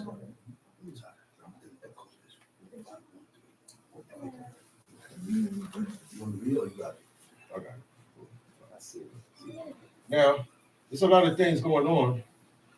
Israelites are being told that it's okay for them to celebrate this. It's okay for them to eat this. It's okay for you to wear that. It's okay. It's not okay, man.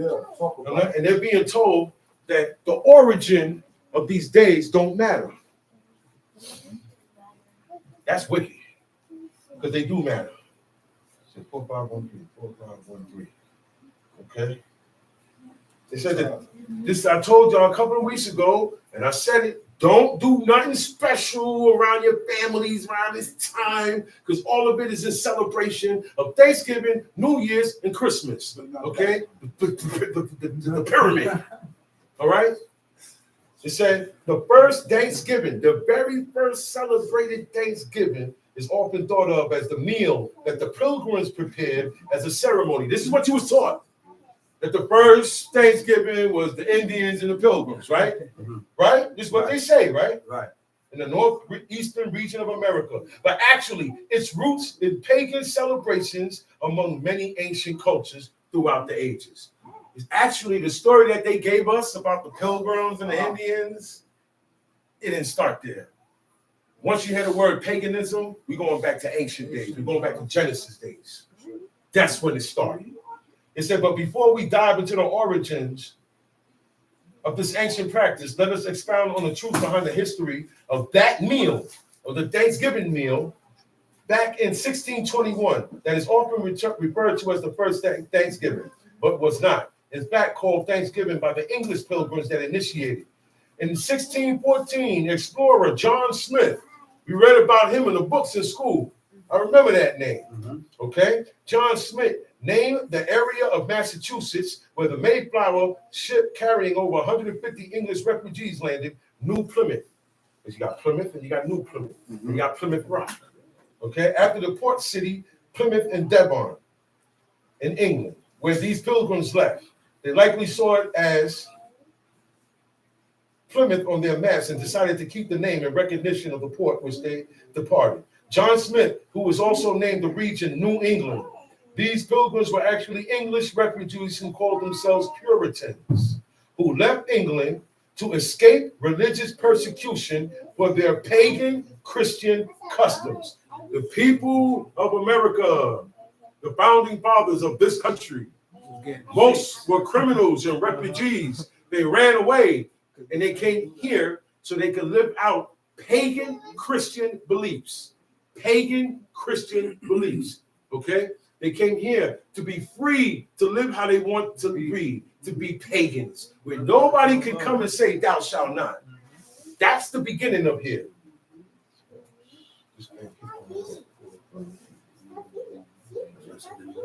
Yeah, I got it. This English pilgrims invited the Wampanoag tribe to feast, extending peace and thanks for teaching the settlers their agricultural knowledge that led to a healthy harvest that year. In 1621, they helped the struggling pilgrims adapt to the new world. That this over here was the new world, okay? It said that meal, as is taught in American history, class, and in schools, was actually a 3-day feast, which was a customary yearly celebration giving thanks to their God. And it still is. That's why it's on Thursday. It's on every time it come up, it's on a Thursday. Never a different day. Then you got Friday and you got Sunday. Saturday. So that's the 3 days. Thursday, Friday, Saturday, and then you got Sunday. Okay? The day of the Christians. It's still the same way. It's hidden though. Never it comes up on a Monday. Never on a Saturday. It's always on a Thursday. Okay? Oh boy. Oh boy. A 3-day feast, which was a customary yearly celebration, giving thanks to their God, which was Jesus Christ. Wow. I have to say the name. Yeah. I don't even have to read no more, man. It said, man, they did this, it was a 3-day feast. And thanksgiving to their God, not to the Most High. Thanksgiving to their God, which was Jake. Pagan, Christian, that means their God is Jake. Their practice is the pagan. How they worship in Christianity, how they worship the cross is the paganism. Oh boy. He said, as they were proclaimed Christians, but also included offerings. Offerings also went down. And they adapted from pagan practices and worship of nature. Yo, y'all hearing this, man? Go ahead. Y'all hearing this? Worships of nature. You know what Mother Nature? You know what Mother Nature is? The moon goddess. Okay? He said they adapted from pagan practices and worship of nature, agricultural gods, and goddesses. And the moon. What I just said. This is my first time reading this. I just told y'all the moon. Right? So when you... This is a history of Thanksgiving, if you don't know by now. This is the origin, the actual real origin of Thanksgiving. Do y'all get me? I'm talking about the beginning of Thanksgiving, where it come from, why it exists. That's what I'm talking about right now, okay? That's what I'm bringing up, and I'm explaining where it comes from. All right, y'all? Yeah. Okay. Now, it's a 3-day feast. Like I said, Thursday, Friday, Saturday. Right? And it said it's a 3-day feast in honor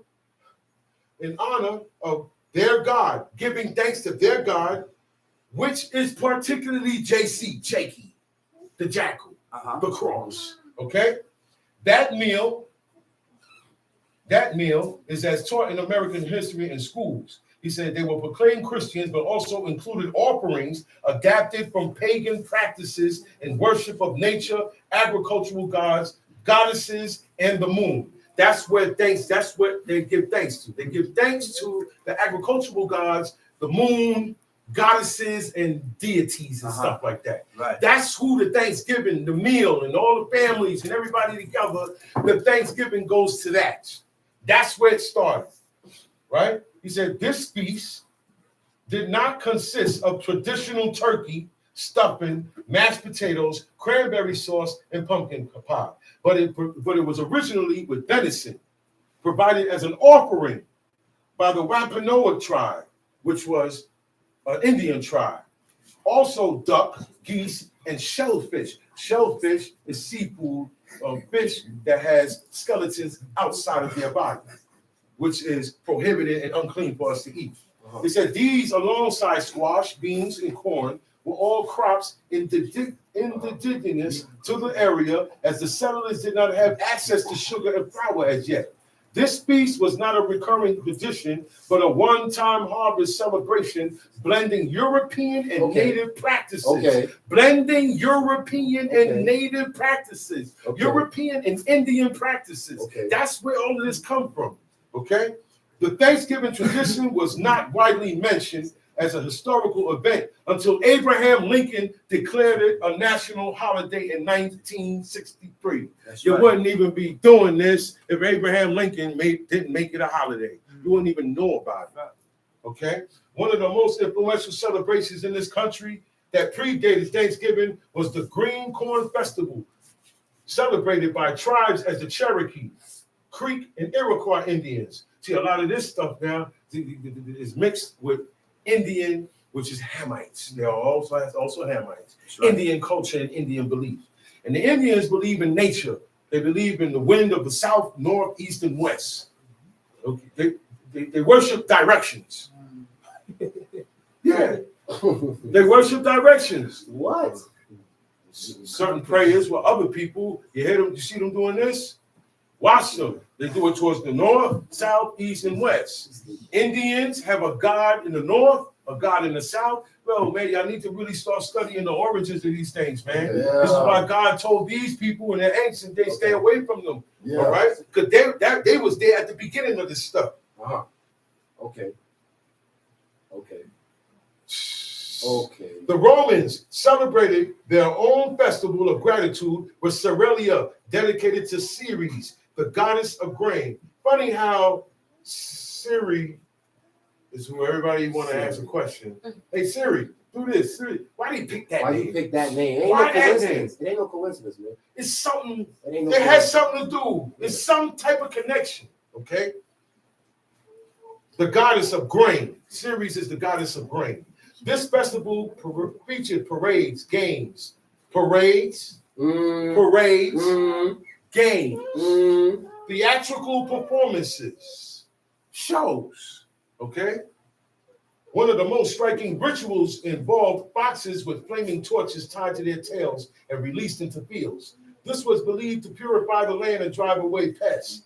Both Thessalophoria and Cerealia highlighted the belief that survival depended on maintaining harmony with nature and gods. These pagan-rooted practices were made attractive as joyous occasions filled with feasting, gratitude, and a sense of community. And this is what you get when you do these things, when you celebrate Thanksgiving. You feel a sense of, oh man, the family's together. You get gratitude. I'm giving thanks. I'm grateful for this. I'm grateful for that, right? And a sense of community. Oh no, get the guy across the street, bring him and give him a plate. All these things is not godly. Yeah. Toby said, yo, bring those mindful. Okay. Toby said, bring those that are mindful of the Lord. That's right. And it wasn't on no Thanksgiving.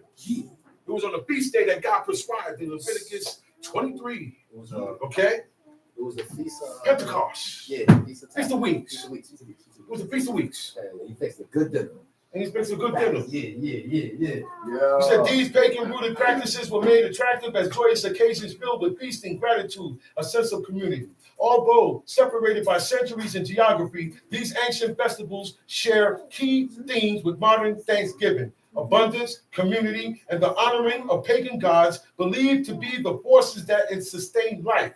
In medieval Europe, the end of the agricultural season was marked by lively harvest festivals that brought communities together to give thanks to their survival. That's it. That's it. I mean, that research there, Deep. there's no lies in it. Oh, it's more. I didn't see it. These celebrations, often called harvest harm, set the stage for many Thanksgiving-like traditions we know today. Harvest harm was held after the last crop. We're gathered often in September or October. These are harvest agricultural, right? Yes. Our feast days are agricultural. God already gave us agricultural feast days, and we don't worship grain. We don't worship grain. We take a tithe to that grain and turn it into the priest, and the priest waiting before God, and it's accepted. And He blesses us. Okay. We have our own thing. It was a time of relief and joy as a successful harvest meant a better chance of surviving the harsh winters. Communities would gather to feast, dance, play games, and share the fruit of their labors. One notable custom was the last sheaf ceremony. Farmers believed that the spirit of the crops resided in the final bundle harvested. Spirit of the crop. This sheaf got a spirit there.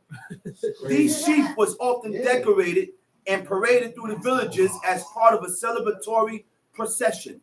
In some regions, it was crafted into a corn dolly and kept until the next planting season to ensure food for harvest. Religious ceremonies were also central to these festivals. Loaf mass or lamas involved baking the first loaf from the new harvest, offering it in thanks.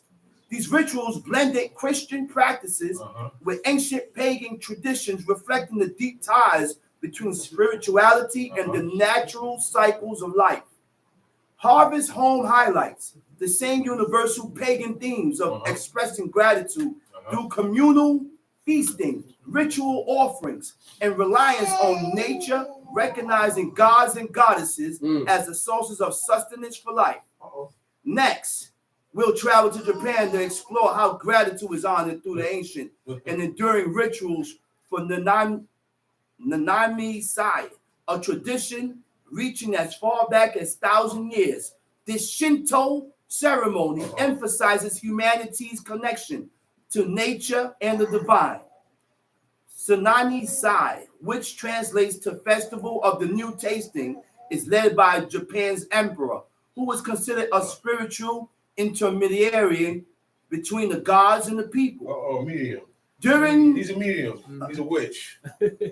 During the ritual, the emperor offers the first harvest of rice, sake, and other seasonal foods to the kami, which are the deities, divine spirits, mythological, spiritual, or natural phenomena that are venerated in the Shinto religion. This ritual is believed to be a symbol of unity between the divine and humanitarian while ensuring harmony and prosperity for the nation. The origin of this practice is rooted in Japan's reliance on rice cultivation. Rice is viewed as a sacred crop, and the ceremony not only honors the gods, but also the farmers and workers. I'm almost done. Workers. In China, the Mid-Autumn Festival, also called the Moon Festival, is one of their most beloved holidays. This ancient Asian celebration, dating back over 3,000 years, honors the autumn harvest, features family gatherings under the full moon, moon cakes, sweet pastries filled with lotus, seed paste. They call it moon pie today. Moon pie. Moon cakes, that's called moon pie today. Or other feelings are shared as symbols of unity and prosperity. Festival emphasizes togetherness and gratitude for the blessing of seasons. The true origin of Thanksgiving. So everybody got their version. Yeah, everybody got their version. Mixed in with Christianity. And there's a lot more, but we Thanksgiving is hooked up with pagan practices of the ancient world and Christianity. So the origin of these days should matter to you. Right. We celebrate on the days, and we have our thing on the days that God commanded us. That's right. Shalom Aleichem. Shalom. Shalom. Shalom.